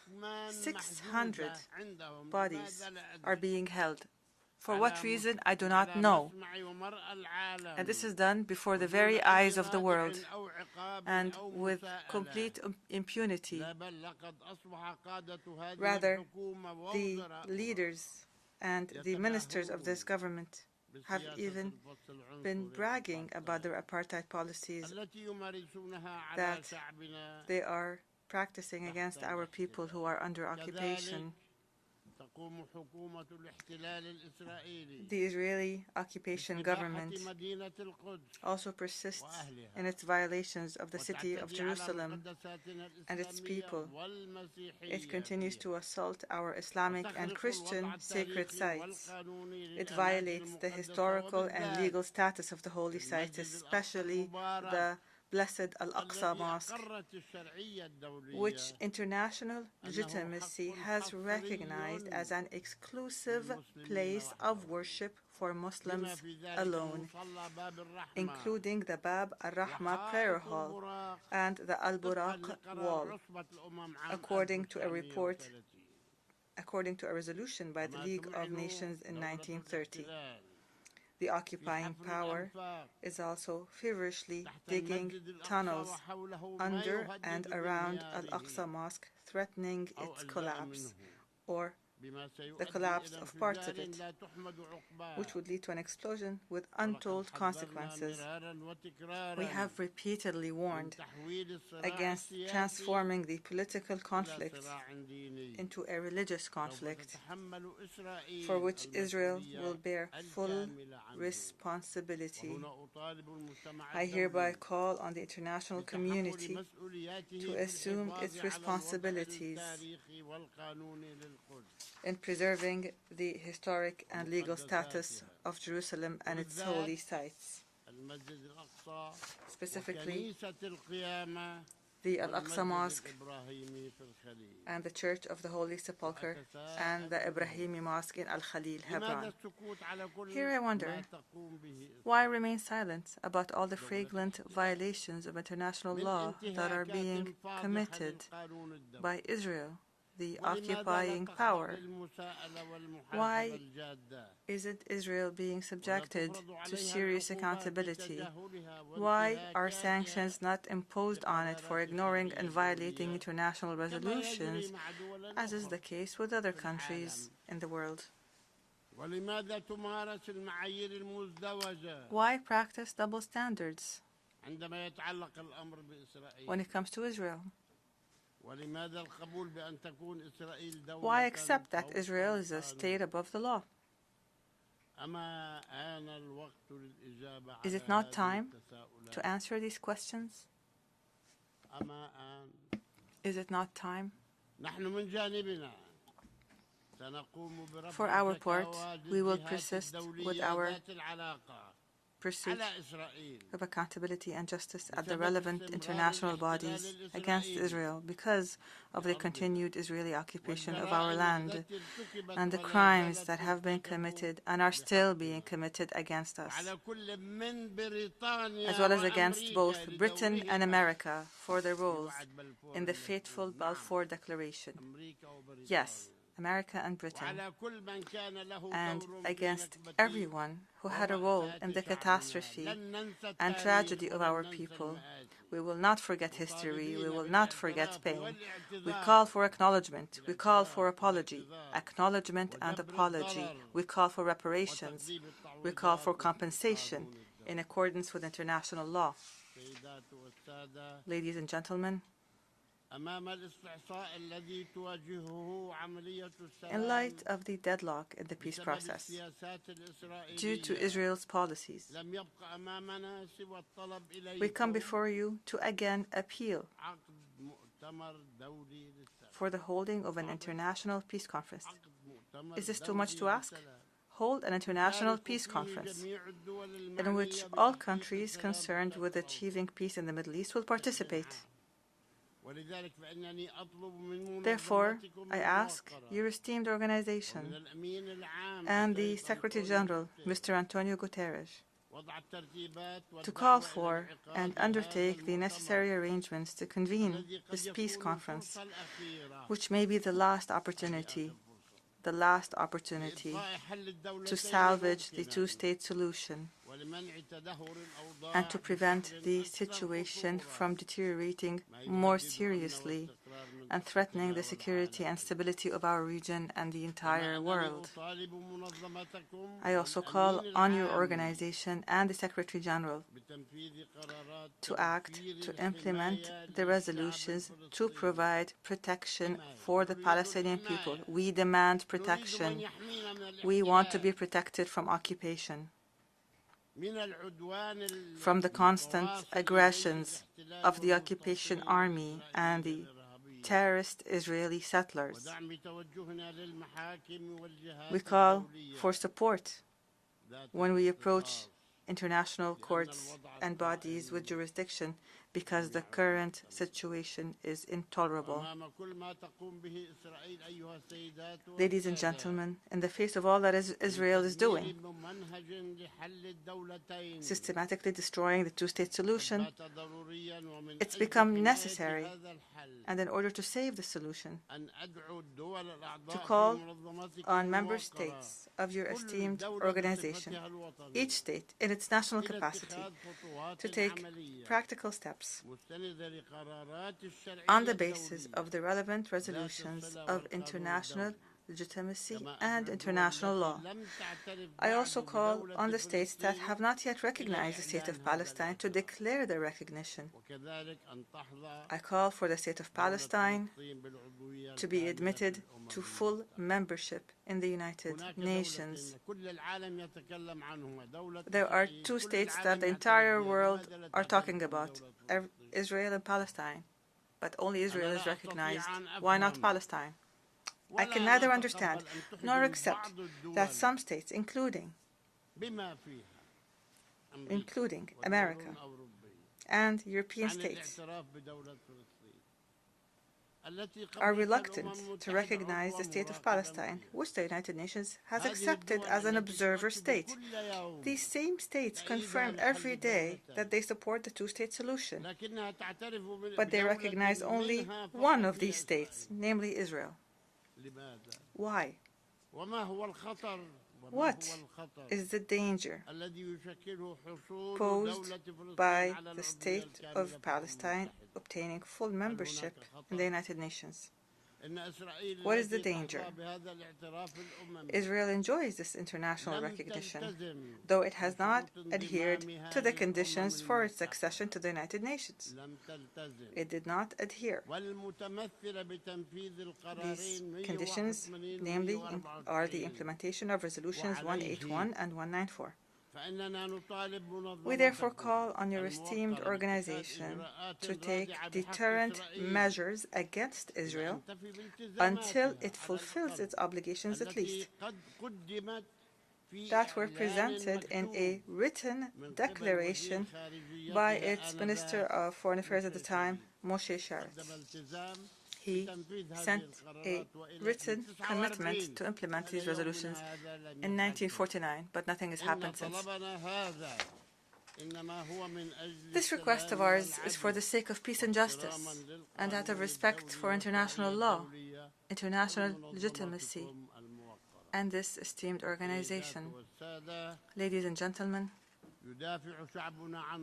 our people are defending their homeland and their legitimate rights through peaceful popular resistance. This is our policy. It is a strategic option for self-defense and to liberate the land from a colonial occupation that does not believe in peace and has no regard for the principles of truth, justice, and human values. We will continue our resistance, our peaceful popular resistance of this brutal occupation until it is defeated from our land. We are managing our affairs under extremely difficult and complex circumstances as a result of the restrictions imposed on us by the occupying power. These restrictions prevent us from accessing our natural resources. The occupying power unlawfully withholds our money with no just cause. It continues to besiege our people in the Gaza Strip, only deepening the suffering of our people. Moreover, Israel bears full responsibility through its control over all crossing points and dividing lines between the occupied West Bank and its surroundings. It is fully responsible for these points and lines. and for the deliberate spread of weapons, drugs, and criminal killings taking place in the Arab cities inside Israel these days. Every day there's a case of murder that Israel is responsible for, part of which is spilling over into our areas, thus creating a great threat to the social security of Palestinians everywhere in our territory. Allow me here to tell you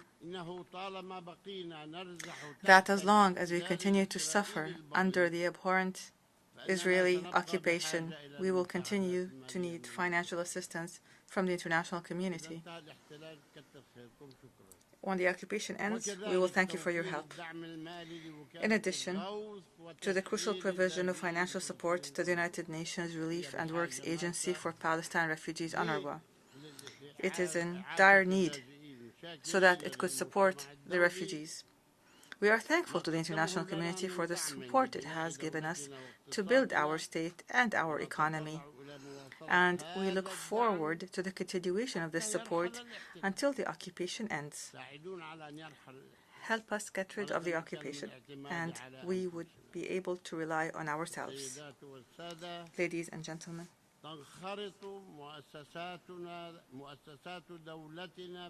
our state institutions are engaged in a comprehensive development and reform process, and in this context, they are cooperating with international institutions and with partners in the region and the world. Recently,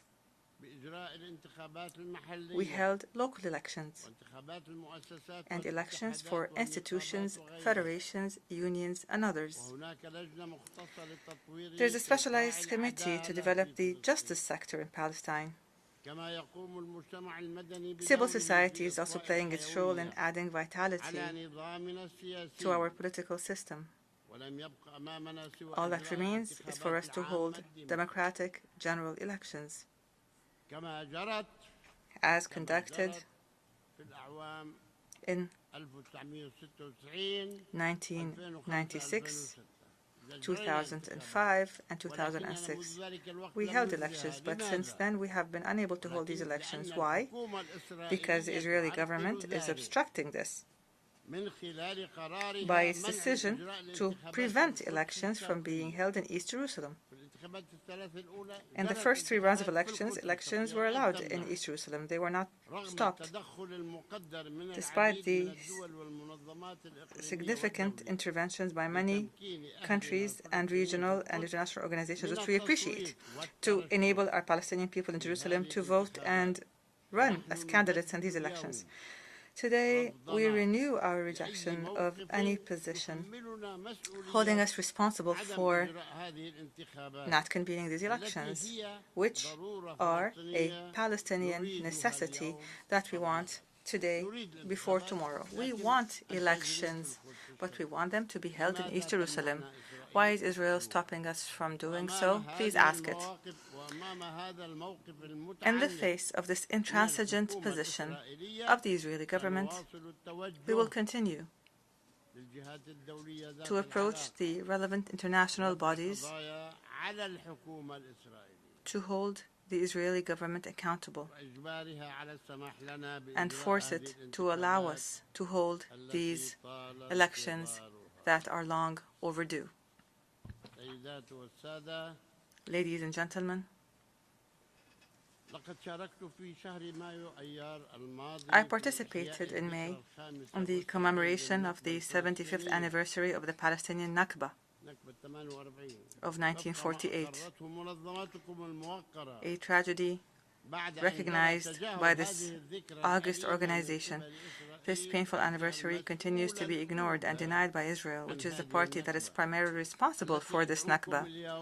I call upon you today to criminalize this denial, criminalize the denial of the Nakba, and designate the 15th of May of each year an international day to commemorate the anniversary of the Nakba, to commemorate the lives of the hundreds of thousands of Palestinians who were killed in massacres committed by Zionist gangs. Palestinians whose villages were demolished and who were forcibly displaced from their homes. The number of these refugees reached 950,000 people, 950,000 people in 1948, constituting more than half of the Palestinian population at the time. This is the least that the United Nations should do to honor these victims and to condemn this human tragedy, to commemorate the anniversary of the Nakba in 1948. Ladies and gentlemen, for several years now, we have presented our Palestinian narrative, the story of our people, that has been deliberately distorted by the Zionist and Israeli propaganda. We are relieved that the peoples of the world and many countries in the world have started to believe our narrative and sympathize with it after having been misled for decades. We also thank all those who contributed to sharing this narrative and supporting it and sympathizing it. We thank people of conscience everywhere in the world who today stand up for Palestinian rights. We want and we thank support for our people's struggle for freedom and independence. Ladies and gentlemen, my message today to the Israelis is that this hideous occupation that is imposed on us will not last, regardless of their ambitions and their delusions, because the Palestinian people will remain on their land, which they have inhabited for thousands of years, one generation after the other, as again confirmed by a recent UNESCO resolution on the city of Jericho, which has existed for 10,000 years. The Palestinians cannot leave their land, and if anyone must leave this land, then it must be the occupier. The occupier should leave, not the people of the land. We will stay in our land. My message to the international community is that it should assume its responsibilities with full courage and implement its resolutions to realize Palestinian rights. We ask for no more than that. Realize our rights, implement our resolutions. 1,000 resolutions have been adopted. We're asking to implement just one resolution.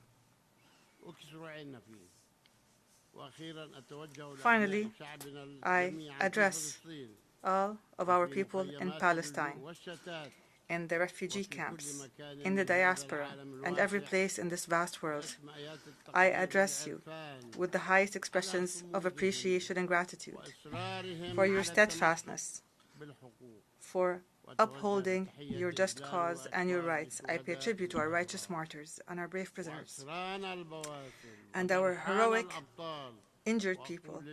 And I say to everyone, a right is never lost when there is a demand behind it. Victory is ours. We will celebrate the independence of our state in Jerusalem, our eternal capital, and the crown jewel and the flower of all cities. They see it as impossible, and we see it as inevitable. God willing, peace and mercy and blessings be upon you. On behalf of the Assembly, I wish to thank the President of the State of Palestine for the statement just made, and I request protocol to escort His Excellency.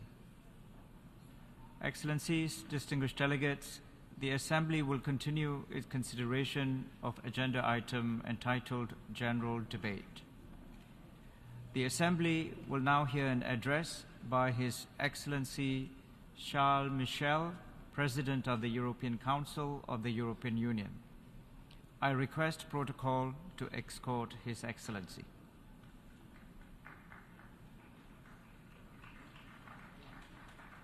I have great pleasure in welcoming His Excellency Charles Michel, President of the European Council of the European Union, and I invite him to address the Assembly. Monsieur le Président, Mr. President, Excellences, Mesdames et Messieurs, Excellencies, ladies and gentlemen, la salle du Conseil de sécurité est a ornée mural d'une fresque. adorns the wall of the Security Council chamber. The Norwegian painter Per Trog painted a phoenix there. It's a phoenix that emerges from a world covered with ash that is being rebuilt after the war.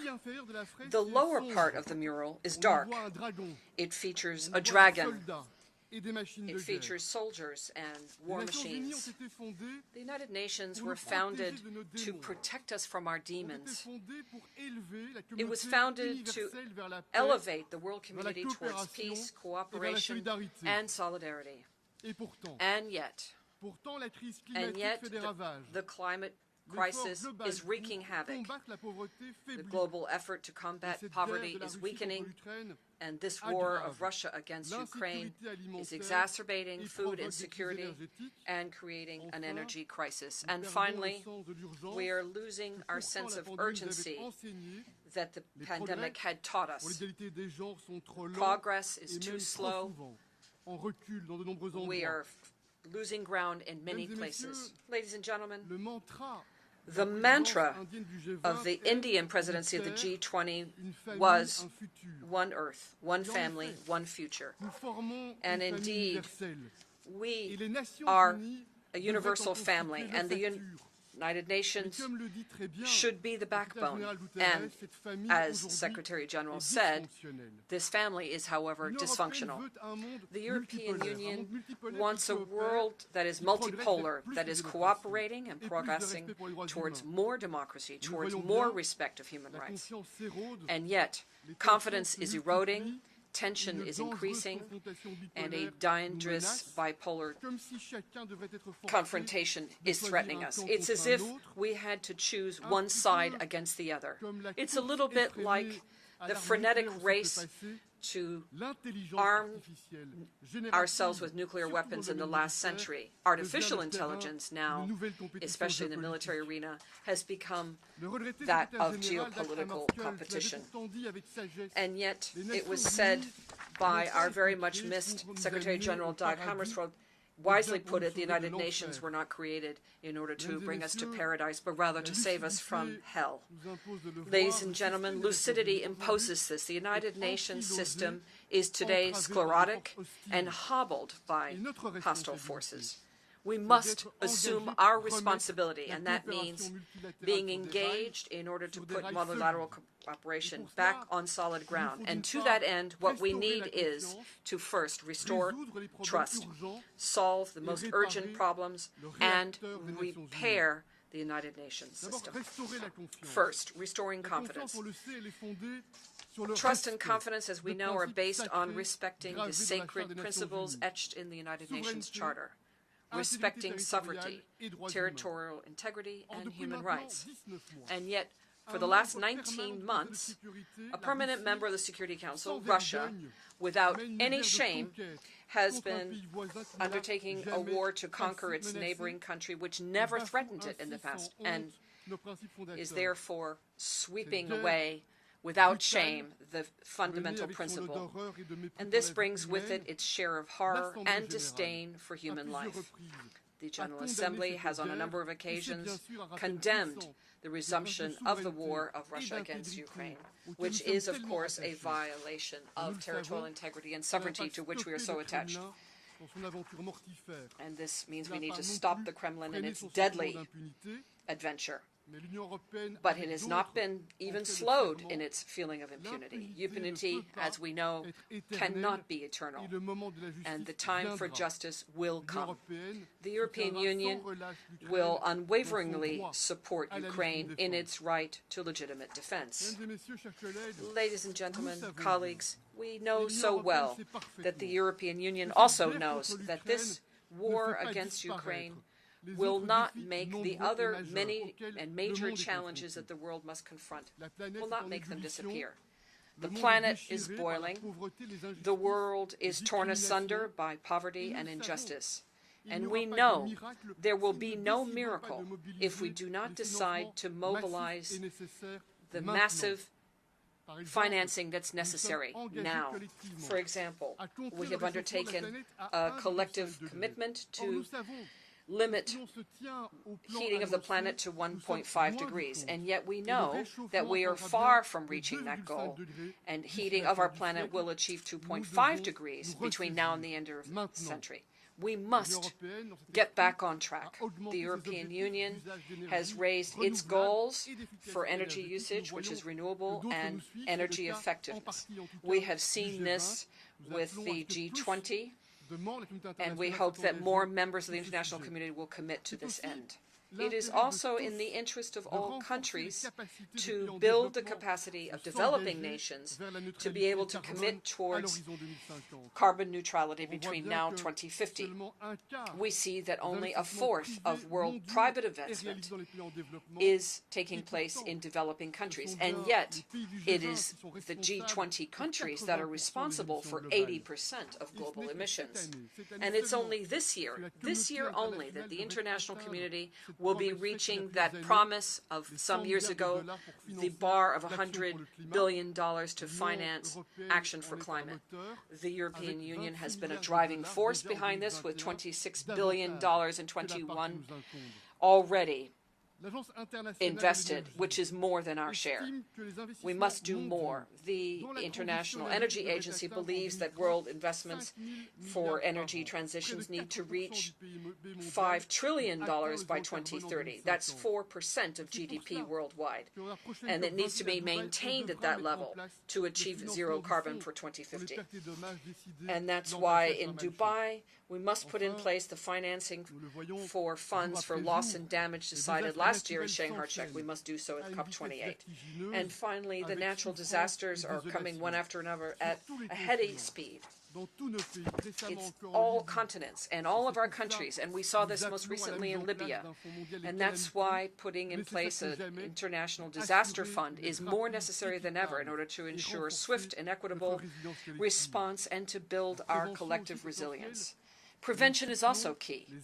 Hence, the efforts that we support in the United Nations in the context of the Sendai Path and Framework to manage disasters. And likewise, ladies and gentlemen, trade is powerful. It's a powerful tool to bring together climate challenges and prosperity. And that's why we call for urgent solutions to the mechanism for settlement of disputes in the World Trade Organization. Ladies and gentlemen, the economic and financial situation of vulnerable economies has been gravely affected.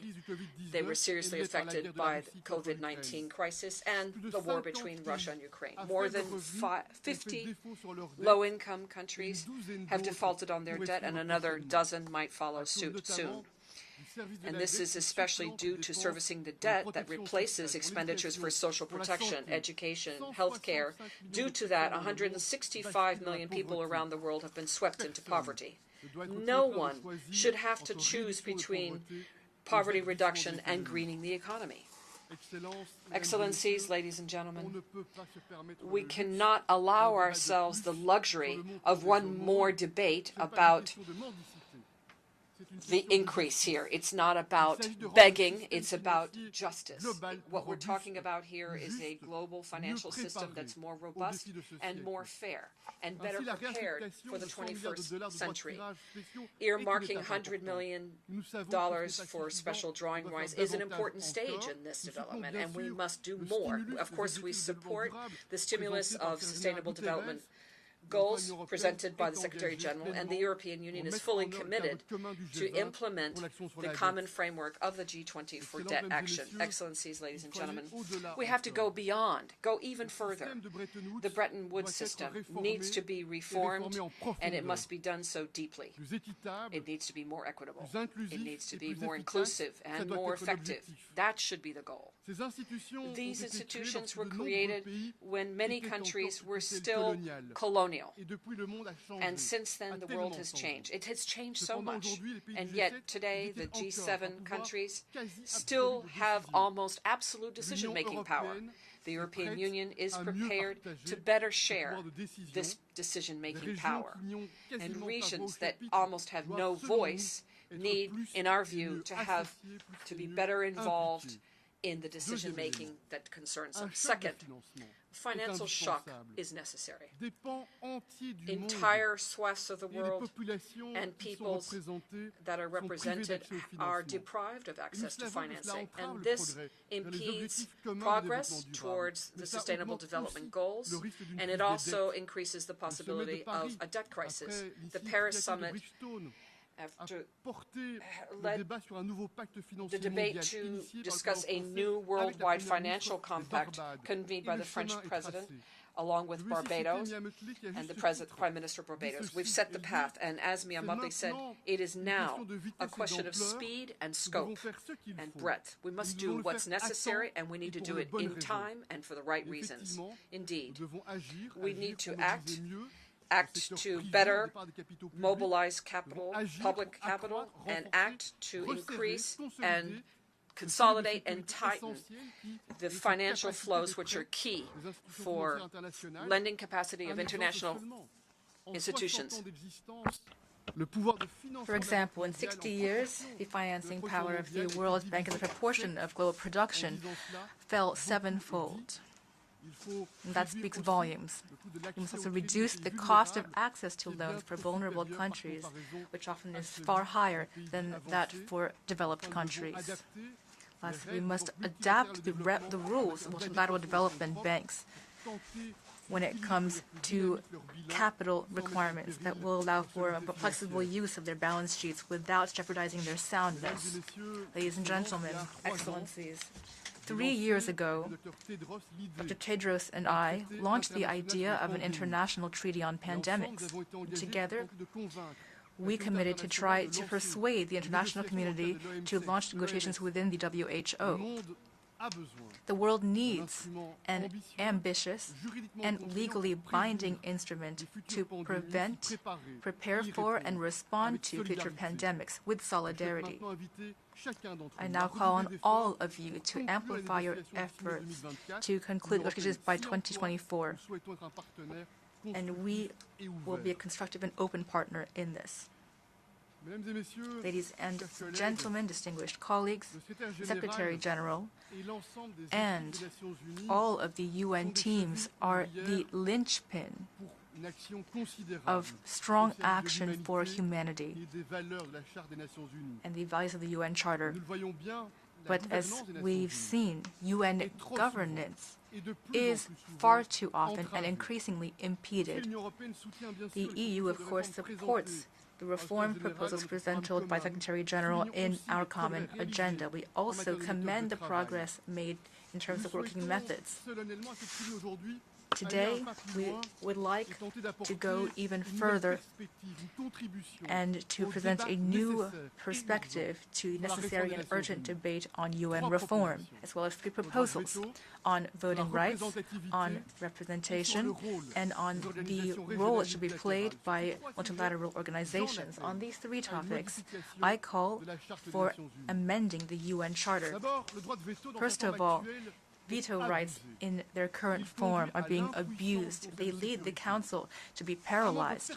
A permanent member of the Security Council can violate with impunity and flagrantly our Charter and international law.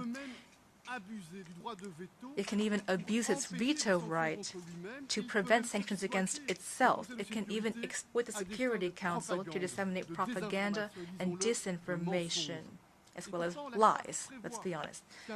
The Charter, however, says that Security Council members must abstain from a vote when it itself is the object of that vote. So I now would like to call on Council members to invoke this provision when Russia is concerned. Lastly, in the same vein, the EU supports the French-Mexican initiative to limit veto rights in the case of mass atrocities. We also support the Code of Conduct for the Council's action against genocides, crimes against humanity, and war crimes. And lastly, we support all efforts to bolster transparency and accountability within the Security Council. But beyond this, when it comes to reforming the UN Charter, I think we must establish a mechanism that would combine majority-based decision-making with a moderate and well-controlled, flexible use of the veto right. My second point is representation. The Security Council does not reflect today's world. Currently, 60 countries have never had a seat in the Security Council. Entire swaths of the world, Africa, South America, the Caribbean, Asia, are under or non-represented. We support a comprehensive reform of the Security Council to amplify the voice of these regions and countries. Power and legitimacy go hand in hand. And due to its lack of representativeness, the Security Council is inexorably damaging its own legitimacy. Legitimacy is crucial and must be strengthened on two fronts. The UN is a club of nations, and we believe the nation is its basic unit. Therefore, an increased number of permanent Security Council members is inevitable. But we believe, my second point, is that we should go further than this. Regional and continental organizations today play a growing role.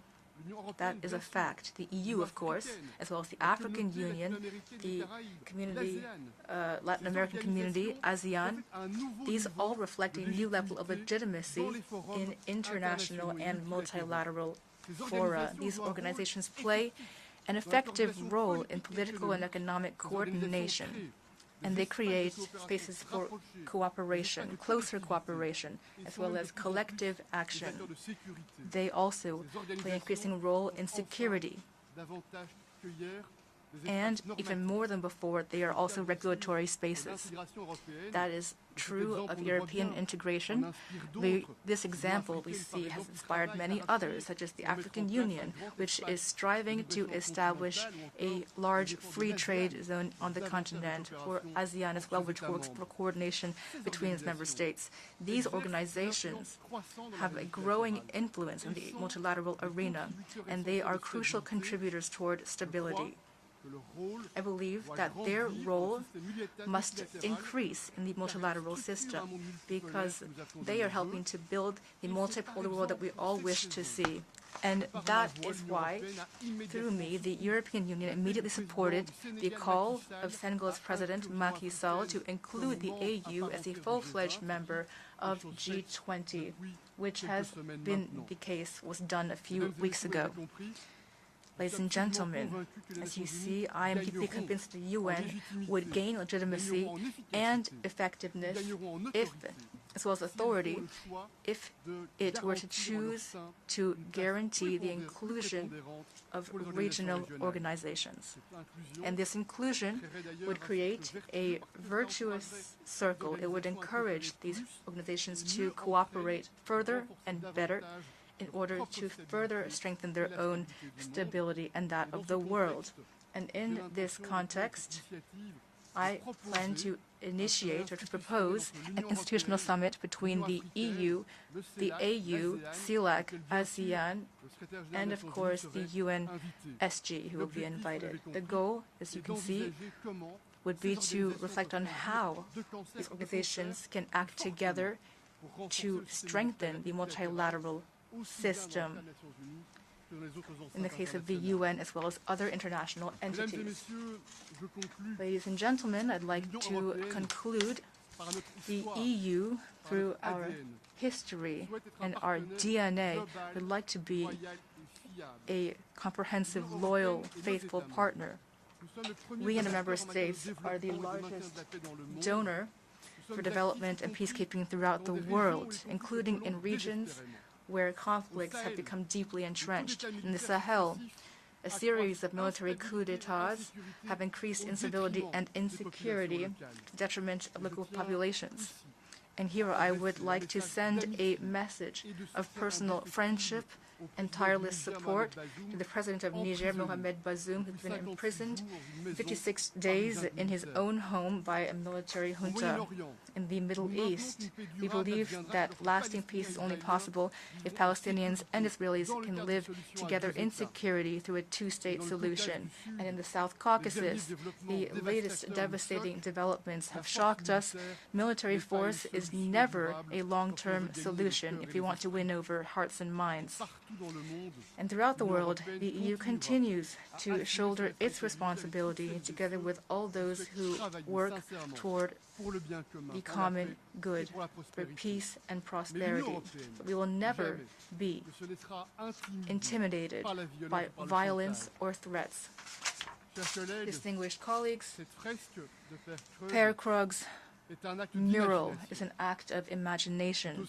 It also is a reminder for our consciences, a crucial reminder today, because today more than ever, we are in a world confronted by many dangers. Philosopher Friedrich Hölderlin said, and rightly so, where there is danger, there also is the power to save. In the face of these dangers, we have a vision of a better world, a brighter world, and we have powerful tools. I believe deeply in the power of collective intelligence. It's our turn to act now. We must act now for a more just, free, and prosperous world. Thank you.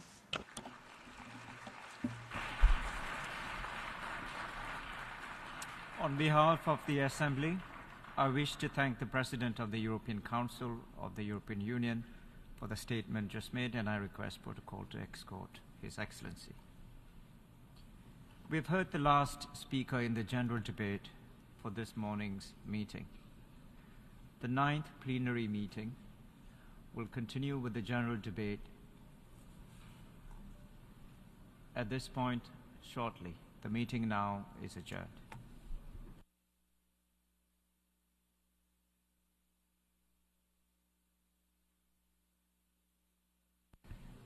The 9th plenary meeting of the General Assembly is now called to order. The Assembly will hear an address by His Excellency Ras Khan, President and Head of State of the Republic of Nauru. I request protocol to escort His Excellency.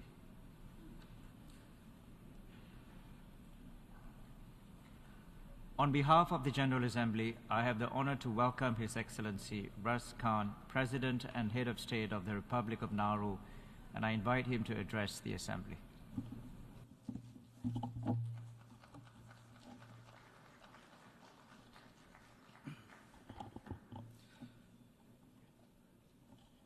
Mr. President, on behalf of the government and the people of the Republic of Nauru, allow me to congratulate Your Excellency, Mr. Denis Francis, on your assumption of the presidency of the General Assembly for the 78th session. It is always a pleasure to see another small island developing state taking up the leadership mantle. Please let me assure you of my delegation's full cooperation and support as you lead this august body in rebuilding trust and reigniting global solidarity. Allow me to also thank His Excellency, Mr. Shaba Korosi, for his exceptional stewardship during the 77th session, and note the many successful initiatives undertaken during his tenure, including continuing the PGA's fellowship program promoting and supporting youth engagement for the next generation of diplomats. Allow me also to extend my sincere condolences to the governments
to peace, prosperity, progress, and sustainability for all, we all need to be dedicated to finding a way forward that reflects the world as it now stands. And that is a world currently riddled with inequity. Mr. President, a critical step in the way forward must be achievement of the Sustainable Development Goals. While the United Nations community was able to come together to adopt the 2030 Development Agenda in 2015 and celebrated this achievement of multilateralism at the time, we must admit that we are far from on track to achieve them, and by extension to achieve sustainable development for people and planet. Given the resources which have been allocated at the regional and international level to achieve the SDGs, this is deeply concerning. In our view, such failure to substantially move the needle in light of the resources provided is an indication that funding is not being properly allocated or used. In our region, there are too many workshops, too many studies upon studies, too many discussions without enough support for critical on-the-ground projects. It's a small island, for goodness sakes, Mr. President. It's like we're trying to launch a rocket to the sun. Moreover, the realities of what is needed for implementation on the ground in a Pacific small island is rarely properly accounted for, with limited capacity and issues around small things which larger economies can discount. For example, access to basic materials can become insurmountable when a country is trying to build a school or repairing a road. If we are serious about meeting the SDGs, we must ensure that needed resources make it to the right places. Places like Nauru, where in the face of multiple global crises piled on top of national challenges, our ability